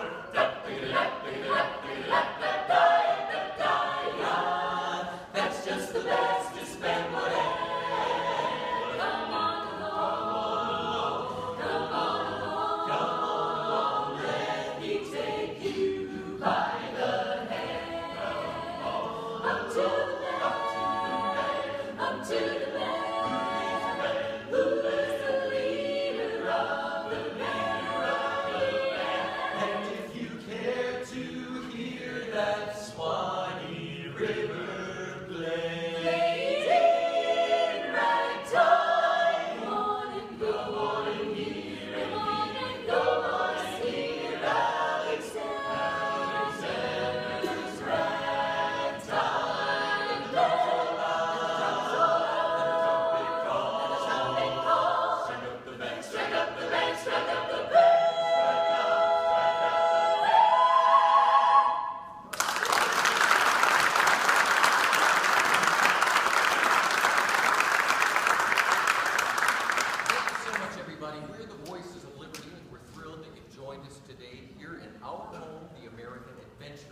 Hopefully in the next few moments, we'll be singing some of your favorite Americana music, but I promise you'll enjoy that music so much more if you'll listen to it under the dome. The acoustics are incredible up close, so while our singers take a step back to give you lots of room, come on up to the edge of this red circle all the way up here. You guys can get a little closer.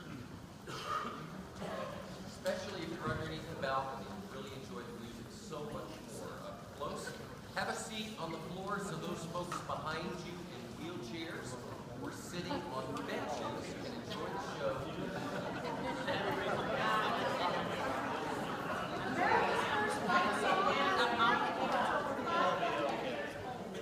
Born in Holland, grew up in Italy during the Revolutionary War, the British were proud of our ragtag troops. We liked it so much we sang it in every camp and battle, and we turned it into a song that the British later regretted.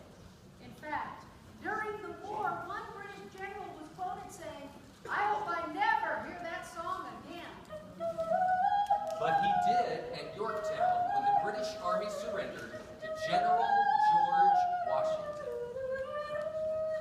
Yankee Doodle, keep it up. Yankee Doodle dandy. Mind the music and the step, and with the girls be handy. Yankee Doodle, keep it up. Yankee Doodle dandy. Mind the music and the step, and with the girls be handy. Mind the music and the step, and with the girls be handy. Yankee Doodle went to London just to buy a pony.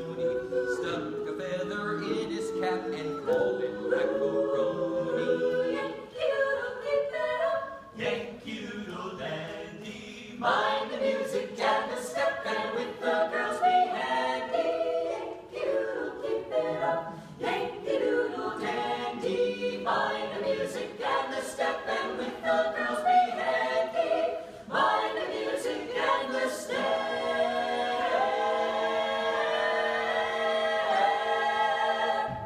And with the girls be handy.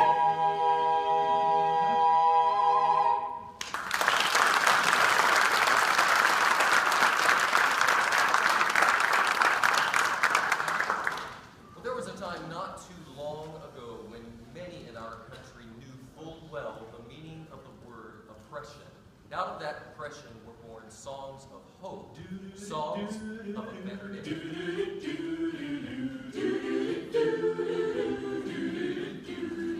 In that great get-up morning, fare thee well, fare thee well. In that great get-up morning, fare thee well, fare thee well. In that great get-up morning, fare thee well, fare thee well. In that great get-up morning, fare thee well, fare thee well. Sometimes I feel like a motherless child. Sometimes I feel like a motherless child. Sometimes I feel like a motherless child.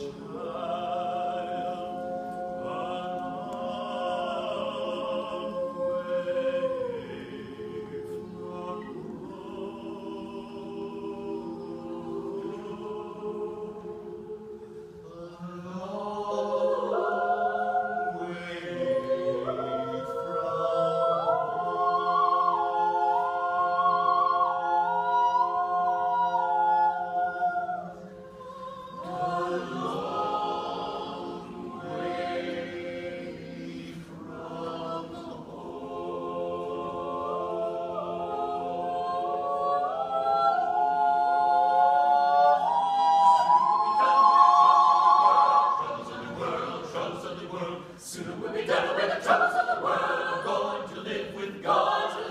No more reaping and wailing. No more reaping and wailing. No more reaping and wailing. I'm going to live with God. Soon we'll be done with the troubles of the world. Troubles of the world. Troubles of the world. Soon we'll be done with the troubles of the world. I'm going to live with God.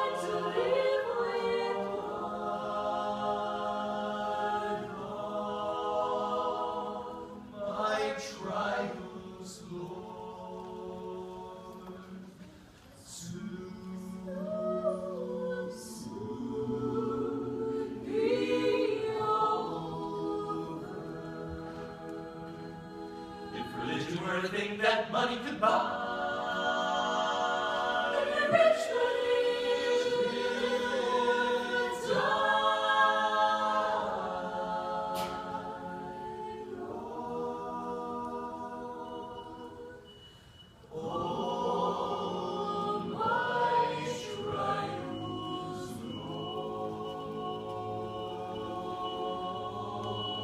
Soon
driving technology activated. Welcome to the sim track.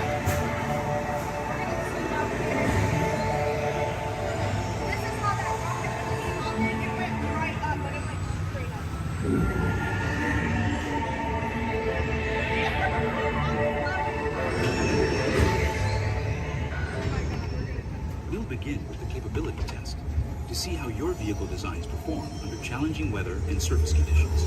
Monitoring road surface.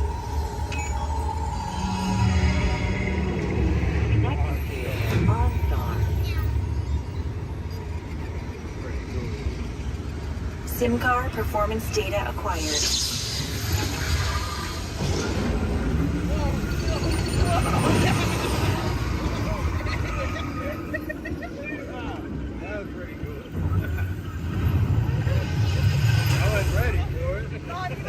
Let's see how your designs hold up now. Commencing SIM car off-road and extreme weather sequence.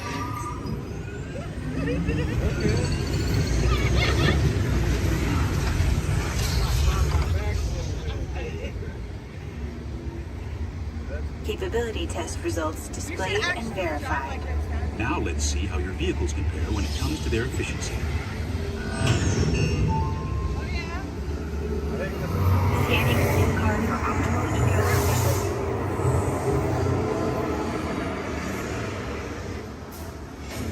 Engaging eco scan for aerodynamic efficiency.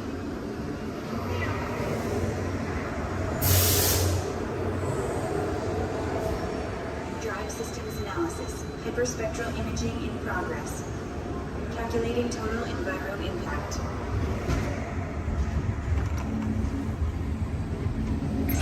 Commencing responsiveness test. Okay, the responsiveness data is now being synchronized. Automated driving technology verified and active.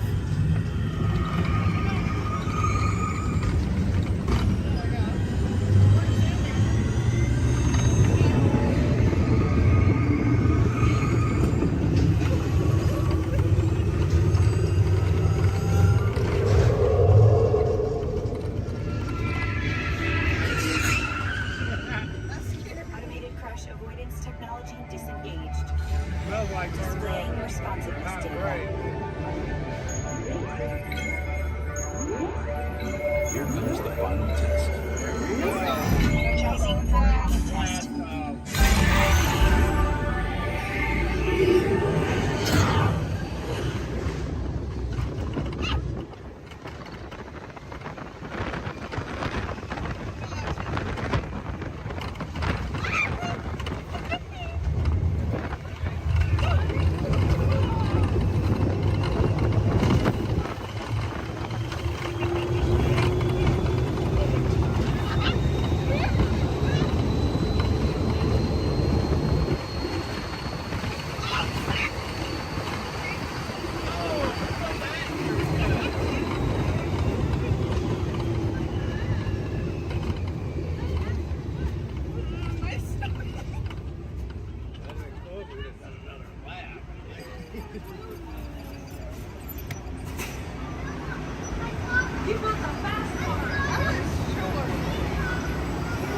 Displaying power test results. SIM track performance testing complete. This concludes your performance testing. You'll be able to see how your Chevrolet custom concept vehicle designs compared with the SIM car after you disembark.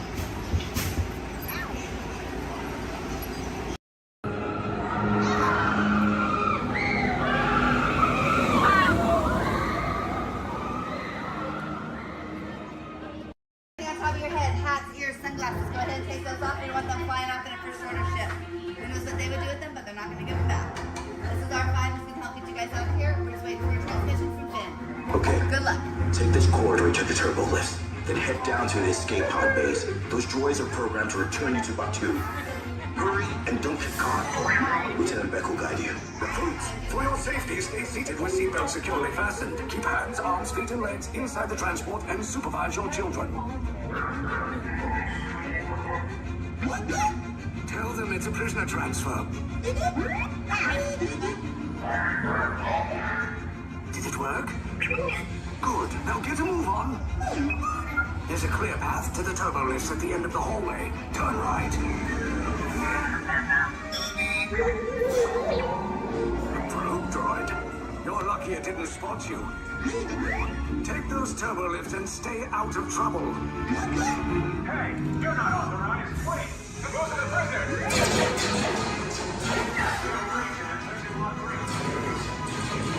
Cover is blown. Find an alternate route. Who picked these two droids anyway?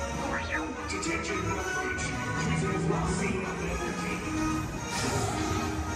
Fire!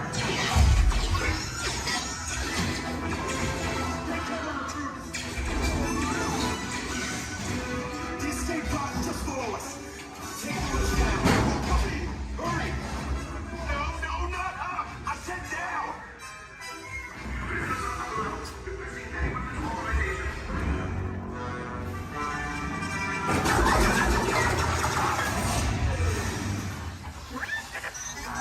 This does not look good.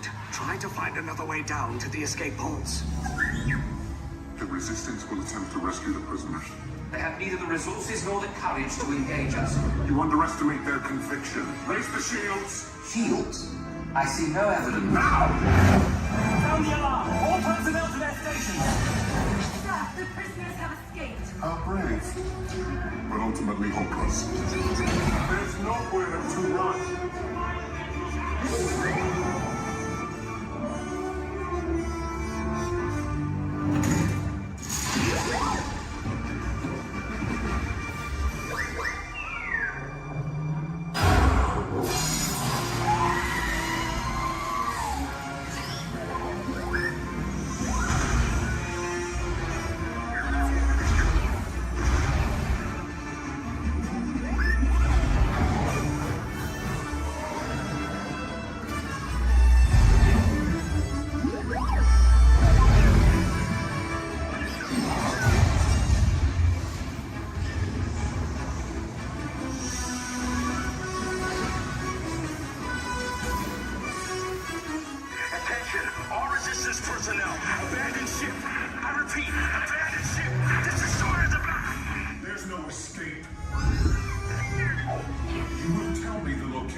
Came in a little off target.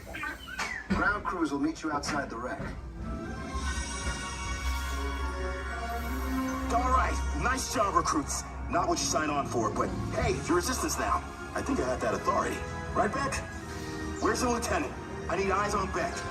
I know, Scaffold's copy. More escape pods down in Sector 4. Verification pending from Key Command personnel. Where's the lieutenant? I need eyes on Beck. Lieutenant back here. Beck! You're alive. I should hope so. Great job, recruits. Thanks to your heroism, the location of the Resistance base is secure. Bravo! Yes, R5, you too.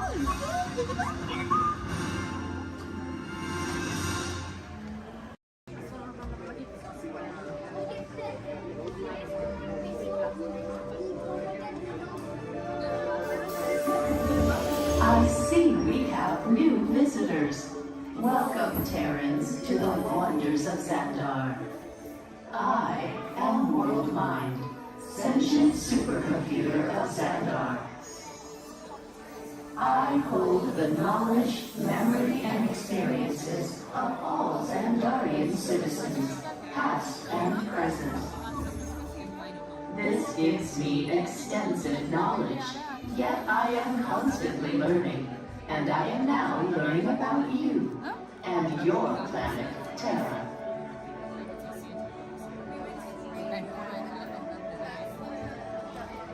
Much of my knowledge of your world came from your great scholar, Peter Quill. However, many of his facts have yet to be confirmed, such as the incredible importance of a legend called Footloose. Through my fellow Xandarians working here at the wonders of Xandar, I am discovering more about you Terrans, such as your fascination with eating the turkey leg. Why only the leg? What about the rest of this creature? We are eager to learn the answers to these questions and so much more about your world. In return, we Xandarians hope to share with you more about ours. Although Xandar is 2.537 million light years away from your planet Terra, our worlds are actually quite similar and began at precisely the same moment. We refer to this as time zero, before the existence of anything. Our worlds were born of a single point of matter and energy that blasted outward in what you Terrans refer to as the Big Bang. And from nothing came the beginning of everything.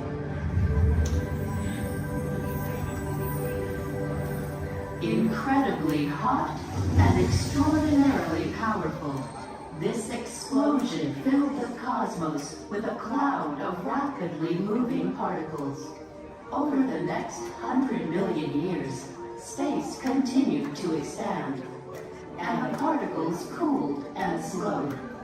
As they coalesced into huge swirling clouds, gravity pulled them into larger, denser clusters. At the heart of these clusters, the temperature rose, and the particles were compressed so tightly they fused, releasing enormous amounts of heat and light. This is how the very first stars in our shared universe were born.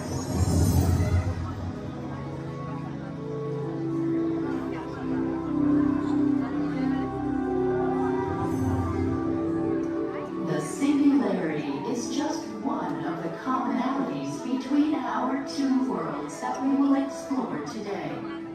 Welcome, Terrans, to the wonders of Xandar.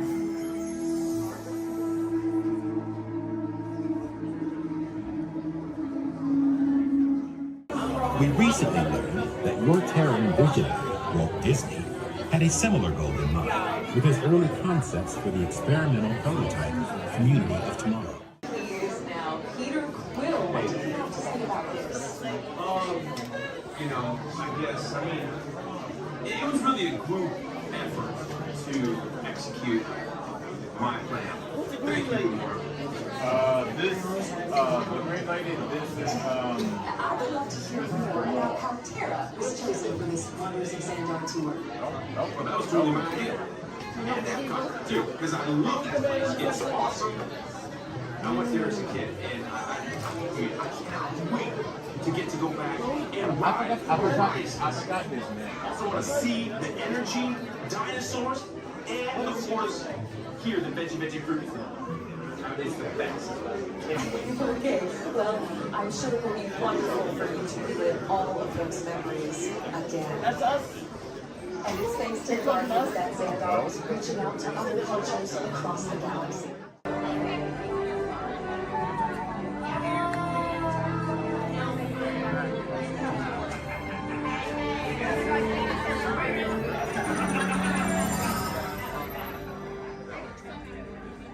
Greetings, Terrans. I am Nova Prime Irani Rayab, Commander of the Nova Corps. On behalf of all Xandarians, I hope you have enjoyed exploring the wonders of Xandar.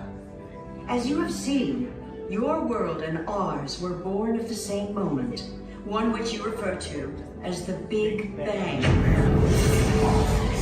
As such, We are all galactic neighbors in a vast universe which we and countless others share. For you to travel to Xandar would take 2.5 million years, assuming you had a ship that could fly at the speed of light. So we decided to come to you. But even we could not have reached you so easily were it not for the Cosmic Generator, an advanced piece of Xandarian technology that creates jump points, artificial tunnels that act as shortcuts, linking distant points in space. It is our desire to share this wondrous technology with your people so that together we might explore new worlds and create a brighter tomorrow. And now, as the culmination of the wonders of Xandar, you will be teleported to a Nova ship above your planet for a demonstration of the Cosmic Generator. I trust you will find it an unforgettable experience.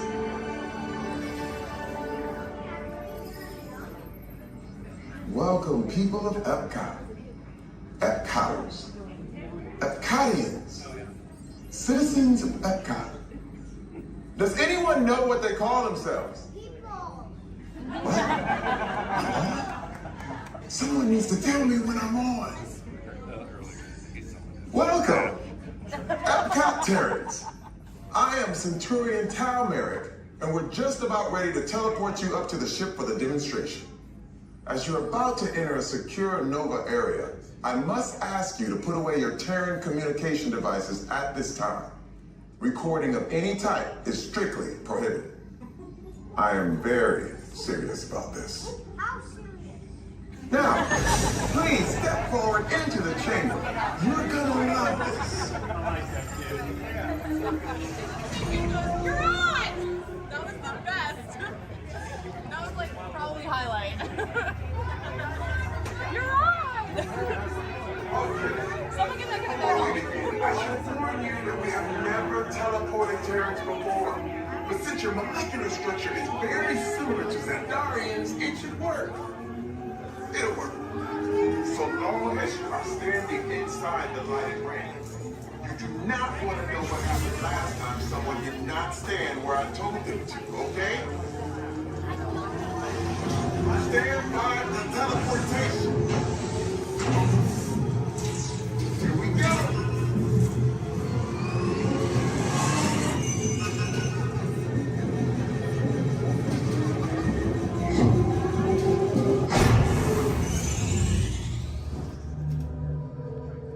You made it. I mean, of course you did. Nova Prime, they're ready. Excellent. What you see before you is the Cosmic Generator. And in just a few moments, we'll be activating it so you can experience for yourselves what's happening. I'm not sure. Our power's out. And the Cosmic Generator is gone. Interior Mark, go to Code Red. Prepare the fleet. And call the Guardians. Now. There is no cause for alarm. Turn off that alarm. I've got an important transmission coming in. Hey, what's up, Nova Corps? Our Cosmic Generator has been stolen. What? How? Why didn't we think of that? That thing's gotta be worth a fortune. I am Groot. Good question. Yeah, who do you think took it? Perhaps that really big man outside your ship. That is a big man. I need to alert Nova Prime. Watching Terrans from beyond. That's not creepy at all. This species has failed. Wait, whoa, we didn't even know there was a test. He's got the Cosmic Generator. He's creating a new jump point. Jump point to where? Not where. When. It's some kind of mutant jump point. He's going back to the dawn of time. Dawn of time, why? To erase the error. Well, that doesn't sound good. Your time is over. Wait, what do you mean? What do you mean that's so vague? The jump point is closing. Hey, Nova Dude, you're Nova Corps need to follow that whatever it is until we get there. We can't. Our power is down, and I've got to get these Terrans onto evacuation shuttles. I got it. I reprogrammed the shuttles to follow them through the jump point. Wait, what? Look, they're our only chance of keeping track of that whack job until we get the Cosmic Generator back. Piece of cake. What? There's people.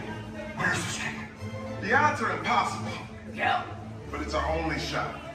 Good luck. Are you sure you can control it? Come on, it's me. You got this. We're all toast. First there was cake, now there is toast. This plan is making me so hungry. Terrence, listen up. We need to make our way to the evacuation shelter now. We'll follow the plane to get our power. Okay, they're headed for the jump point. This plan's never gonna work. Oh, yeah. Well, Okay, I'm locked onto your vehicle. we'll be right behind you. Nothing to worry about. Unless we cannot stop this unusually large man. We are likely doomed. Good luck. You're gonna need it.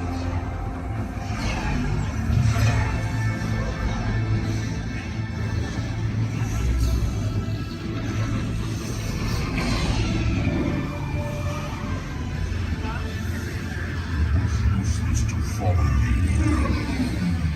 What is that noise? Noise? Nothing's gonna stop rock and roll from existing. What have we done? I think we're jumping back.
Heroes.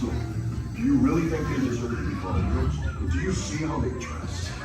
It's just a figure of speech, Drax. You are lying to them. Now I understand.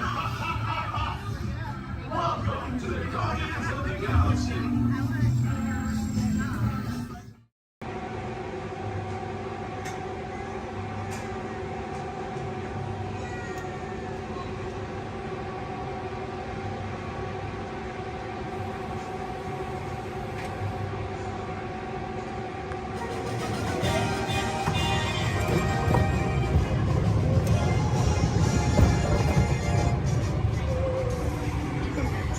Tell you about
This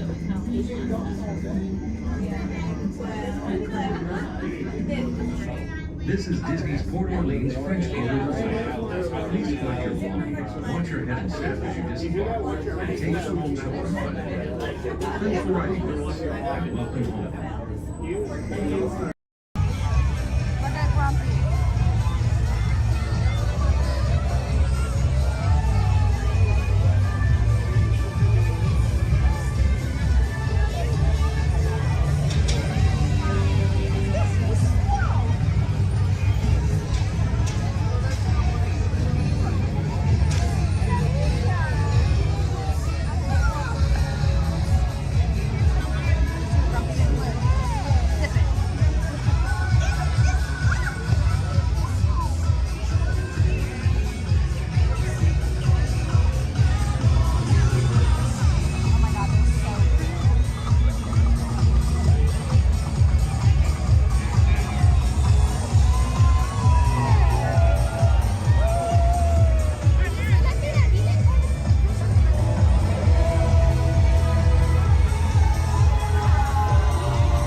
flashing buttons.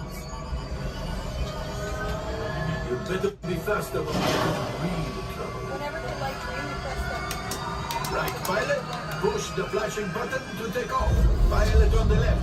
Pull your stick to fly right and left. I was just about to say that. Pilot on the right.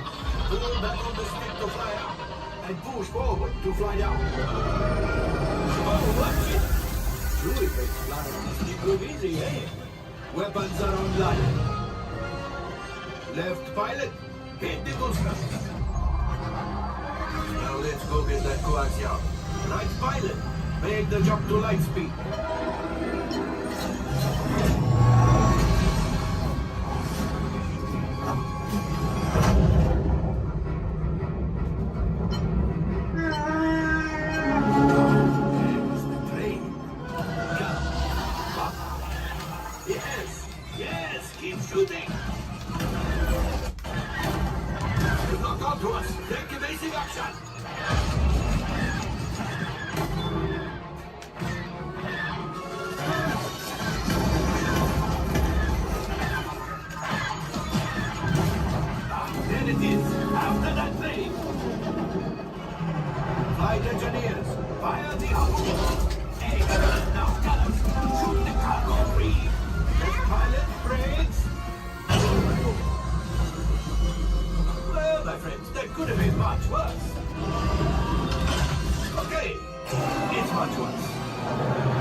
Left pilot, hit the boosters.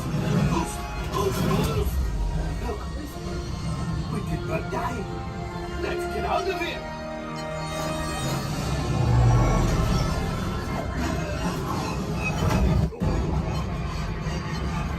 Your hyperdrivers failed. Pilots, evasive maneuvers. We've got company.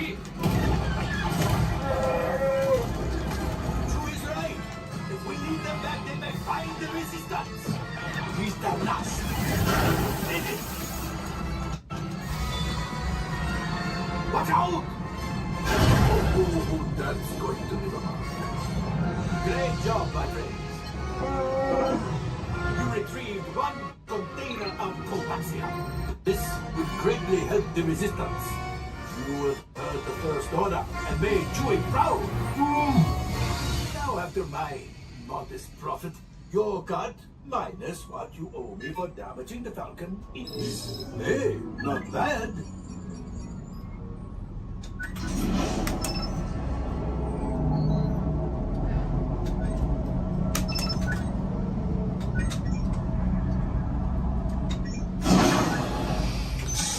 All right, I am making an executive decision.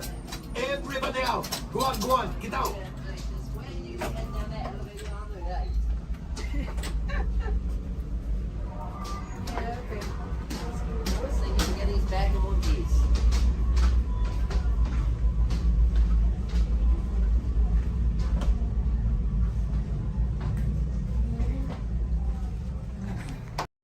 Good luck to you all. You might need it. Today's flight takes you to the planet Corellia. You will be intercepting a first-order train shipment of coaxium. Gunners, you clear the path. Pilots, line up behind the train. And engineers, you harpoon that precious cargo. Now get a move on and know that I have complete faith in you. But I am coming along with you just in case.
It is our mission to protect, preserve, and make available the history of the Walt Disney Company. So in celebration of 100 years of Disney magic and entertainment, it is my honor to welcome you to Disney 100, the exhibition. This very special exhibition will travel the world for 5 years in 2 units, one in North America and one in international locations. Both units feature hundreds of iconic Disney artifacts from throughout its history, including props, costumes, models, attraction vehicles, and artwork, as well as our original immersive activities that are sure to please visitors of all ages. We hope you'll enjoy your visit today and look forward with us to the next 100 years of Disney magic.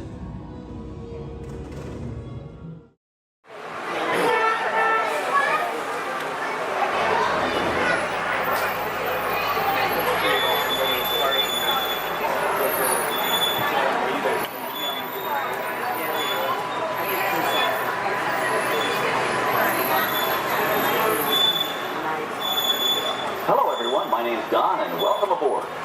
We're heading into the backlot of Disney's Hollywood Studios. This production area was built in 1988 as a Florida counterpart to the Walt Disney Studios in Burbank, California. We included sound stages, recording studios, high-tech editing rooms, all the tools needed to create movies, TV shows, and radio broadcasts. We've even got our very own water tower, too. It's up ahead on the left side of our shuttle. We call it the Earful Tower. It's inspired by the water tower Walt Disney had built for his Burbank studio in 1939. Our Florida tower stands a lucky 13 stories high, and we added our own creative touch, a giant set of Mickey Mouse ears. If you wanted to wear those ears, you'd have to have a hat size of 342 3/8. Up ahead, after the next bend in the road, you'll have a perfect opportunity to take a picture of this famous icon. In the world of entertainment, every project starts with a screenplay and a lot of creative ideas. A production studio is where the ideas of writers, producers, and directors are transformed into an on-screen reality. Within these huge spaces, filmmakers can literally create their own worlds. Our Florida sound stages are soundproof, weatherproof, and most importantly, air-conditioned, all vitally important for the cast, crew, and equipment. Many of the crafts needed for filmmaking are located right here on the lot. On the left, we have our own greens department. It grows flowers, trees, shrubs, and topiaries. A few well-placed plants can cover up empty spots in the set and add a touch of natural beauty to a scene. On the right are 2 of the aircraft from the 2001 blockbuster hit Pearl Harbor. These exact full-scale replicas of P-40 fighters were used in the special effect fight sequences. Of course, many of the planes we saw flying through the aerial battles or sitting on the ground weren't real at all. They were created entirely within a computer. Oh, keep your cameras focused to the right. We're coming up on that perfect angle of the Earful Tower I told you about. It's a true masterpiece.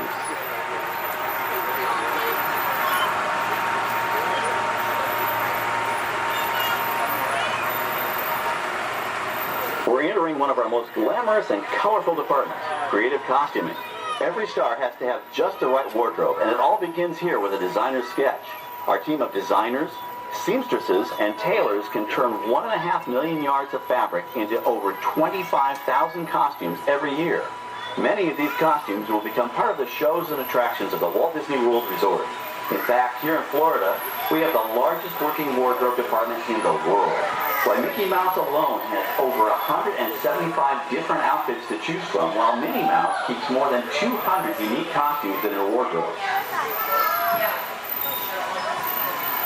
On the left are costumes worn by the stars in recent studio productions. You'll probably recognize some of those costumes from the big screen. Every story needs a setting, and our design staff can create just about any place a script calls for, from an urban city street to a remote desert canyon. On the left is our scenic shop where large-scale sets and props are built. Our team of set designers, carpenters, artists, and engineers has created caves and caverns, game show sets, even replicas of the U.S. Supreme Court and NASA's Mission Control, all on our sound stages. The shop also provides sets and props for our shows and parades here at Walt Disney World. The same skill and craftsmanship that goes into a movie set can also be used to create magic for our parks. Either way, it's all about making dreams come true.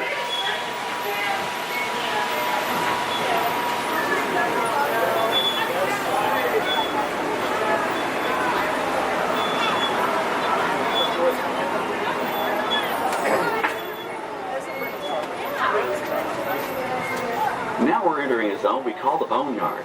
It's an outdoor storage area for oversized props and vehicles. Cars, trucks, boats, planes, we often save these props in case we need them for future productions. In this backlot collection, you may find real working vehicles, non-working mock-ups, and even large-scale miniatures used in special effects shots. Large-scale models create a more convincing illusion on camera. We even place small cutout passengers in the windows of the plane.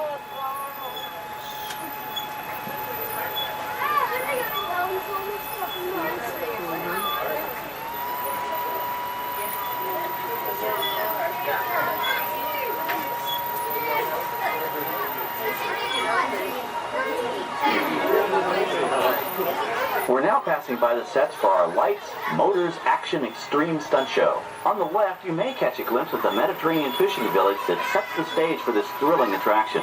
We'll get a closer look at it soon, but for now, we're approaching one of the largest standing sets on our back lot. It's over on the right. It may not look like much from this angle, but it's pretty spectacular on the other side.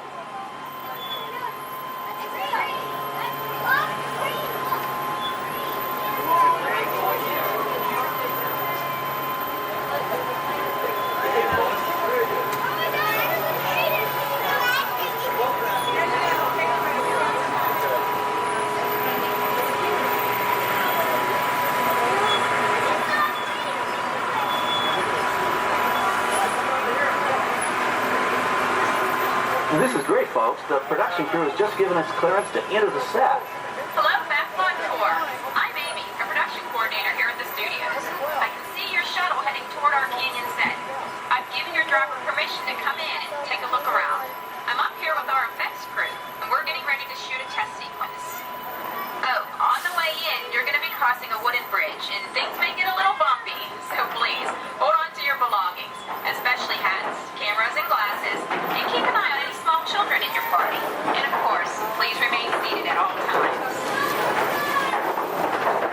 Welcome to the set. As you can see, we brought the bare, dry deserts of Southern California to green, typically humid Central Florida. This set is based on real locations that our production designer took pictures of. Our set crew spent about 6 months building the canyon, but we've used it for a number of TV shows and specials over the years. For our upcoming production, the script called for a tanker truck. We found this one in our boneyard, but it was too big to drive into place. So we picked it up with a crane and set it down here.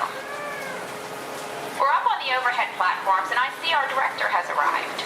As soon as the rain effect is ready, we'll begin the sequence. This set and shower is really just a special effect. We bring up a series of water nozzles just above your trim. The water sprays in a crisscross pattern to create a sense of depth. But this storm only covers the first few feet.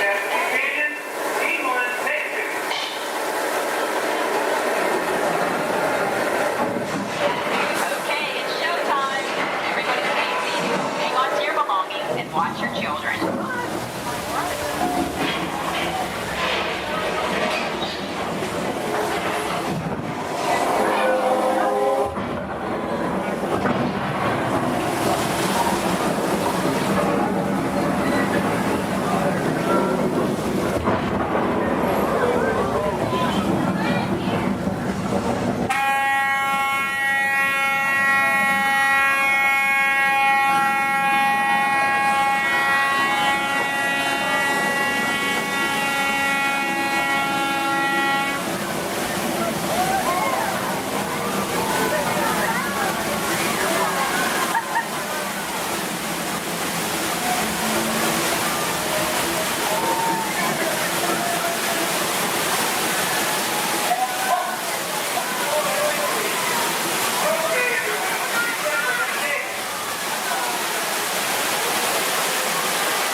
water through air cannons for an extra dynamic effect.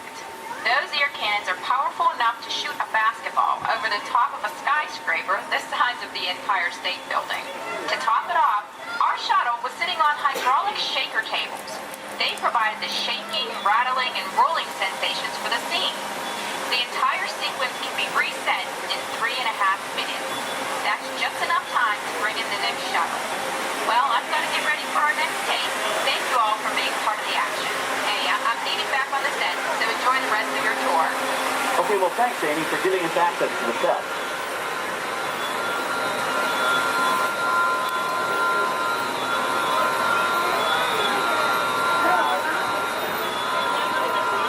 On the right, we have an authentic piece of Disney history. That Gulfstream 1 was known at airports across the country as November 234 Mickey Mouse, but we just call it the Mouse. In 1964, Walt Disney and his hand-picked team used this plane to scout locations for what he called the Florida Project. Soon, they secretly began purchasing thousands of acres of land, which became the Walt Disney World Resort in 1971. During the creation of the resort and later Epcot, the Mouse shuttled studio executives and Imagineers between Burbank and Orlando, making it the most used executive aircraft in the country. Appropriately, the Mouse retired here in 1992. As Walt used to say, it was all started by a mouse. In this case, the 234 Mickey Mouse. On our right, we once again sweep past the magnificent Mediterranean village of our lights, motors, action extreme stunt show. This high-octane attraction is based on the hit show from the Walt Disney Studios Park in France. In this action-packed production, you'll feel like you're right there on the set during the filming of a spy thriller, complete with custom-built cars, motorcycles, even jet skis.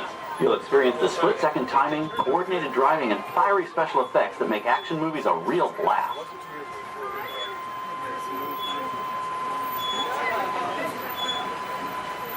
The staging area to our right is known as Acceleration Alley. Here, the custom-built stunt show vehicles rev their engines up to 70 miles an hour before making their high-speed entrances onto the stage for our lights, motors, action extreme stunt show. Of course, these are professional stunt drivers. We hope you'll enjoy their daring driving skills, but please, don't try them yourself.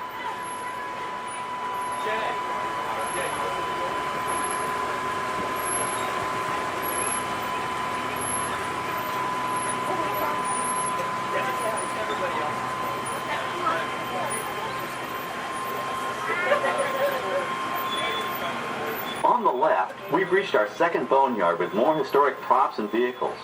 When we reuse older props in a new production, they're often refitted with custom parts and given a whole new color scheme. You might not even recognize them the next time you see them on screen. For instance, coming up is our friend Herbie the Love Bug. He went through a special demolition derby makeover. Those dents and dings were added on purpose, but he can be polished up as good as new for his next starring role.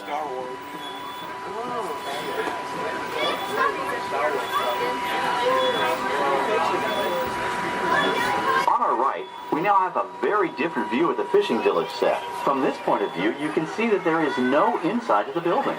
They are just false fronts or facades.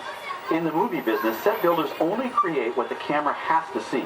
It's an old movie trick dating all the way back to the silent era. To add to the sense of realism and avoid the cost of set building, many of today's television shows and movies film on location in cities and towns across the U.S. But out in the real world, you've got to contend with noise, traffic, crowds, and various visual elements that may or may not belong in your film. Here on the backlot, we can avoid these problems because we created our very own flexible urban environment. Our Streets of America facades can stand in for a small town or a giant metropolis. As we come around the last corner on our route, you'll see the skyline of New York City in the distance. It's really a series of painted flats, expertly designed to fool the eye and the camera. We can dress and decorate these streets to look like any city we want, from Chicago to San Francisco. Depending on the choice of vehicles, props, and costumes, we can even turn back the clock and set our story in a different time. And what's more, these sets are built with Florida weather in mind. They're made to withstand 100-mile-an-hour winds. You're welcome to visit our Streets of America anytime during your visit today and get an up-close look at the skills of our set designers and builders. We've just about reached the end of our tour. Our final stop is the American Film Institute Showcase, where you can see the actual costumes and movie props used in some of Hollywood's most famous films. There are some pretty amazing items in there, so feel free to take all the time you like. Please stay seated until our tram comes to a complete stop and check around you for any personal items that may have fallen during our trip. Well, as they say in Hollywood, that's a wrap. Thanks for joining our backlot tour, and we hope you'll come back to visit us again soon. All right, we're going to stop up here in just a moment. I'll open these doors. And we're going to exit out through those blue automatic doors into the AFI showcase tour. Now, sit back, relax, and enjoy living with the land. Por su seguridad, permanezca sentado con sus manos y brazos, pies y piernas dentro del banco y cuida a los pequeñitos. A manera de recordatorio, no tomar foto con flash y luz de video antes de llegar a Ninandero.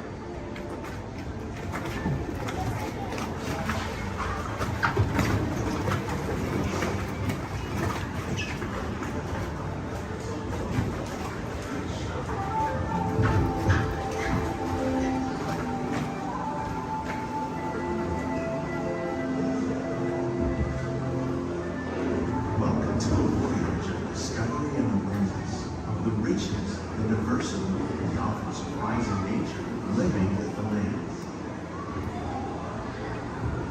Our journey begins after night, sudden changes are sweeping over the land. The approaching storm may seem violent and destructive to us, but to nature, it's a new beginning in the cycle of life.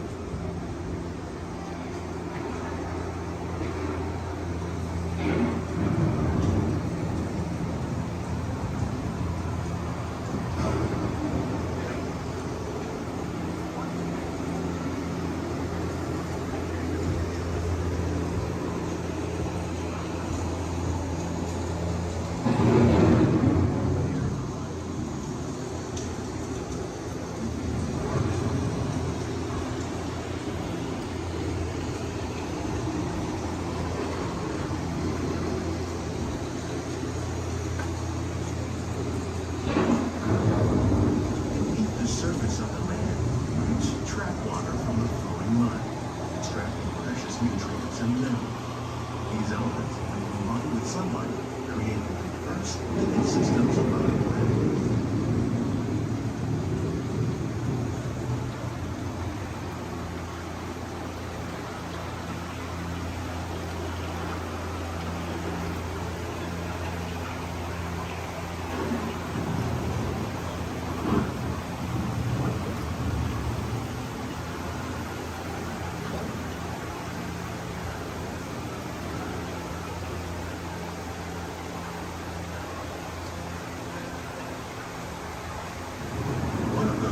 Systems is the rainforest, home to the most amazing concentration of life on our planet.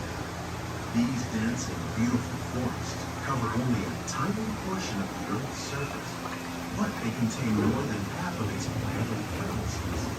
Rainforests are also extremely rich in productive living systems, providing us with oxygen, food, medicines, and other elements essential to our lives.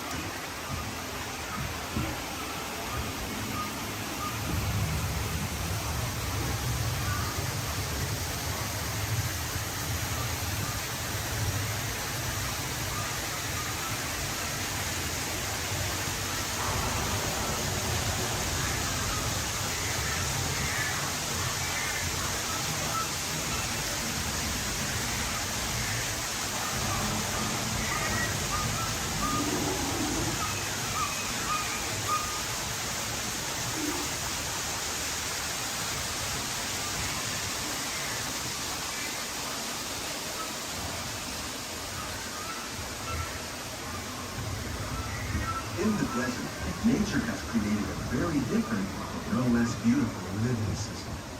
And while this arid landscape may seem lifeless, it is very much alive. The plants and animals that have learned to survive in these harsh conditions make use of what little water they can find and avoid the scorching rays of the relentless sun.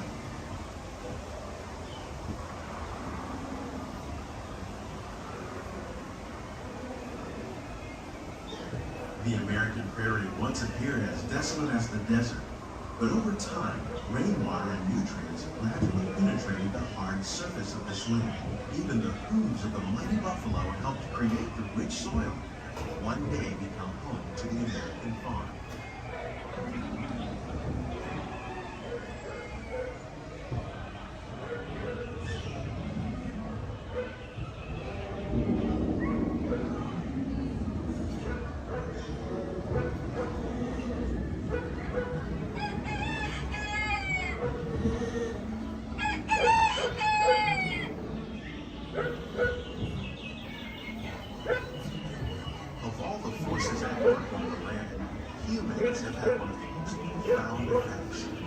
to produce food for a growing world led to the enormous use and sometimes overuse of land. In our search for more efficient ways to grow food, we often fail to realize the impact of our methods.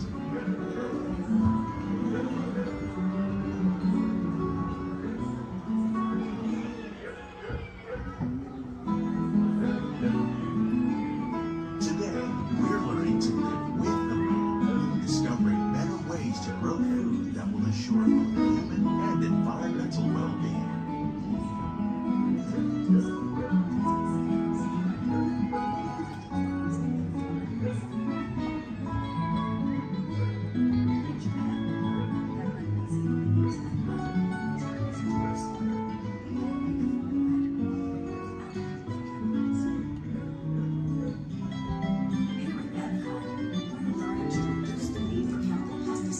By breeding and using natural predators, like ladybugs and wasps, to control pests.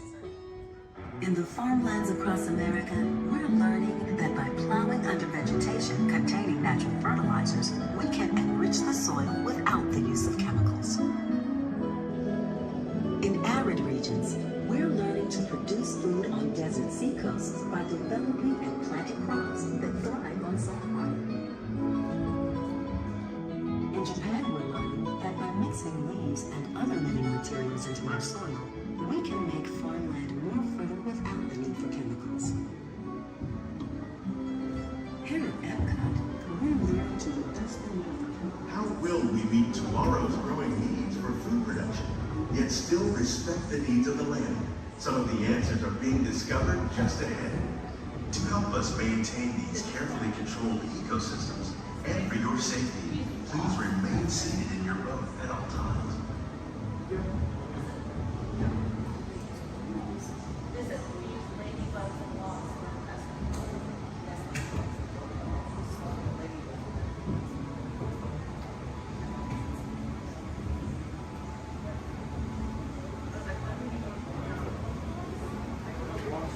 Welcome to our living laboratory, where scientists from Epcot and the U.S. Department of Agriculture are exploring innovative ways to produce healthy harvests now and into the future.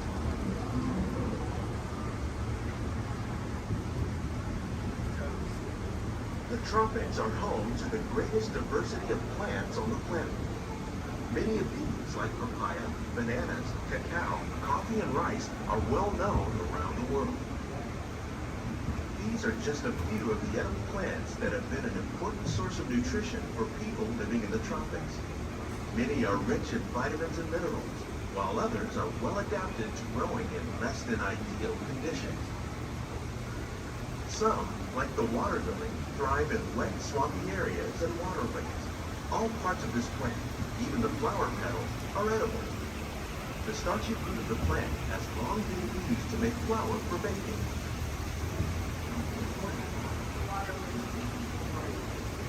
One day, many of these lesser-known tropical plants may be as important as the bananas growing on both sides of the boat. More than 28 million tons of bananas are eaten annually, making it the most popular fruit in the world.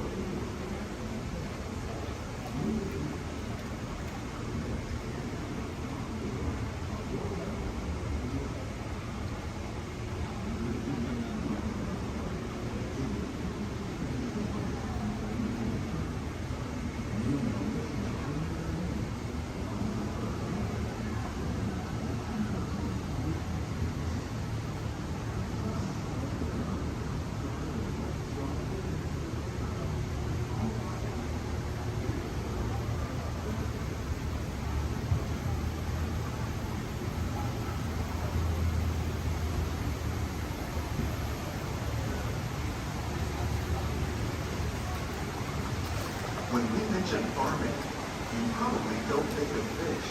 But fish farming, or aquaculture, accounts for nearly half of all the seafood consumed globally. Tilapia, bass, and catfish, like the ones you see here, are three of the more popular crops raised by fish farmers. The sustainable system we're using here recycles the water in the tanks. As a result, we're able to save millions of gallons each year. Our Ice Tropic Fish Farming produces nearly 5,000 pounds of fish each year to serve in restaurants around Walt Disney World. Innovations like this one can play an important role in our efforts to produce bountiful harvests and still protect natural resources.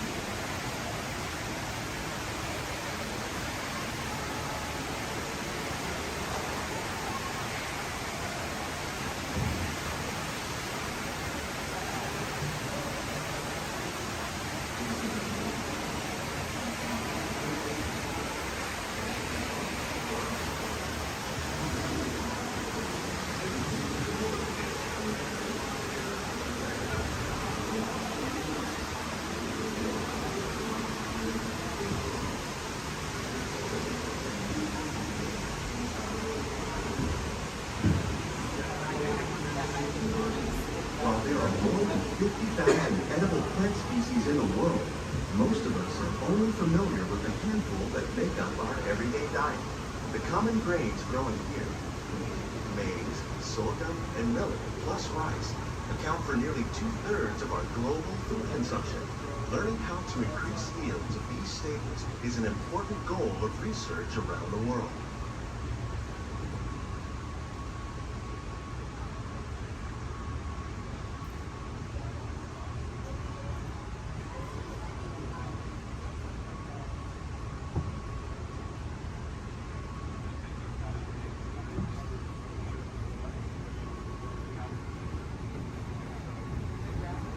These plants are definitely on their way up. Innovative growing techniques like these increase yields while more efficiently using resources like water, fertilizer, and pesticides. Another innovation at work here is our integrated pest management program. By populating our greenhouses with beneficial insects that prey on harmful pests like aphids and flies, we are significantly reducing our reliance on conventional pesticides. We're growing these crops using our nutrient film system. This technique precisely controls and recycles water and nutrients. With it, we can produce over 27,000 heads of lettuce a year in this one small area.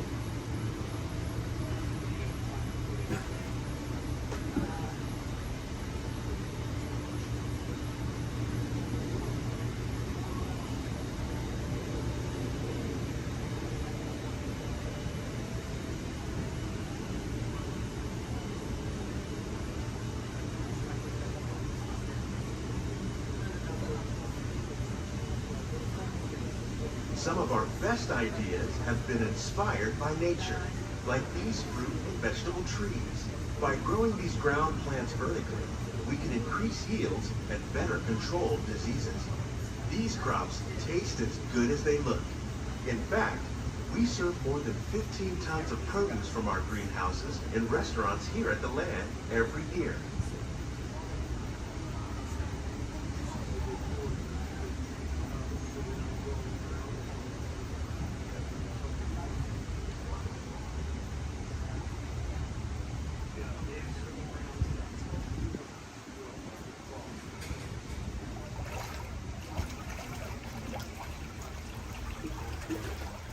The future of agriculture may include innovative ideas like this vertical growing system. Plants grown in this way use a fraction of the space required by traditional growing methods. That saves water and increases production. The aquaponics system on your left combines hydroponics with aquaculture. The fish provide a natural source of fertilizer for the plants, and the plants help keep the water clean for the fish. It's another great way to produce more while using less. In our lab, Epcot scientists are working with the U.S. Department of Agriculture on a number of innovative projects. The goal of these efforts is to produce higher yielding and better quality plants.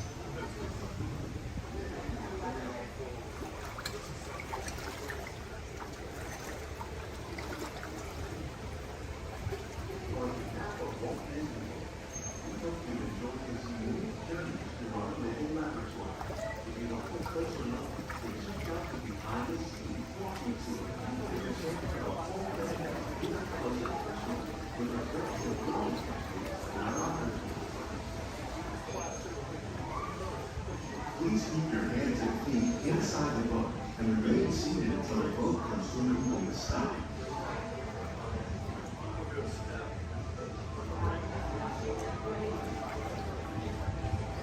These greenhouses represent just a fraction of the work being done worldwide to produce bountiful harvests for our growing population. Scientists, farmers, and even backyard gardeners are doing their part to improve the quantity and quality of foods that we all rely upon. Together, we can continue to find more ways to increase food production and protect our precious natural environment. Only then will we truly be living with the land.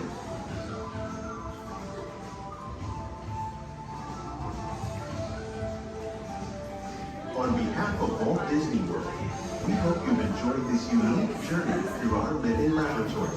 If you'd like a closer look, then check out the behind-the-scenes walking tour. A chance for the whole family to get up close and personal with the plants and growing techniques in our laboratory. Please keep your hands and feet inside the boat and remain seated until the boat comes to a complete stop.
Hello, Aqua Adventurers.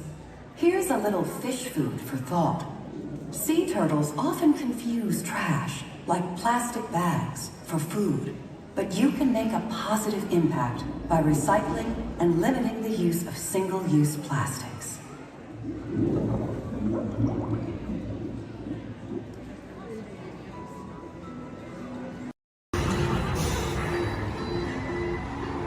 Hang on!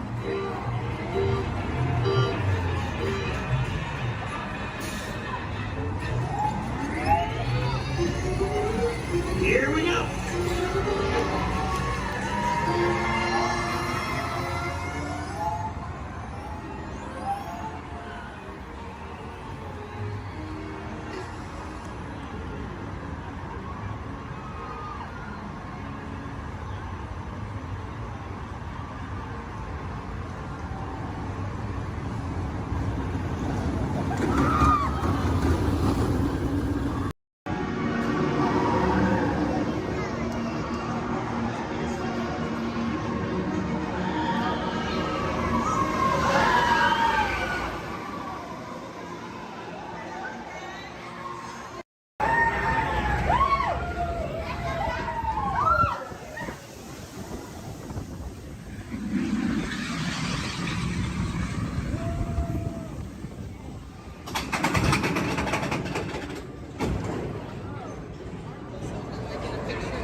We can look around a little bit too.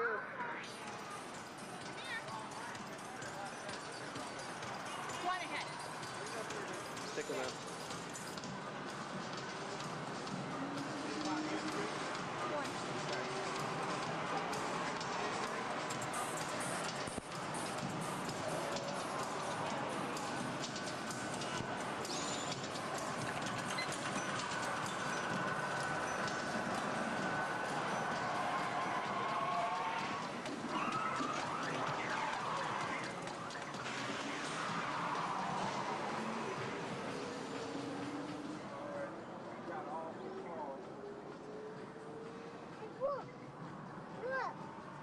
Look at that car. Look at that car. Come on. And look at this car.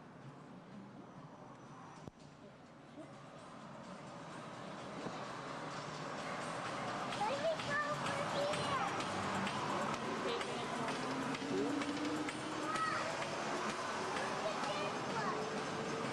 Look at that.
thing's working today.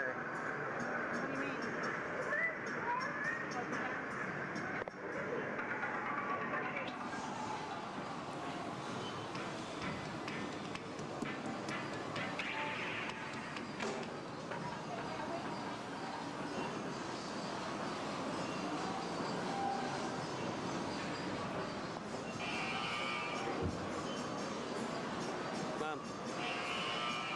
Oh, look at watch this.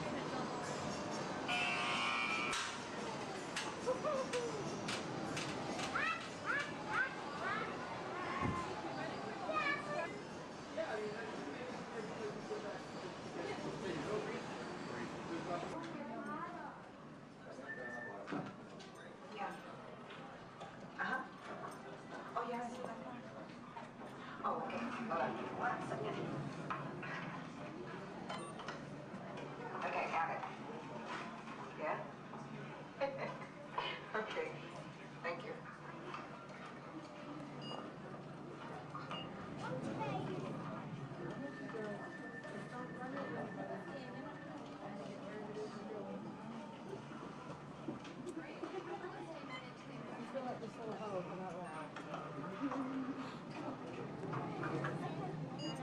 Bill.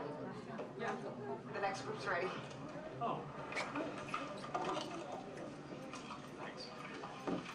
Hi, everybody. Welcome to the test track. My name is Bill McKim. I'm up here in the control center. In just a couple of minutes, you're going to be out there on that track. But first, let's put together your test schedule. These are the same kinds of tests that are run at GM test facilities all over the world. Let's put up the 26-8 grade. Got it. Okay, we're going to start you off on an accelerated hill climb. Now, these steep grades give us a chance to evaluate the effects of heat and stress on your engine and on the transmission. Twisted or blocks? Let's put up the blocks, German and Belgian. Next, your vehicle is going to go over a variety of rough road surfaces. These are designed to test the integrity of the suspension and the chassis. It's going to get a bit bumpy. Yeah. Next, you're going to see and feel what it's like when your brakes lock up and you lose control of the steering. Not such a good feeling, but hang in there because we're going to do the test one more time, this time with the ABS or the anti-lock brakes. Okay. All right. What's next? Let's do some environmental tests. Put up 2, 5, and 7. 7? Yeah, 7. Okay. After that, we're going to subject your vehicle to some extremes in temperature, as well as corrosive conditions to see how it handles nature's worst. And finally, we'll take you out for some handling runs. Off-road the corner. Let's do the I'm going to send you through some hairpin turns, and then we'll take you out and do the high-speed loops. And depending on how your vehicle and you hold up, we'll even throw a few surprise tests in there. Surprise test? Yeah. Pick one. Jack? Now, if this whole routine seems a bit extreme, you're absolutely right. That's what a test track is all about. The cars you drive at home are made up of over 15,000 different parts, and every one of them has to pass the test under very extreme conditions before we ever let it off that test track and out onto the road. Now, as you can imagine, safety is a big concern of ours, so we're going to insist that you buckle up your safety belt securely. You'll be glad you did. Oh, we're ready. Oh, great. Well, Sherry says we're ready, so we'll see you out there on the test track. So please make sure your safety belts are securely fastened, as they always should be in your vehicle. We're clear for dispatch. Okay, let's move them up to the test area.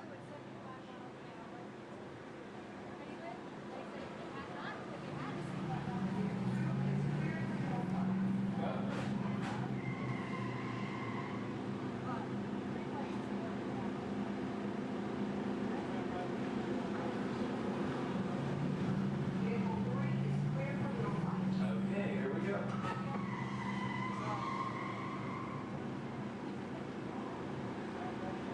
Mitchell? Vehicle 4 is clear for hill climb. Okay, here we go.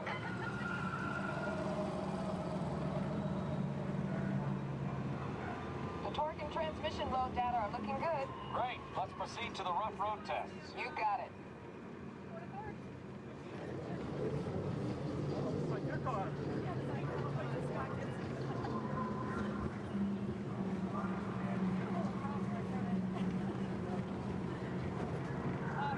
Okay, I'm going to take you get right up to the cones, hit the brakes, and see if I can steer you through.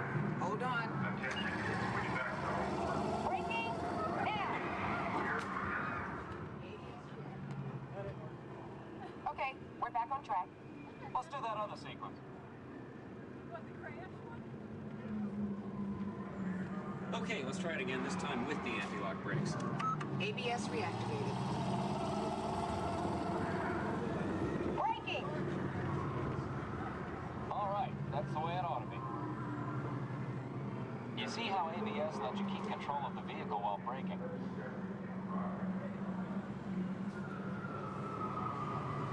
Let's demonstrate some extreme test conditions. Okay.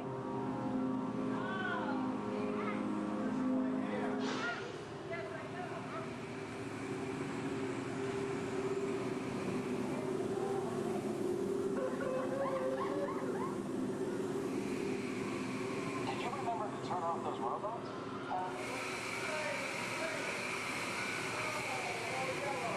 Clear for track course A. All right, let's pick up the pace. Increasing speed, 10%.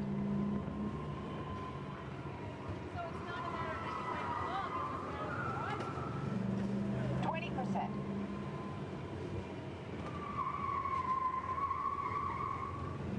30%. Are you seeing an increase in lateral forces? Sure am.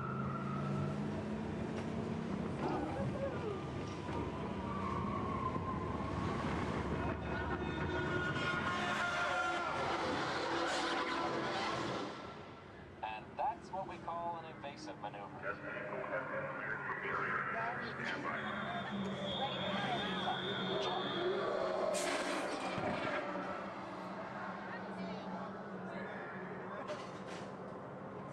Hang on tight.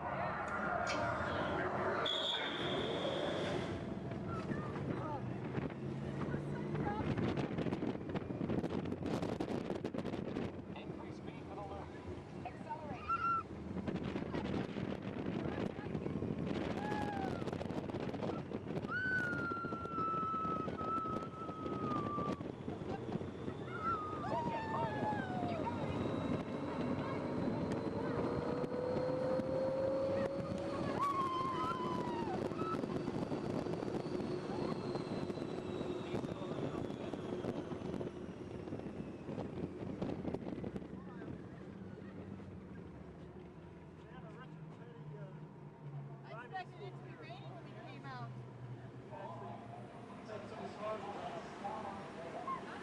As long as they're heated up, let's grab a thermal image. Will do. Cameras on.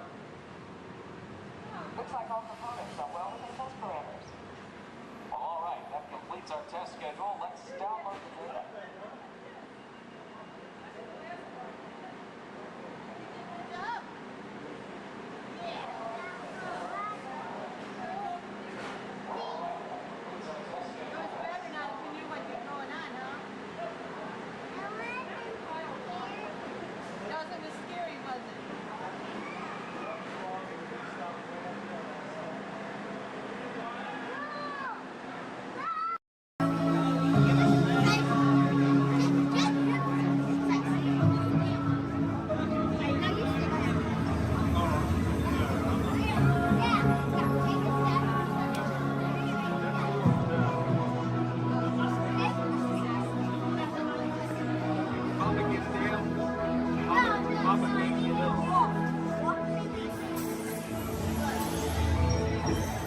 I detect new visitors. Welcome, Terrans. I am Worldmind, sentient supercomputer of Xandar.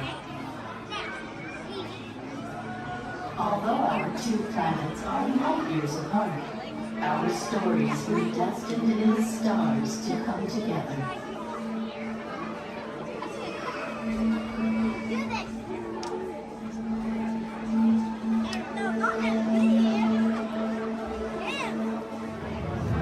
The early stars of our cosmos were enormous, hundreds, even thousands of times larger and brighter than our Terran sun.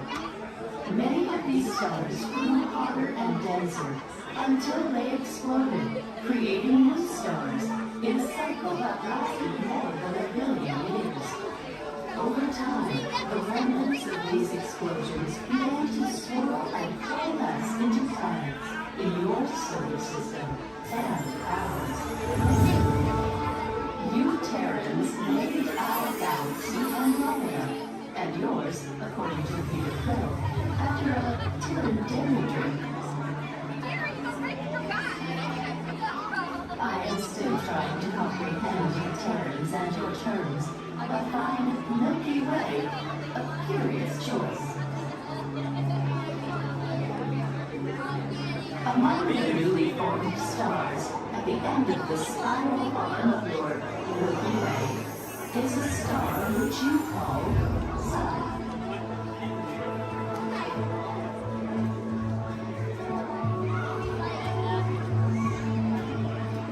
Our planet Xandar orbits around not one, but 3 stars plus suns.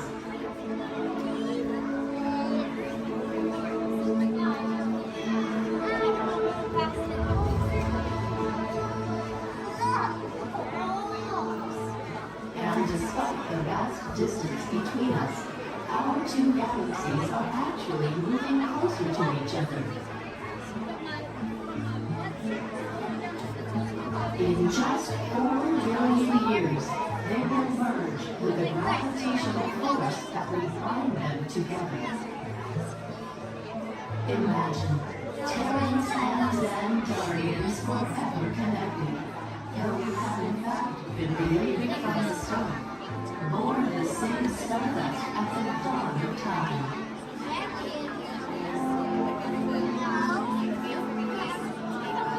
There is still so much for us to discover together as we continue to explore the mysteries of our vast universe. Who knows what dimensions or multiverses we might find? We invite you to discover more of our connected story as we journey through our wonders of Xandar. I am Worldmind. Welcome.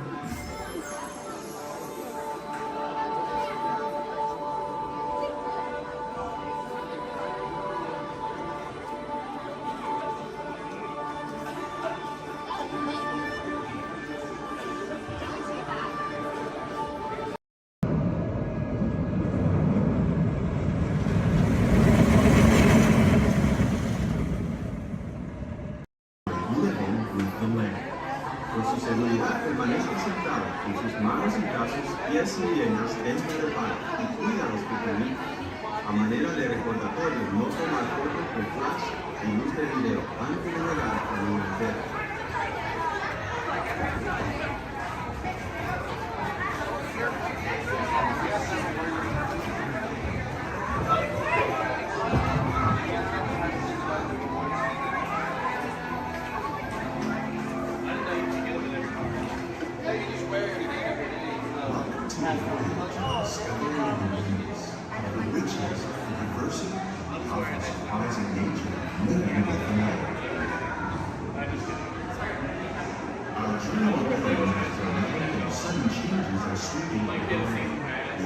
Storm may seem violent and destructive to us, but to nature, it's a new beginning in the cycle of life.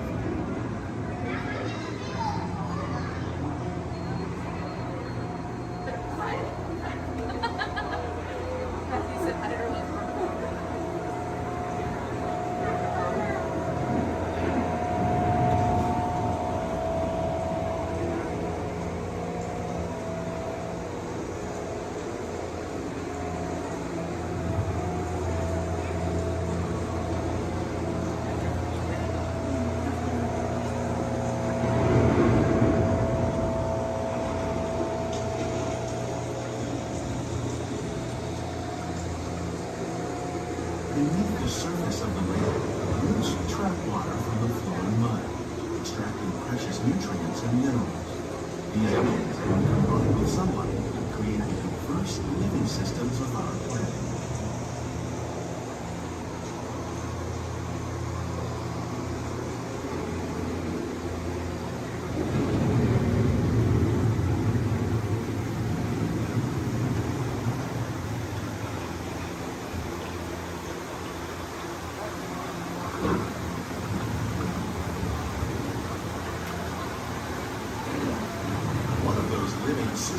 the rainforest, home to the most amazing concentration of life on our planet.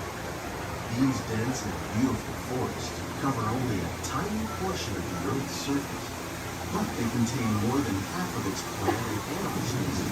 Rainforests are also extremely rich and productive living systems, providing us with oxygen, food, medicines, and other elements essential to our lives.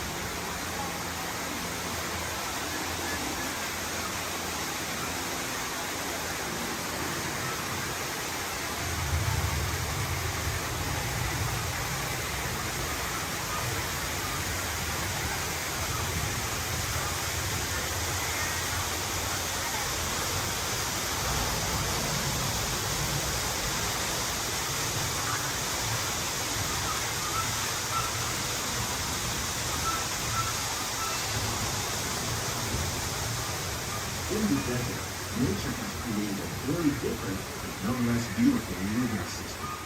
And while this arid landscape may seem lifeless, it is very much alive. The plants and animals that have learned to survive in these harsh conditions make use of what little water they can find and avoid the scorching rays of the relentless sun.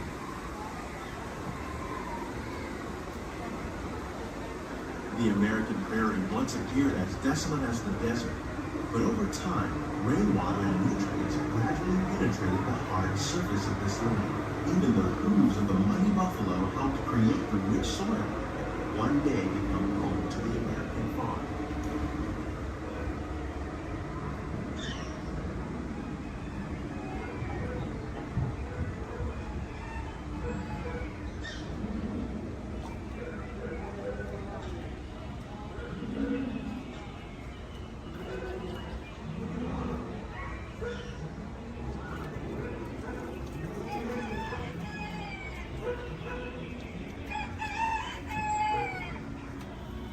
Of all the forces at work on the land, humans have had one of the most profound effects. The need to produce food for a growing world led to the enormous use, and sometimes overuse, of the land. In our search for more efficient ways to grow food, we often fail to realize the impact of our methods.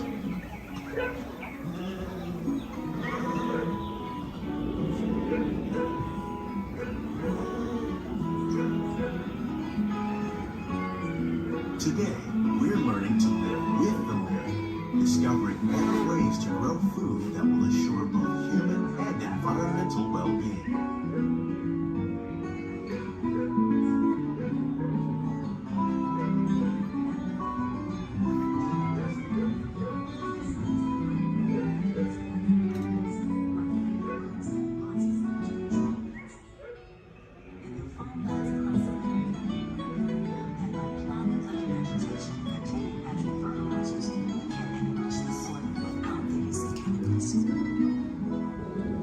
In arid regions, we are learning to produce food on desert seacoasts by developing and planting crops that thrive on salt water. In Japan, we're learning that by mixing leaves and other living materials into our soil, we can make farmland more fertile without the need for chemicals. Here at Epcot, we're learning to reduce the need for chemical pesticides by breeding and using natural predators, like ladybugs and wasps, to control pests. How will we meet tomorrow's growing needs for food production, yet still respect the needs of the land? Some of the answers are being discovered just ahead. To help us maintain these carefully controlled ecosystems, and for your safety, please remain seated in your boat at all times.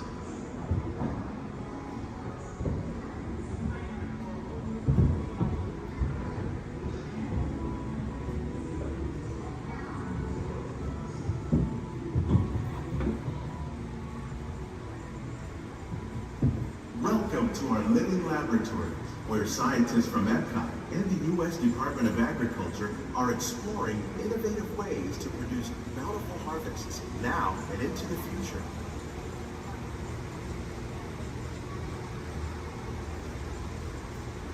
The tropics are home to the greatest diversity of plants on the planet.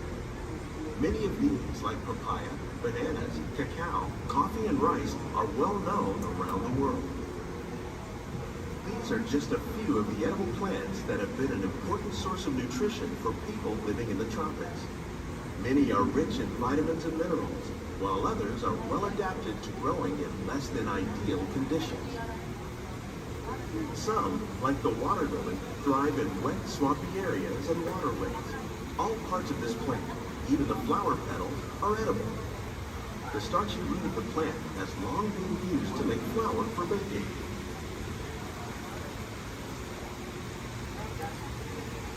One day, many of these lesser-known tropical plants may be as important as the bananas growing on both sides of the boat. More than 28 million tons of bananas are eaten annually, making it the most popular fruit in the world.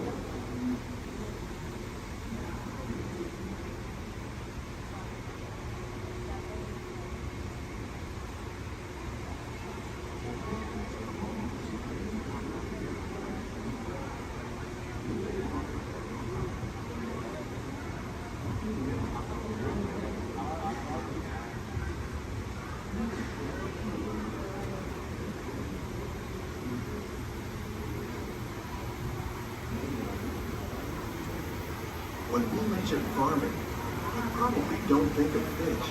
But fish farming, or aquaculture, accounts for nearly half of all the seafood consumed globally.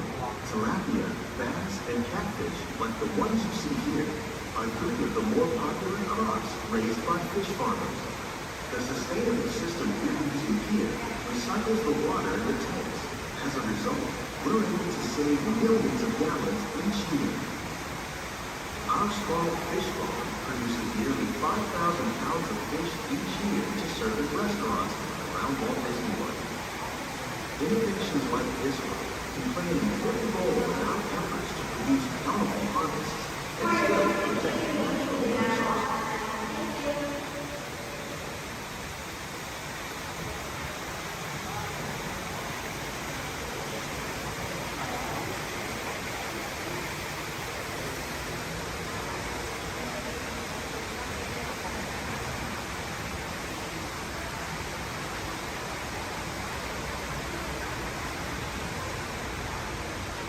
While there are more than 50,000 edible plant species in the world, most of us are only familiar with the handful that make up our everyday diet. The common grains growing here, maize, sorghum, and millet, plus rice, account for nearly 2/3 of our global food consumption. Learning how to increase yields of these staples is an important goal of research around the world.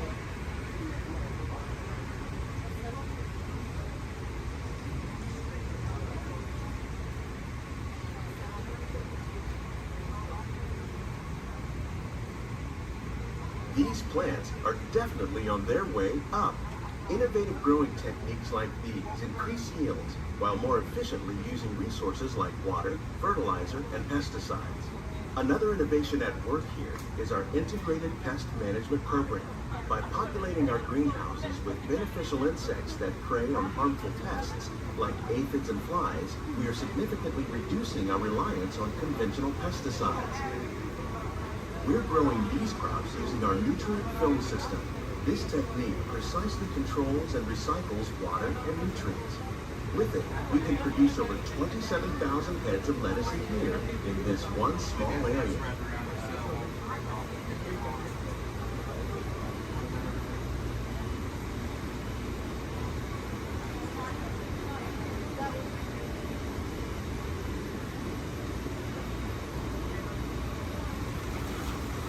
Some of our best ideas have been inspired by nature, like these fruit and vegetable trees. By growing these ground plants vertically, we can increase yields and better control diseases. These crops taste as good as they look. In fact, we serve more than 15 tons of produce from our greenhouses in restaurants here at the land every year.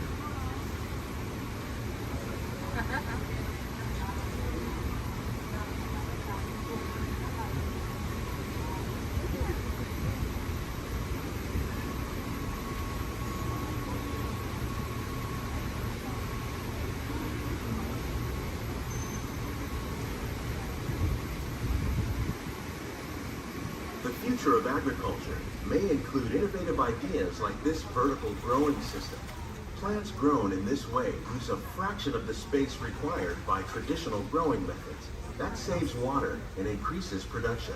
The aquaponics system on your left combines hydroponics with aquaculture. The fish provide a natural source of fertilizer for the plants, and the plants help keep the water clean for the fish. It's another great way to produce more while using less. In our lab, Epcot scientists are working with the U.S. Department of Agriculture on a number of innovative projects. The goal of these efforts is to produce higher yielding and better quality plants.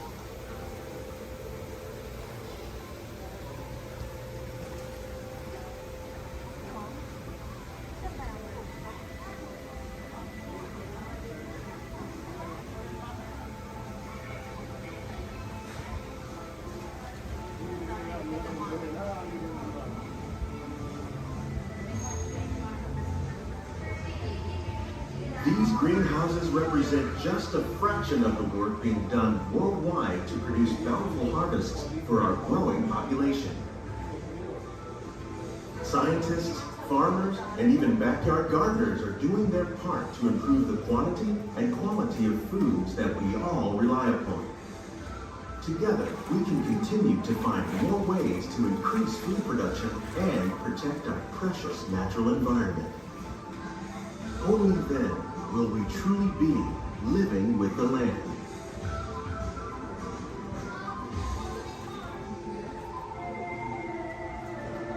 On behalf of Walt Disney World, we hope you've enjoyed this unique journey through our living laboratories. If you'd like a closer look, then check out the Behind the Scenes walking tour. It's a chance for the whole family to get up close and personal with the plants and growing techniques in our laboratory.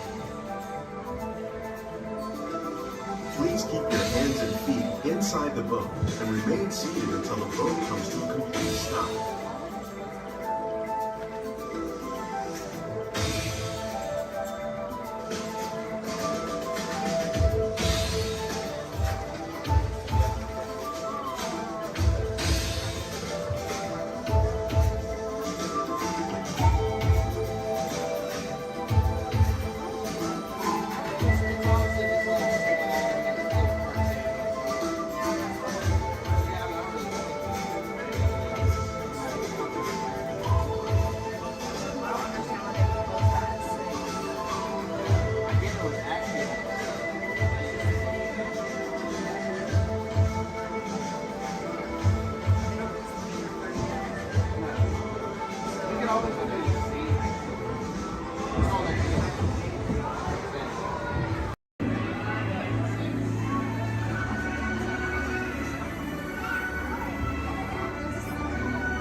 Voilà, venez, venez, venez, suivez-moi, je vous prie.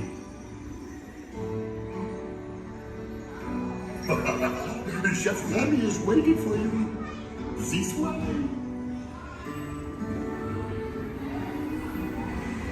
Qu'attendez-vous?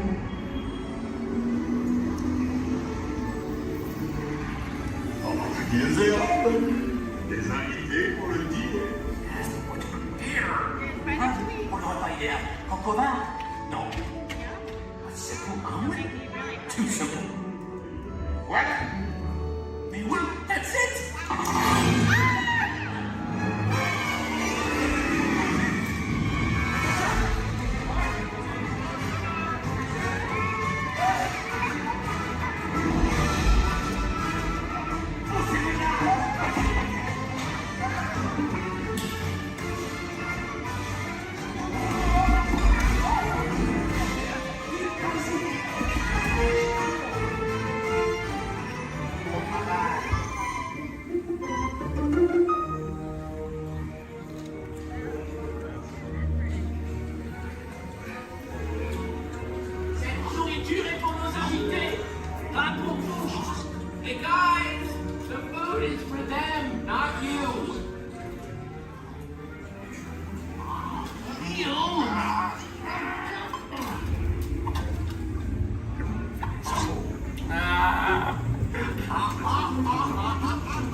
colossal!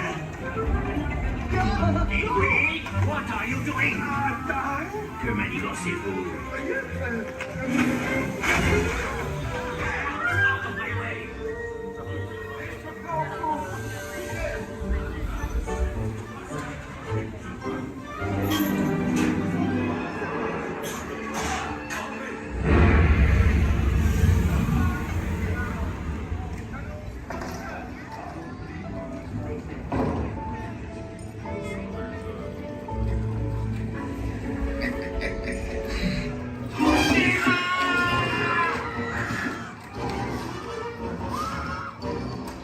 Dépêchez-vous! Par ici! Go! Go!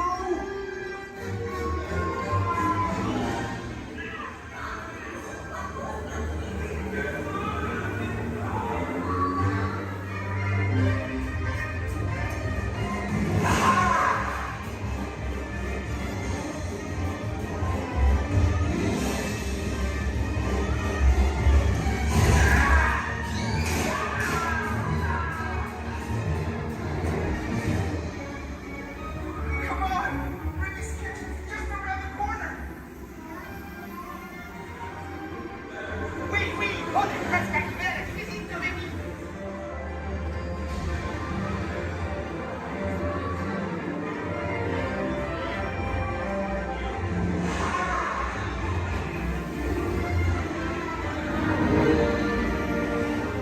Trois entrées pour la douce.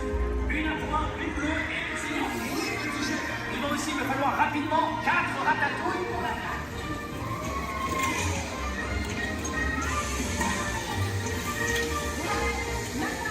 Oui, ma chérie.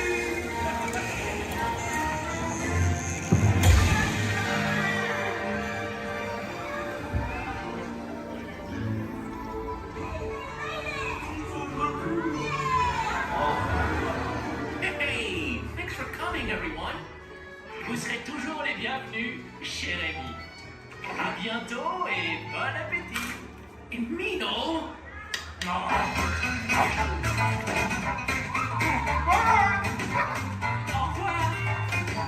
Table for you, length this way. You are always welcome at Bistro Chez Rémi. Au revoir.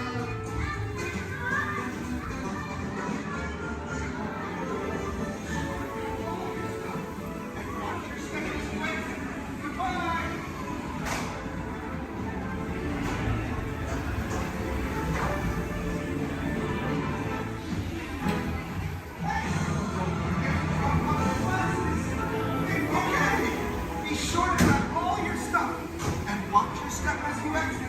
Goodbye. Everybody's to let us know what we need to get done back on the road.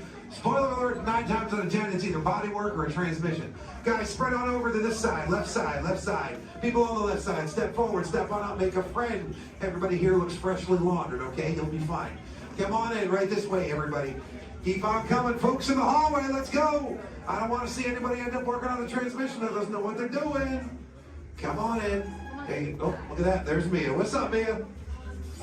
Hey, Pat, I see our party goers have arrived. Yeah, they're still coming in, but say hey, everybody. Hey, I'm Mia, Dom's sister. Well, another race just wrapped, and it looks like my brother with another car for his collection. Anybody surprised? Honestly, I don't know why anybody challenges him. Hit me in the man. Well, we're meeting up at Sullivan's Garage for the after party, and while Tej works on your rides, you guys enjoy the break room. My brother calls this the family room. Oh, here we go. Dom says he doesn't have friends, he has Family. And the faces you see on these walls are our Family. When I'm in this room, I feel like we're all Family. So, welcome to our family. There it is. It's a thing around here. Hey, Tej, how's that Matthew McConaughey impression? All right, all right. What's up, Mia? Hey, Tej, just welcoming these good people to our family. Family. How are their rides coming along? The rides are ready to roll out and roll out in style. Perfect. Let's get the show on the road. I'll let Dom know. You guys have fun at the party. Bye, Mia. Bye. She just called. Okay. All right, Pat. Yeah. Let's get these people on their way. Send them over to the war room. Sounds like a plan. Are you sure, though, Jamie's kind of a piece of work? Right. And he hung up. Okay, so in a moment, those doors are going to open. When they do, head on into the war room with Jamie. That's Tej's new assistant. First day without Tej, so good luck. Be nice. Don't touch nothing.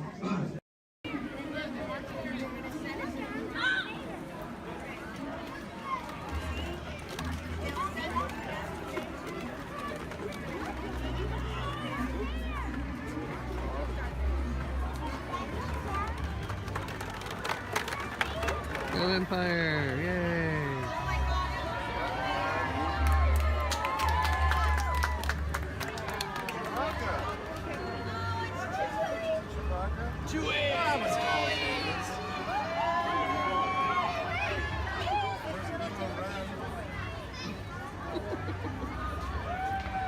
Hello, what's up? Hey. Oh, what's that?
Watch your step, welcome aboard. All right, thank you. You're welcome.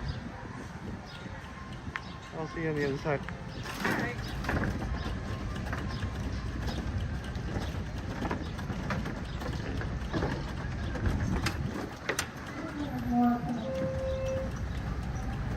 I believe there's some more coming. Oh, okay. I'm gonna fill my water bottle in the car.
and the captain is given the all clear.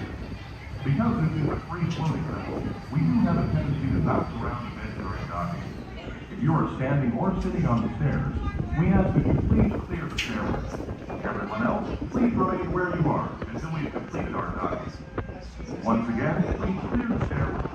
You'll be given an all clear when we're safe to travel the stairs and doors. Por favor, manténganse alejados de las escaleras.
Ladies and gentlemen, this is Disney's All-Star Movies Resort.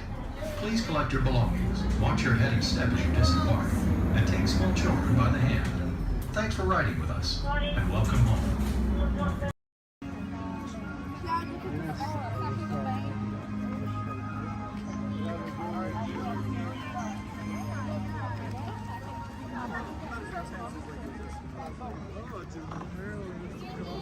Alright guys,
and elbows inside the vehicle, and please supervise your children. This is a one-way trip to Main Street, USA, and enjoy your ride.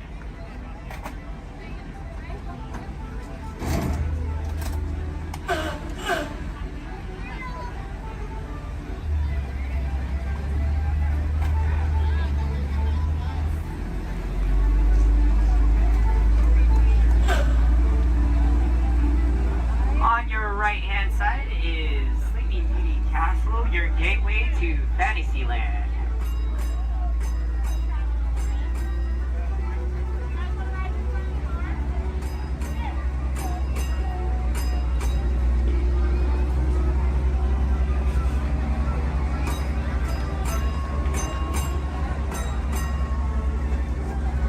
Coming up on your right-hand side is Frontierland and Adventureland. Beyond that, Critter Country, Garland Square, and Star Wars Galaxy's Edge.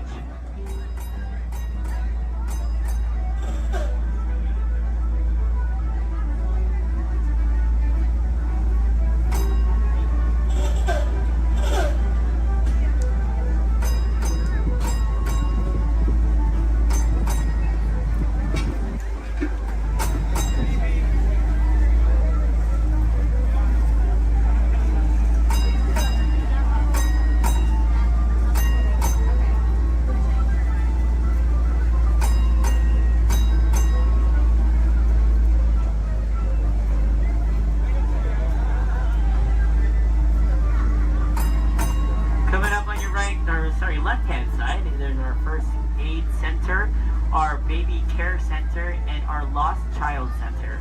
On your right-hand side, if you enjoy ragtime piano, we got some music going on over at the Coca-Cola Refreshment Center on your right.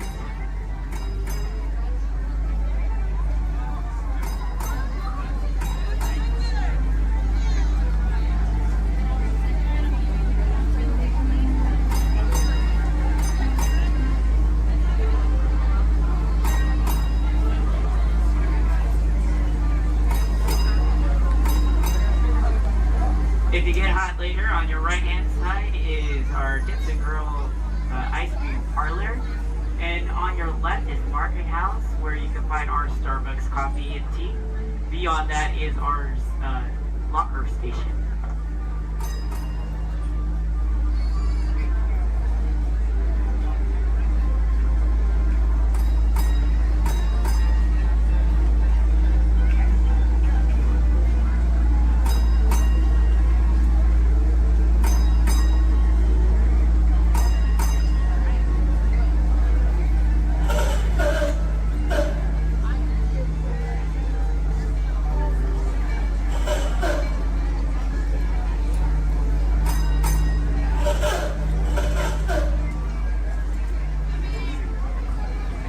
To our final destination in front of Disneyland City Hall. Please remain seated until the bus has come to a full and complete stop. For those of you who are sitting in the top stairs, please watch your step as you exit the stairs and assist young children, and enjoy the rest of your day here in the Magic Kingdom. My name is Justin, and thank you for riding.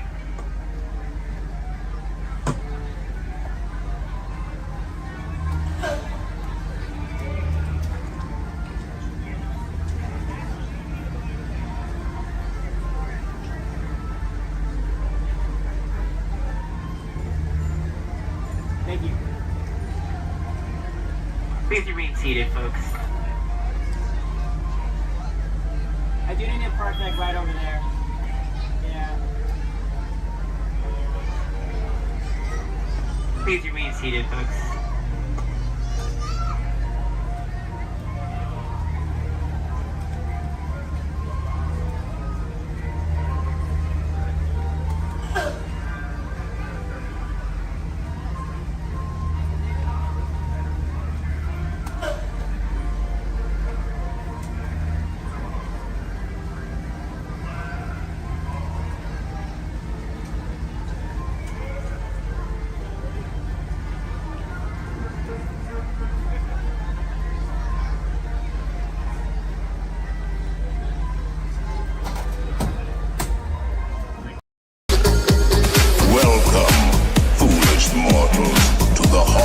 Mensch. I am your host, your host.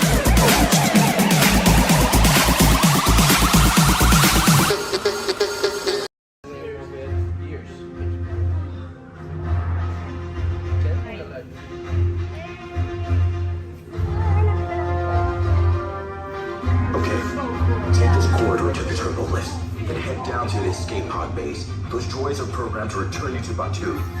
Hurry and don't get caught. Lieutenant Beck will guide you. Recruits, for your safety, stay seated with seatbelts securely fastened. Keep hands, arms, feet, and legs inside the transport and supervise your children. Tell them it's a prisoner transfer. Did it work? Good. Now get a move on. There's a clear path to the turbo lifts at the end of the hallway. Turn right.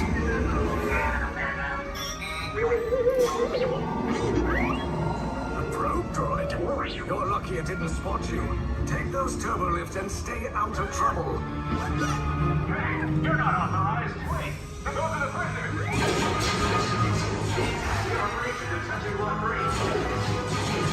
Cover is blown. Find an alternate route. Who picked these two droids anyway?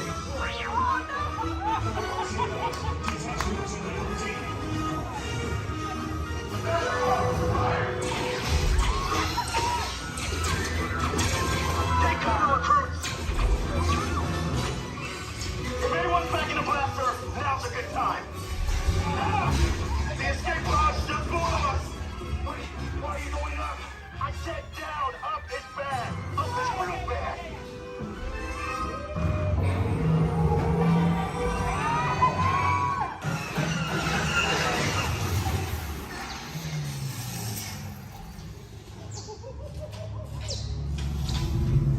The resistance will attempt to rescue the prisoners. They have neither the resources nor the courage to engage us. You underestimate their conviction. Raise the shields! Shields? I see no evidence. Now! Down the alarm! All personnel to their stations! Sir, the prisoners have escaped. How brave, but ultimately hopeless. There's nowhere to run.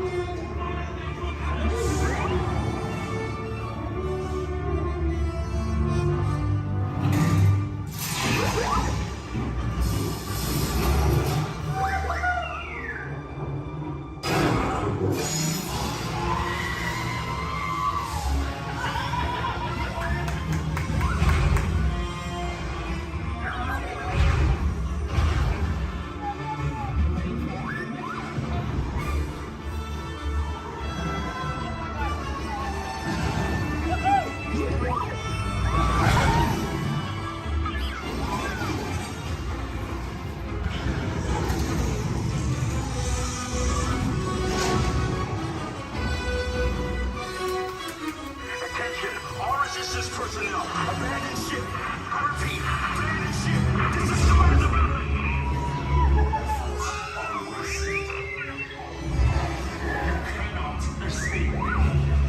Precious resistance is about to be destroyed.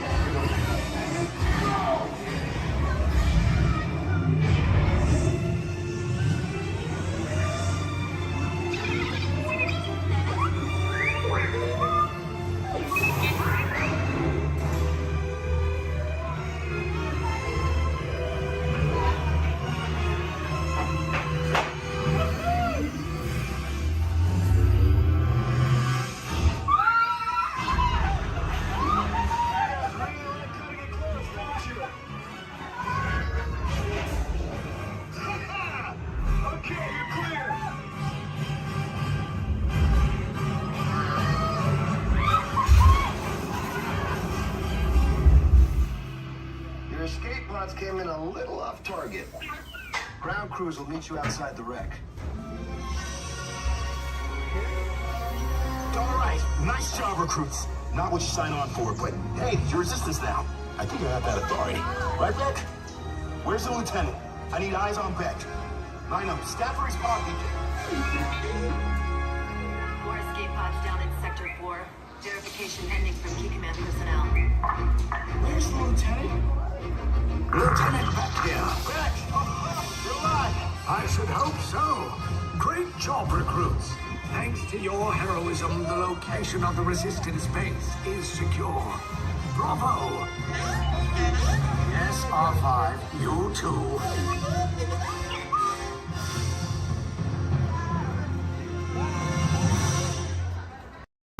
Okay, take this corridor to the turbo lift, then head down to the escape pod base. Those droids are programmed to return you to Batu.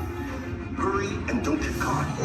Lieutenant Beck will guide you. Recruits, for your safety, stay seated with seatbelts securely fastened. Keep hands, arms, feet, and legs inside the transport and supervise your children. Tell them it's a prisoner transfer. Did it work? Good. Now get a move on. There's a clear path to the turbo lifts at the end of the hallway. Turn right. A probe droid. You're lucky it didn't spot you. Take those turbo lifts and stay out of trouble. Hey, you're not authorized. Wait, it goes to the prisoners. We have a breach in detention block 3. Your cover is blown. Find an alternate route. Who picked these two droids anyway?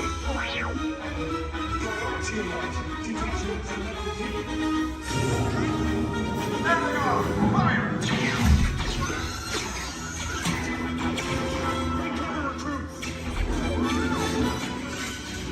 The escape pod's just below us. Take the lift down. Hurry! Hurry! No, not up! I said down!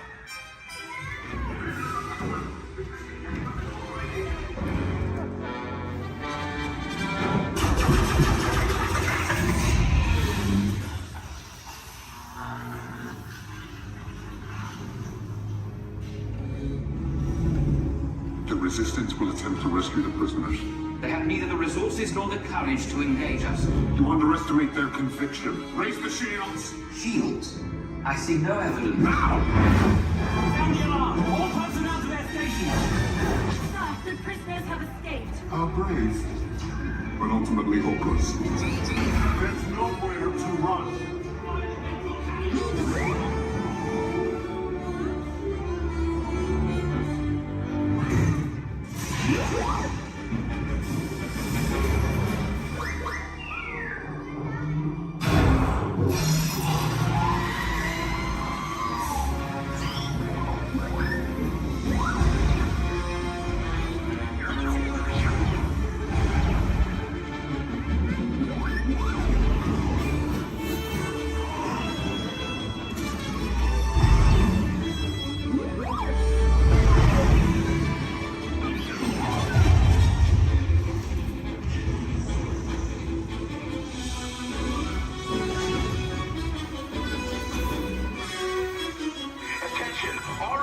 Personnel, abandon ship.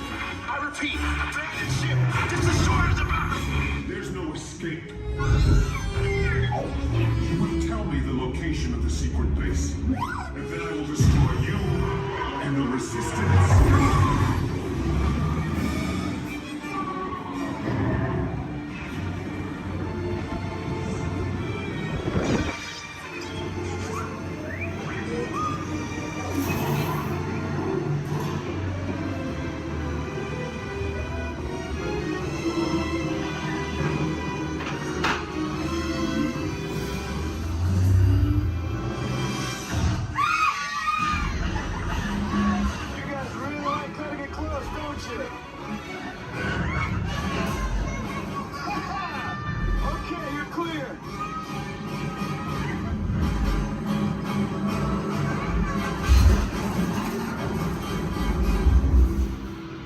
Escape pods came in a little off target. Ground crews will meet you outside the wreck. All right, nice job, recruits. Not what you signed on for, but hey, you're resistance now. I think I have that authority. Right, Beck? Where's the lieutenant? I need eyes on Beck. I know, Stafford's pod beacon. More escape pods down in Sector 4. Verification pending from Key Command personnel. Lieutenant Beck here. Beck! You're alive! I should hope so. Great job, recruits. Thanks to your heroism, the location of the resistance base is secure. Bravo! Yes, R5, you too.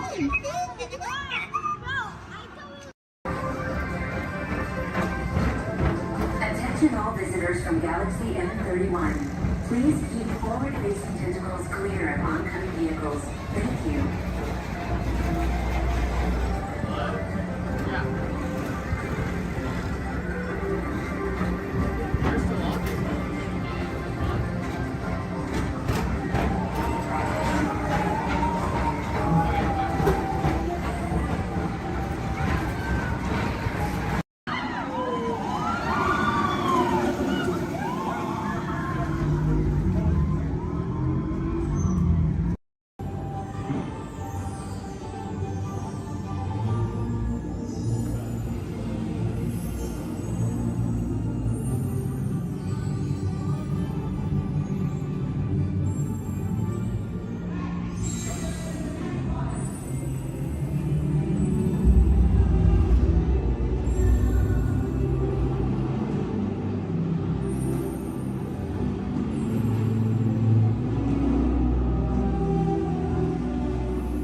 times.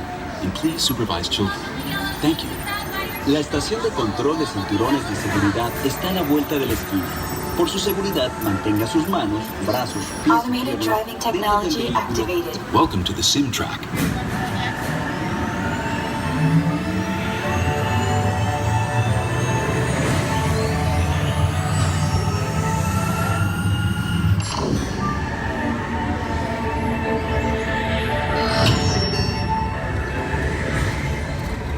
We'll begin with the capability test to see how your vehicle designs perform under challenging weather and surface conditions.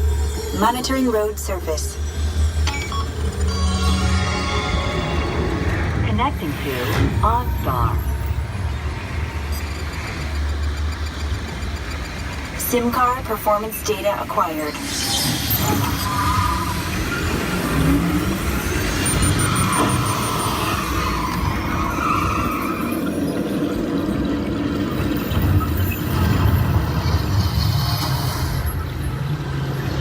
Let's see how your designs hold up now.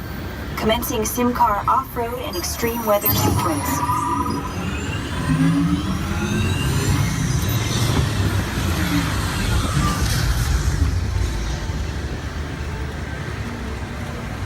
Capability test results displayed and verified.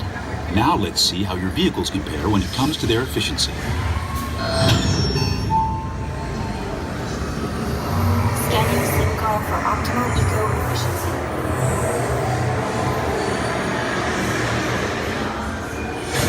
Engaging EcoScan for aerodynamic efficiency.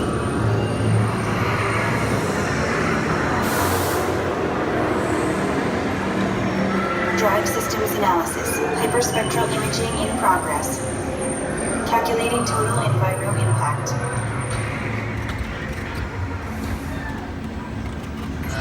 Commencing responsiveness test. Okay, the responsiveness data is now being synchronized. Automated driving technology verified and active.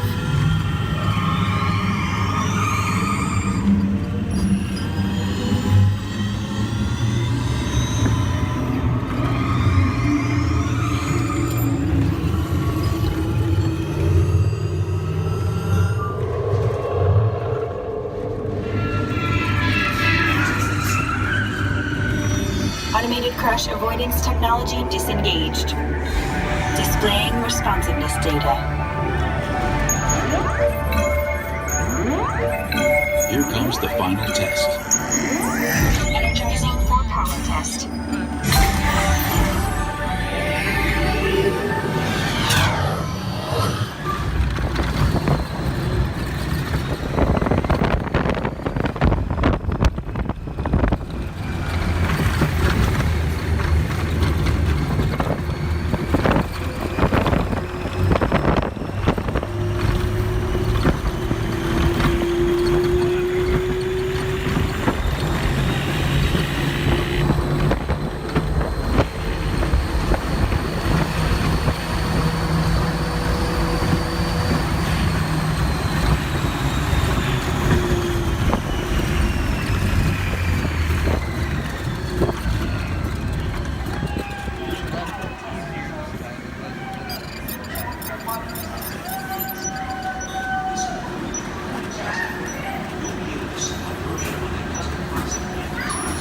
Displaying power test results. SimTrack performance testing complete. This concludes your performance testing. You'll be able to see how your Chevrolet custom concept vehicle designs compared with the sim car after you disembark. Please watch your step as you exit and remember.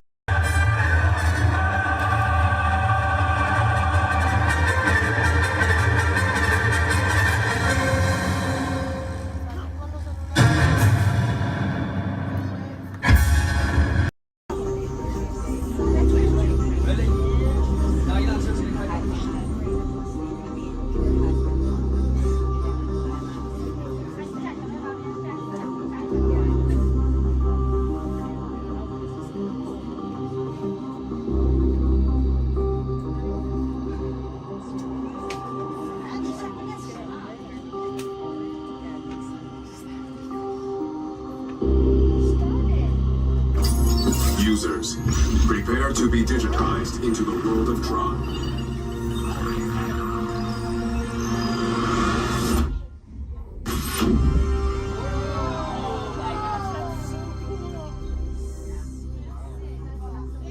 Team Blue, welcome to the grid. Proceed to gates.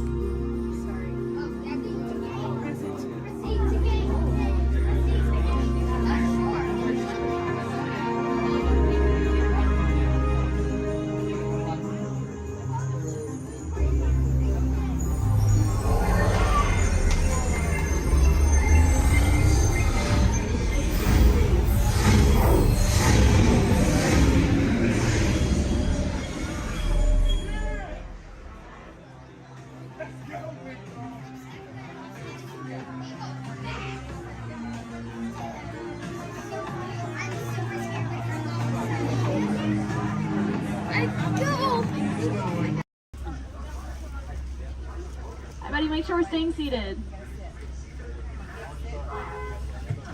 Sante Sana word, and that does mean thank you. There's another word we like to say out here in Harambe, which is Tuwende, and Tuwende means let's go. Jumbo everyone, my name is Julia, and I will be your safari guide today. A few quick safety reminders before we head on in. Just make sure to keep your hands, arms, feet, and legs inside the truck, and make sure everyone is staying seated for the entire safari ride. Above you, you'll see that animal spotting guide. That'll help you identify some of the animals that we might be seeing out there today. So go ahead and look it over for a quick second, see if you can find any of your favorites. That's also a great time to get any cameras or phones out and ready, as the roads are going to be pretty bumpy and we won't be able to stop for every animal.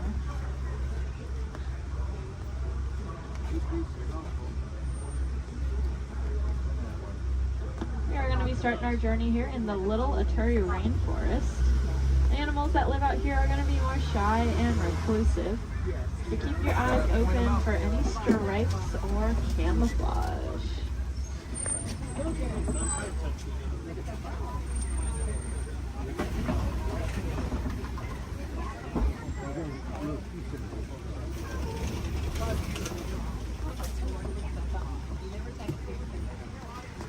Like off to the right, there's that okapi. That reddish brown animal with the zebra party pants. However, they are not related to the zebra. They are the only living relatives of the giraffe. Just like a giraffe, they have a very long tongue. Theirs are so long they can lick their own eyes. And if you look down to the left, you'll see a bird standing on a nest. There's actually a couple eggs, I believe, in there, maybe. That is a saddle-billed stork. They're about 5 feet tall, and their wingspan is about 9 feet long. And if you look up at that canopy above your head, that is also just about 9 feet long. Put that in perspective for you. Now, if you look back at the okapi over there, I said they're related to the giraffe. Just like a giraffe, they have ossicones, which are those stubby horn things on their heads. But that one that we're seeing doesn't have any ossicones. That's because she's a female. Only male okapi will have them, whereas all giraffes will have them. Up on the hill to the right are the greater kudu. And we can tell they are female. That's because they don't have any horns on them. The males will have horns that can spiral backwards up to 6 feet long. If you look off to the left against this cave wall here, you'll see a black rhinoceros.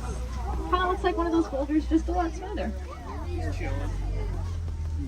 Now these black rhinos are unfortunately critically endangered. There are less than 10,000 individuals left in the whole world, and that's including the one we are looking at. They don't have any natural predators though. That is all due to the poaching of their horns. Their horns are thought to have medicinal value to them, so they'll be rounded up and used in medicines. However, those horns are made entirely out of keratin, which is the exact same thing that our hair and our fingernails are made out of.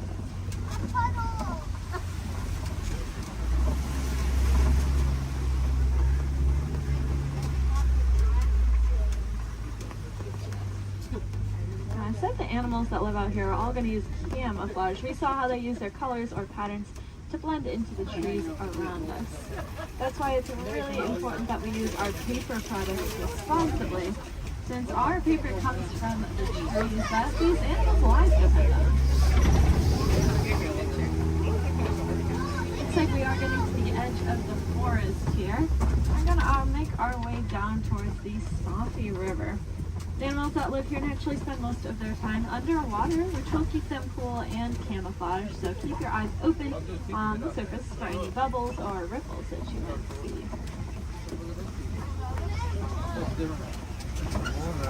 Looks like off to the right there are some pink-backed pelicans. We get that name for that slight pink coloring on their back. That'll be there all year round. It'll get brighter during mating season though. I like to say it's because they're putting on their blush. And if you look off to the left, you'll see a belote of a Nile hippopotamus. Make sure we're staying seated, friends. Make sure we're all staying seated. These hippos can hold their breath anywhere from 5 to 8 minutes at a time, which is going to allow them to sleep underwater. They'll float up to the surface every couple minutes to take a big breath of air and then sink back down, all fall completely asleep. They are herbivores, meaning they only eat plants. They'll come out towards nighttime and graze on about 80 pounds worth of grasses. And they'll go back in the water.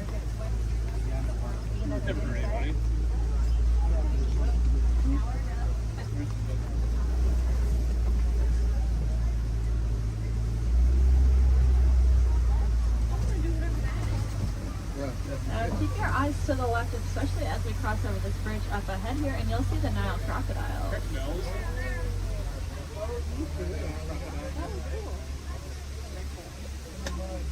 Three of them.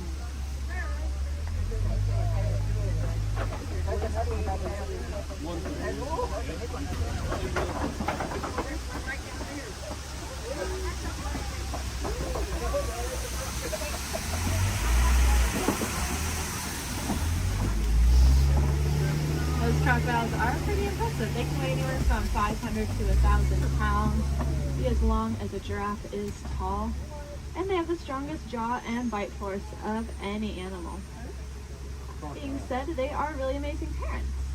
They're going to take their eggs, put them in their mouth, and roll them around very, very gently. That'll help break up the shell, making it a lot easier for those babies to hatch. It sounds like there is an animal in the road up ahead, so I think we're going to hang tight here for just a second. This is their home, and they can go wherever they want, and sometimes they choose the middle of the road. But we'll just wait for them.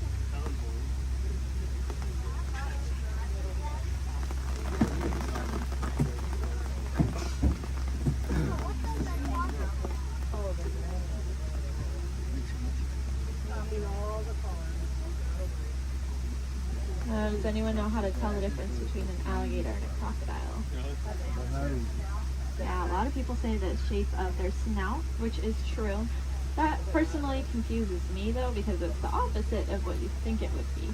So what I do is I look at their teeth. When their mouths are closed, if you see teeth sticking up and out, then it's a crocodile. And if you don't see any teeth when their mouth is closed, it's an alligator.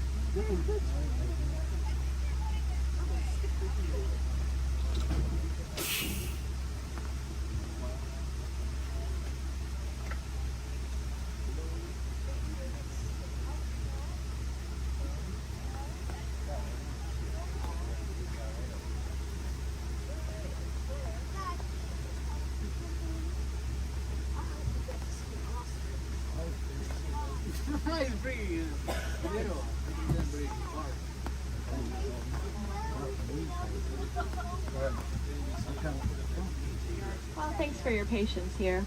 Hopefully the animal goes soon.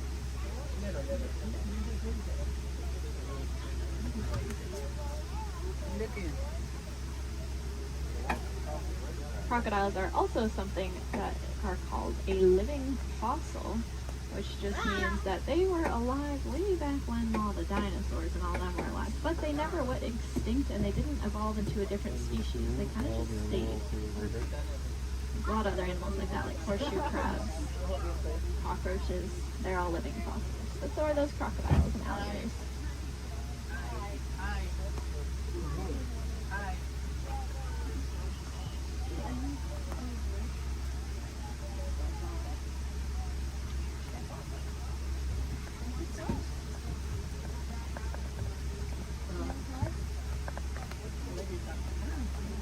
Sounds like there are some giraffes that just keep walking in the road. This is just what we call a giraffic jam. Now you can say you went to Disney World and got stuck behind a giraffe.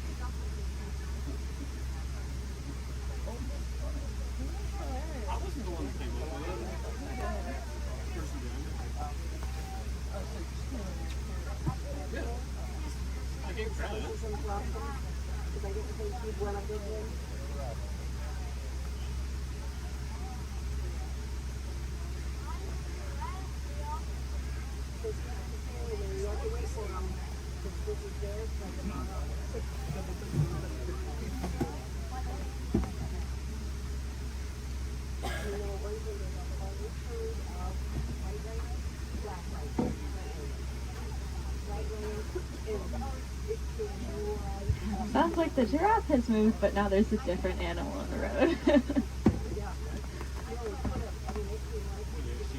The animals really like the rain, so they are very active. Okay, it sounds like maybe we'll be back on the move soon. I think all the animals are out of the road, at least at this very second. But I don't want to jinx it. But that's good news for us, because that means once we get down into the savannah, there's going to be a lot of cool animals really close to see. Alright. See how far we can get.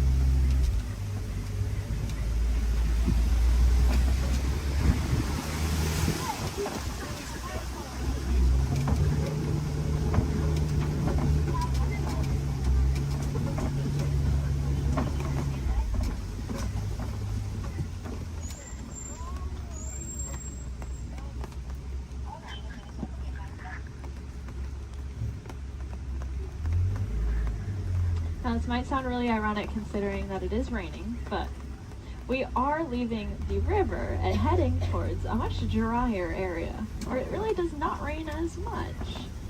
And I say that because the baobab tree that's off on the right there, it is going to be leafless about 9 months out of the year just to conserve water. Some people call it the upside down tree because, well, it looks like the roots are on the top. It's also known as the tree of life. That's because it stores a lot of water in its trunk there. So other animals will use it as water source. We can even use the bark as medicine. One of my favorite things about the baobab tree is that it does have flowers, but they only bloom at night because they're pollinated by bats. Alright, looks like we are finally able to head here into the savannah.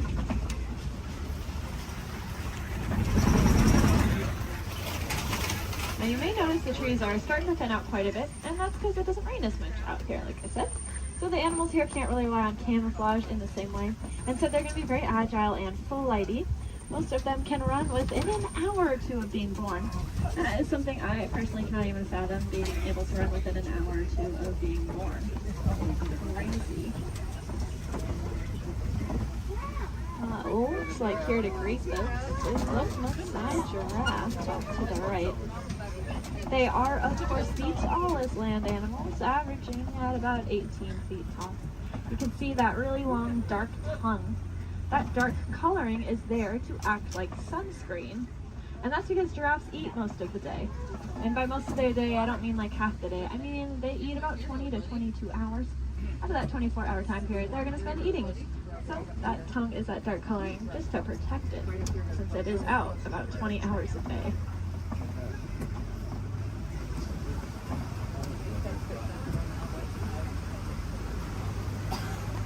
Off to the left here in this den, you'll see some African painted dogs.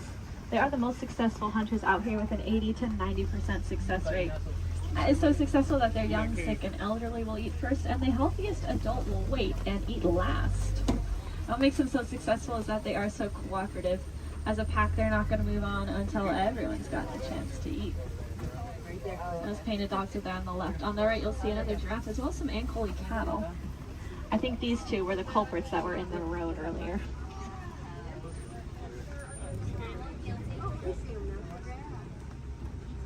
Those cattle have those really large horns on them that look pretty heavy, but they are hollow with a honeycomb-like structure on the inside.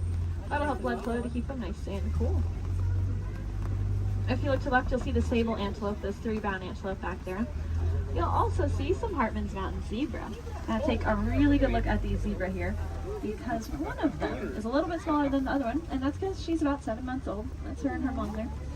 And if you look at her legs, though, her legs are just as long as her mother's, and that's because zebras are born with their legs fully developed.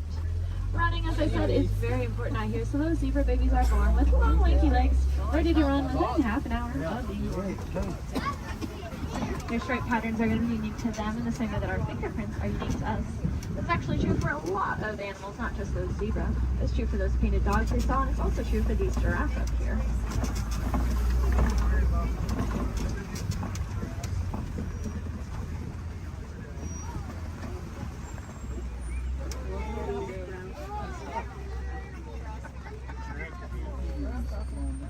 See, I told you they just go wherever they want. Oh, look, the zebras are in the road now. Over here they're in the road too.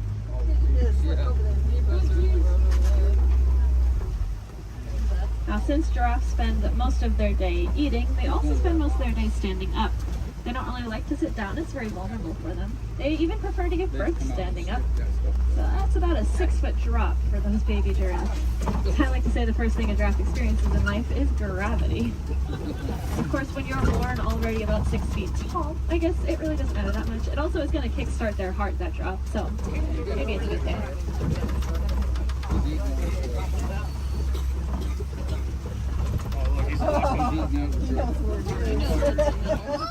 Gotta steal some more goodies. If you look to the left here, you'll see these really large tan antelope. These are the eland. Elands are the heaviest just antelope species.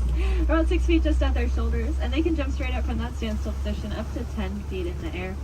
My favorite thing about those eland, though, is that they make flower crowns to attract each other, and I think it's adorable.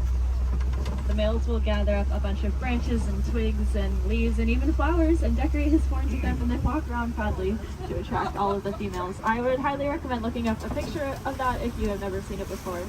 It is, like I said, adorable.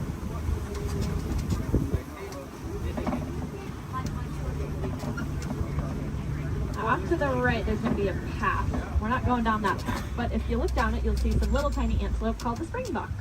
They get that name because they can jump about 6 feet up and 13 feet across. When they do that, it kind of looks like ping pong balls hopping across the savannah. It makes it really confusing for those predators out there. Now, all the animals that live out here have a very important job to do. They're going to be the landscapers. So those antelope will be the lawnmowers, giraffes will prune back the trees, and then larger animals will be the bulldozers. They'll knock over trees. And if you look around us, looks like there have been a whole bunch of trees knocked over. There's really only one animal I can think of, though, that is large enough to act as a bulldozer and knock over an entire tree. Let's see if we can find them. There's also a really large watering hole. There they are. Like off to the right is an African elephant. We are going to get a really good look in a second, though, so I don't mind looking over to the left because there are some mandrills walking around. Mandrills are the largest old-world monkeys, and they have that distinctive olive coloring on them. Might remind you a little bit of Rafiki. Let's see, I promised a good view of this elephant here. And I know the road up ahead has been closed, so I think we're going to get a really, really good view. Yeah.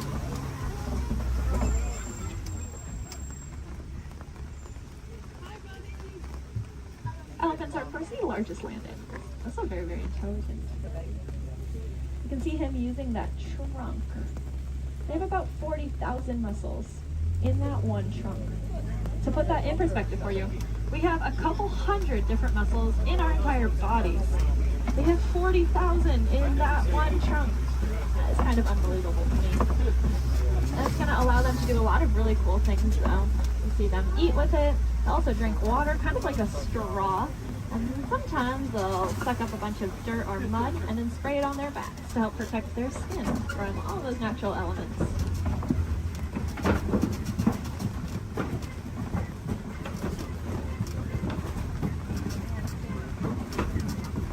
Lucky for us, I think we are headed deeper into elephant country here. And I say that because elephants love to eat red clay. If you look around us, it looks like we are surrounded here by this red clay. It's very nutritious, so they'll eat it as an extra form of nutrition, just like how we might take a vitamin or a supplement every day. And there are some tusk marks over to the right and some footprints down to the left. So the herd must be nearby. I think I see them off to the left there.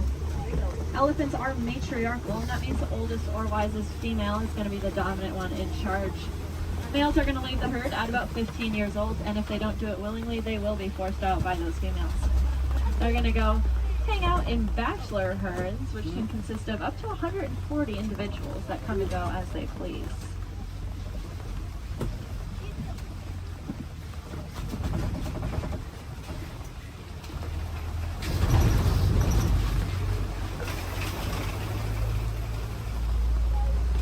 Keep your eyes to the left. Some pretty good sights here.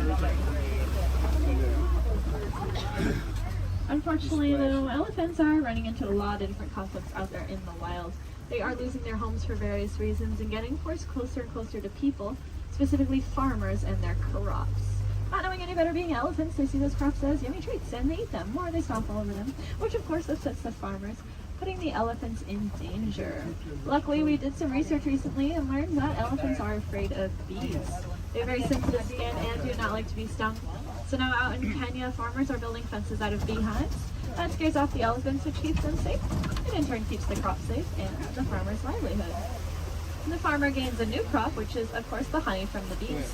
And if you like honey, you can look up the Elephant Safe Honey Project and learn a little bit more about how you can support that. If you look to the left here, you'll see the greater flamingos. They are the largest flamingo species, but the lightest in coloring. They're going to get that pink coloring from the brine shrimp that they eat. There's a protein in there called beta-carotene, and that's what will turn them pink. It's the same thing that's in carrots. They're going to get their food by doing something called filter feeding. So if you can picture a pasta strainer, the noodles get stuck inside and the water comes out. That's how their beaks work. They take a big mouthful of water, the food gets caught inside, and the rest of the water flows right on out.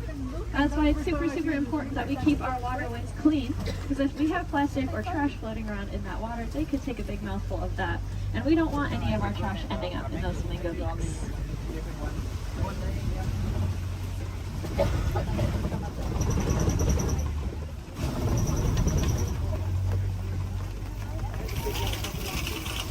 Looks like this side of the savanna is getting a little bit more tree coverage here, which leads me to believe there might be some cats nearby. Please help them out while they are hunting. Keep your eyes open. I know I've seen cats roaming around on the hills up ahead before. Look down that path though on the right, you see a white rhinoceros.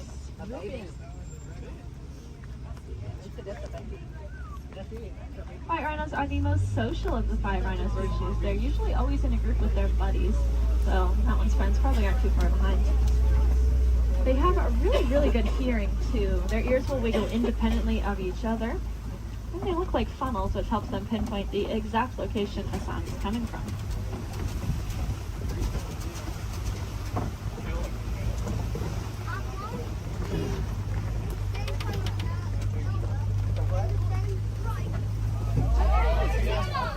It's like off to the left behind that orange rock. See cheetah. Cheetahs are the fastest land animals. They can go from 0 to 60 miles per hour in 30 seconds or less. They're going to use their tails to help them steer, very similar to a boat's rudder. And they're the only cats that are going to hunt during the day instead of at night. That's just because they don't have very good eyesight at night, so if you can picture what we see at night, that's about the same as what a cheetah can see at night. To help them out though, they have that black stripe under their eye that acts like built-in sunglasses, helping protect their eyes from the sun. Looks like up ahead are some Kopi rocks. And on top of those Kopi rocks, looks like a female lion up there.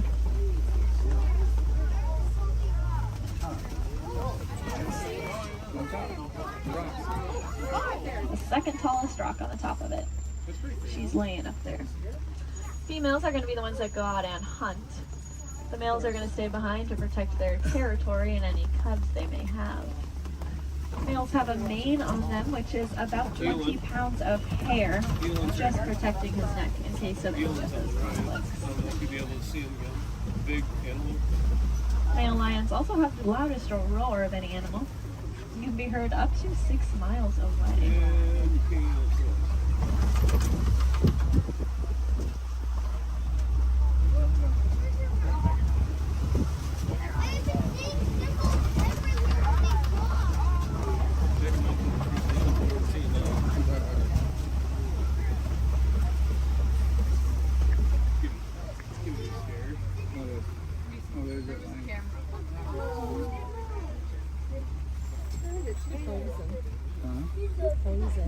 She is looking at us.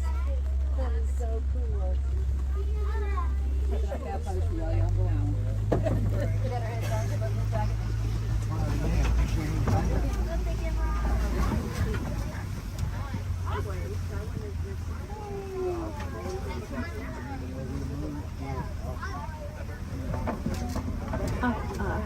Looks like there are a couple ostriches walking around.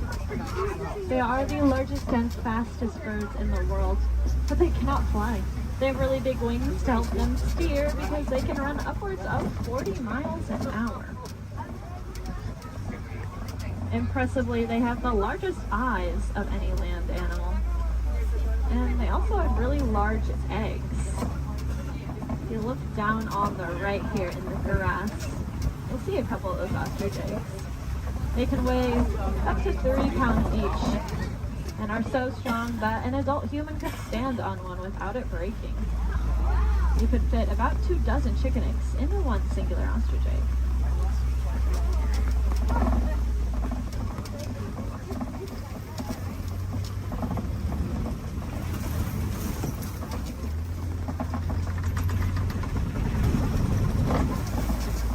Up ahead is the warden's post. The warden takes care of all the animals out there on the reserve. There's a specialist up here with them. I bet they're all hiding under this porch from the rain though. These are the Nigerian dwarf goats. They look like cute little babies, but this is them full-grown adults. They really do not like that rain. They have a very sweet and nutritious milk that is high value in Africa. So in return for that, we'll give them a nice place to live and some yummy. It just goes to show that we can peacefully coexist with a lot of amazing animals.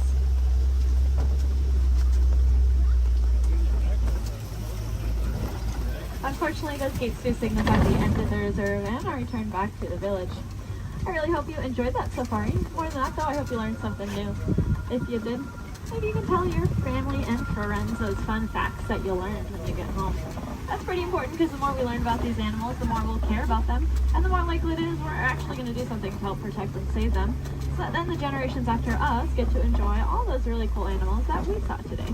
If you want to take it a step further in doing your part, you can go ahead and recycle your old electronics. Our electronics are made with a a mineral called coltan that comes from the forest out in Africa. So when we mine for it, we are making things away from many, many animals. That's why I challenge each and every one of you when you go home. See if you have any old electronics that you're not using anymore. Go ahead and recycle them. We'll take out that coltan and reuse it, and then we can just keep reusing what we already have instead of mining for more. That way we get to use our cool technology, and those animals, well, they get to keep their homes. I think that's kind of a win-win for everyone. Now up ahead, it looks like a bunch of docks where people would get off, but that is not us. I'm going to hang on to you a little bit longer and bring it right back to where I got you from. Just hang tight here for a couple more minutes.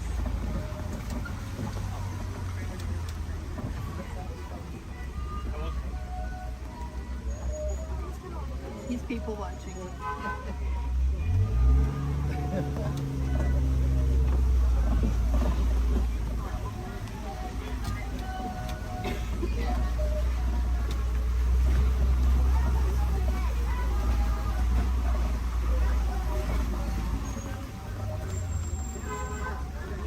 If you want to learn a little bit more about the animals that we saw today, but maybe from the comfort of your own home, and you happen to have Disney Plus, there is a show I highly recommend. It's called The Magic of Disney's Animal Kingdom. It's really, really cool. It gives you a behind-the-scenes look at how we take care of all the animals that call this park home.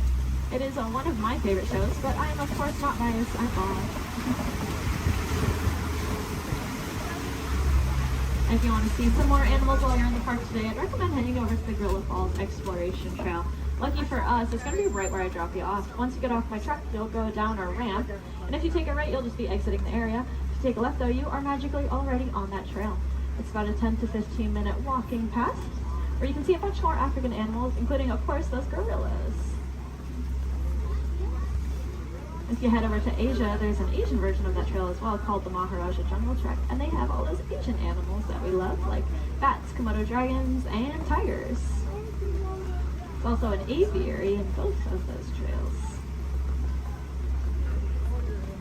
If I had any wilderness explorers on board, you are riding the Simba 1. That is the code you'll need to get your safari badge, the Simba 1.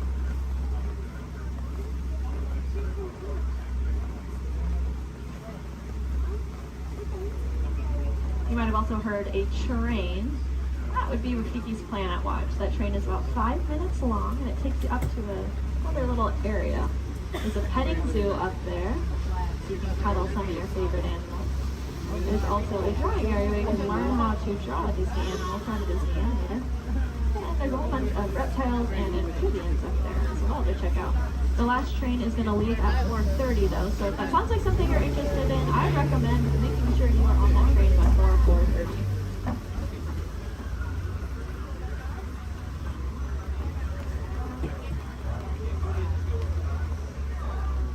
Looks like we are almost there. Thank you for your patience. I know that was a little bit longer than expected.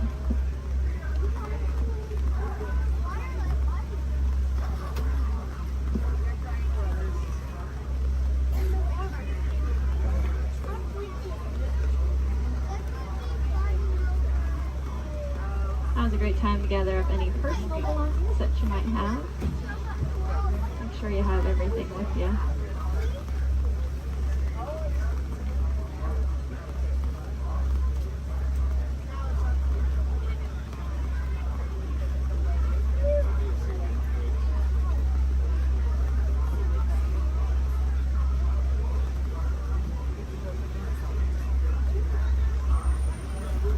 Here in Harambe, we do not like to say goodbye because it is far too sad and final. Instead, we say Kwaherini, which means to go well. So Kwaherini, my friends.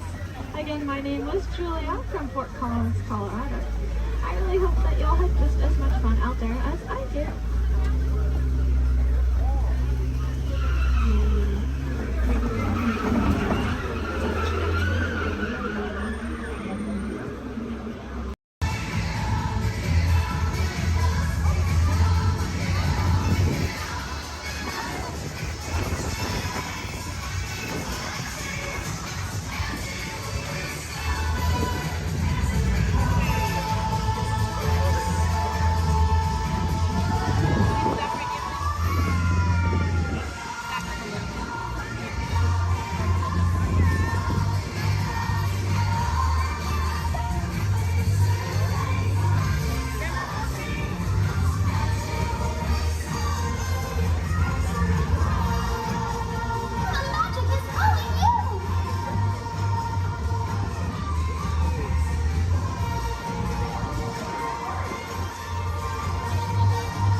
sudden change in our sleep right away.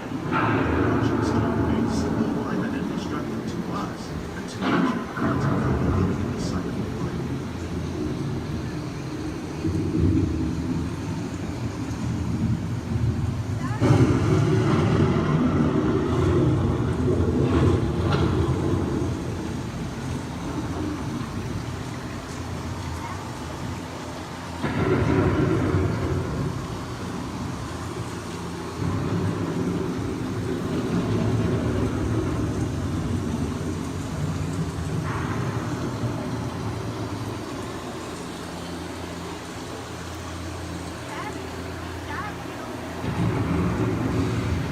The surface of the lake is trap water from the flowing mud, extracting precious nutrients and minerals. These elements, when combined with sunlight,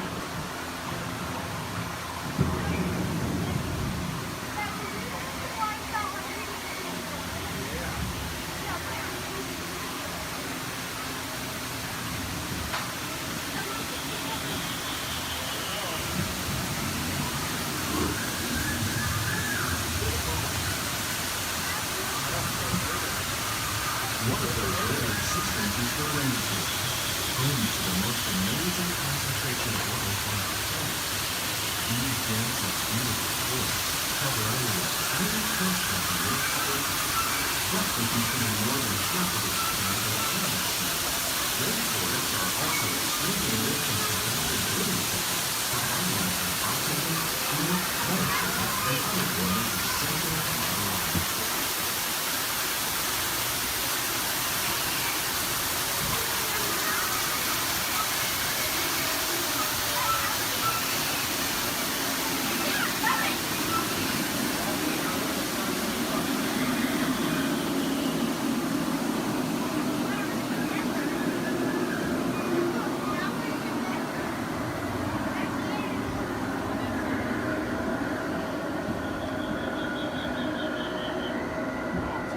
In the desert, nature has created a very different, known as beautiful living system. And while this arid landscape may seem lifeless, it is very much alive. The plants and animals that have learned to survive in these harsh conditions make use of what little water they can find and avoid the scorching rays of the relentless sun.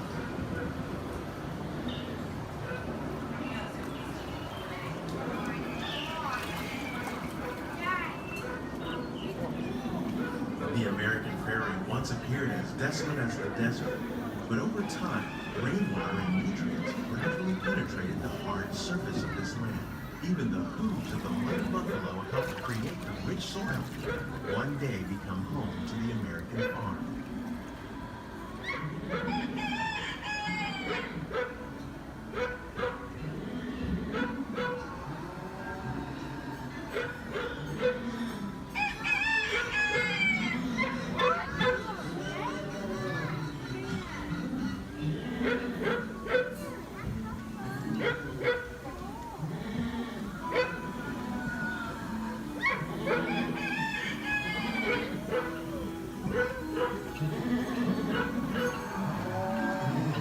Forces at work on the land, humans have had overcome profound effects. The need to produce food for a growing world led to the enormous use and sometimes overuse of the land. In our search for more efficient ways to grow food, we often fail to realize the impact of our methods.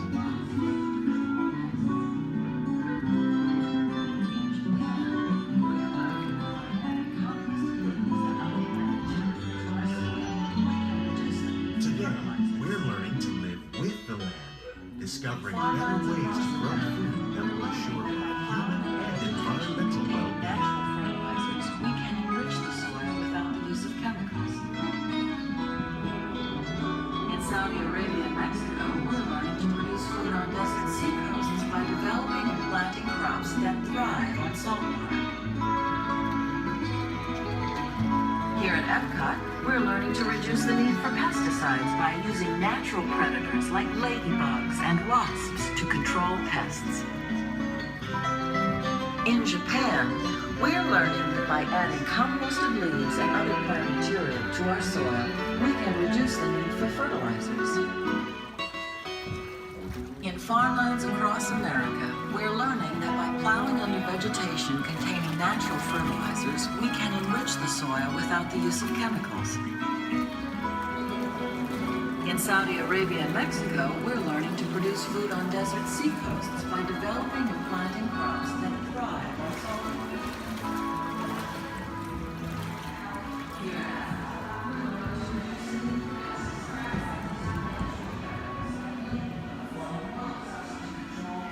How will we meet tomorrow's growing needs for food production, yet still respect the needs of the land? Some of the answers are being discovered just ahead. To help us maintain these carefully controlled ecosystems, and for your safety, please remain seated in your boat at all times.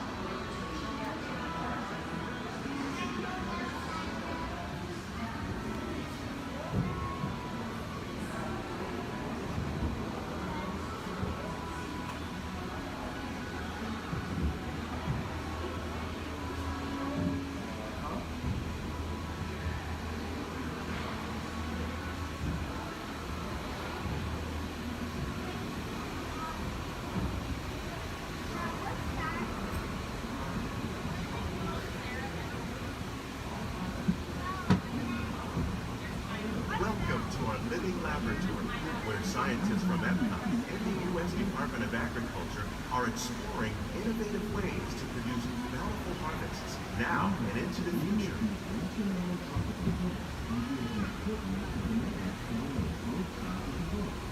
The tropics are home to the greatest diversity of plants on the planet.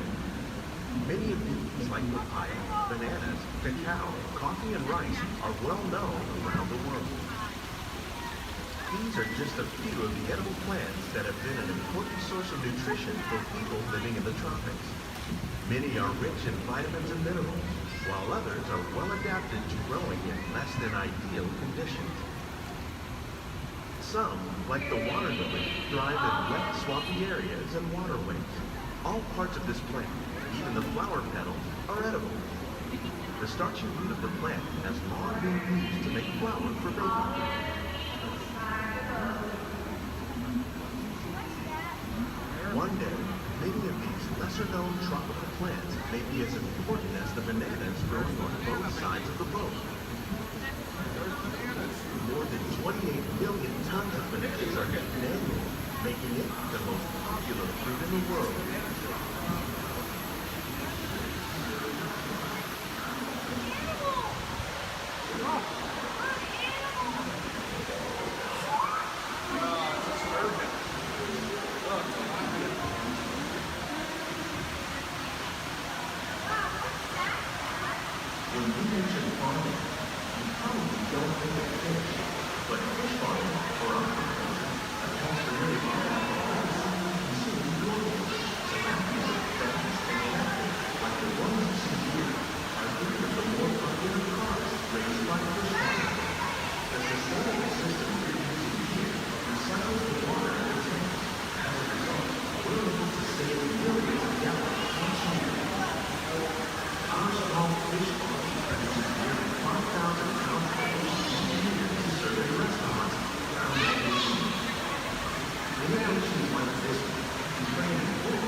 Sunflowers.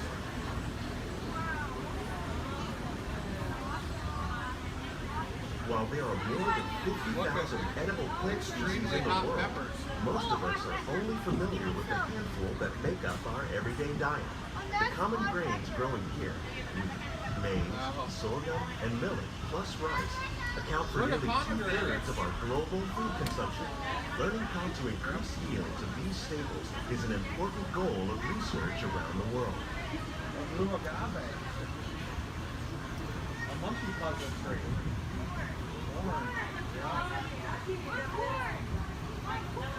These plants are definitely on their way up.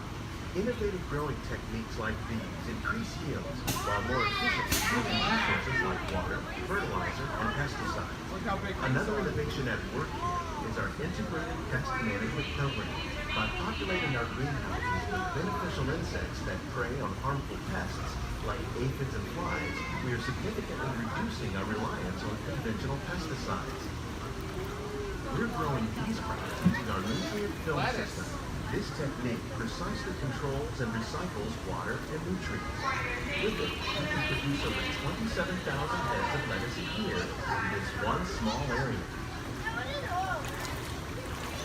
Look at the cucumbers.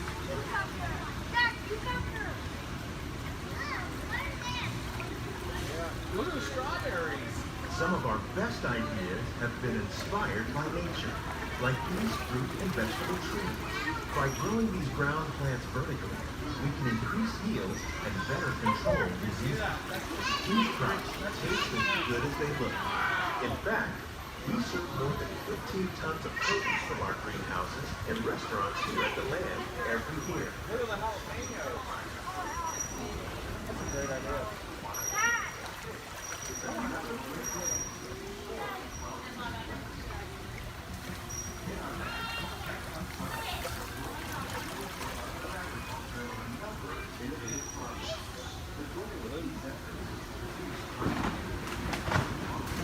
The future of agriculture may include innovative ideas like this vertical growing system. Plants grown in this way use a fraction of the space required by traditional growing methods. That saves water and increases production. The aquaponics system on your left combines hydroponics with aquaculture. The fish provide a natural source of fertilizer for the plants, and the plants help keep the water clean for the fish. It's another great way to produce more while using less. In our lab, Epcot scientists are working with the U.S. Department of Agriculture on a number of innovative projects. The goal of these efforts is to produce higher yielding and better quality varieties. Together, we can continue to find more ways to increase food production and protect our precious natural environment.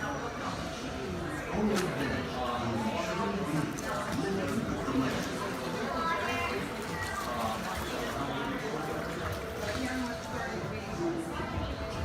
On behalf of Walt Disney's greenhouses represent just a fraction of the work being done worldwide to produce delicate harvests for our growing populations. Scientists, farmers, and even backyard gardeners are doing their part to improve the quantity and quality of foods that we all rely upon. Together, we can continue to find more ways to increase food production and protect our precious natural environment. Only then will we truly be living with the land.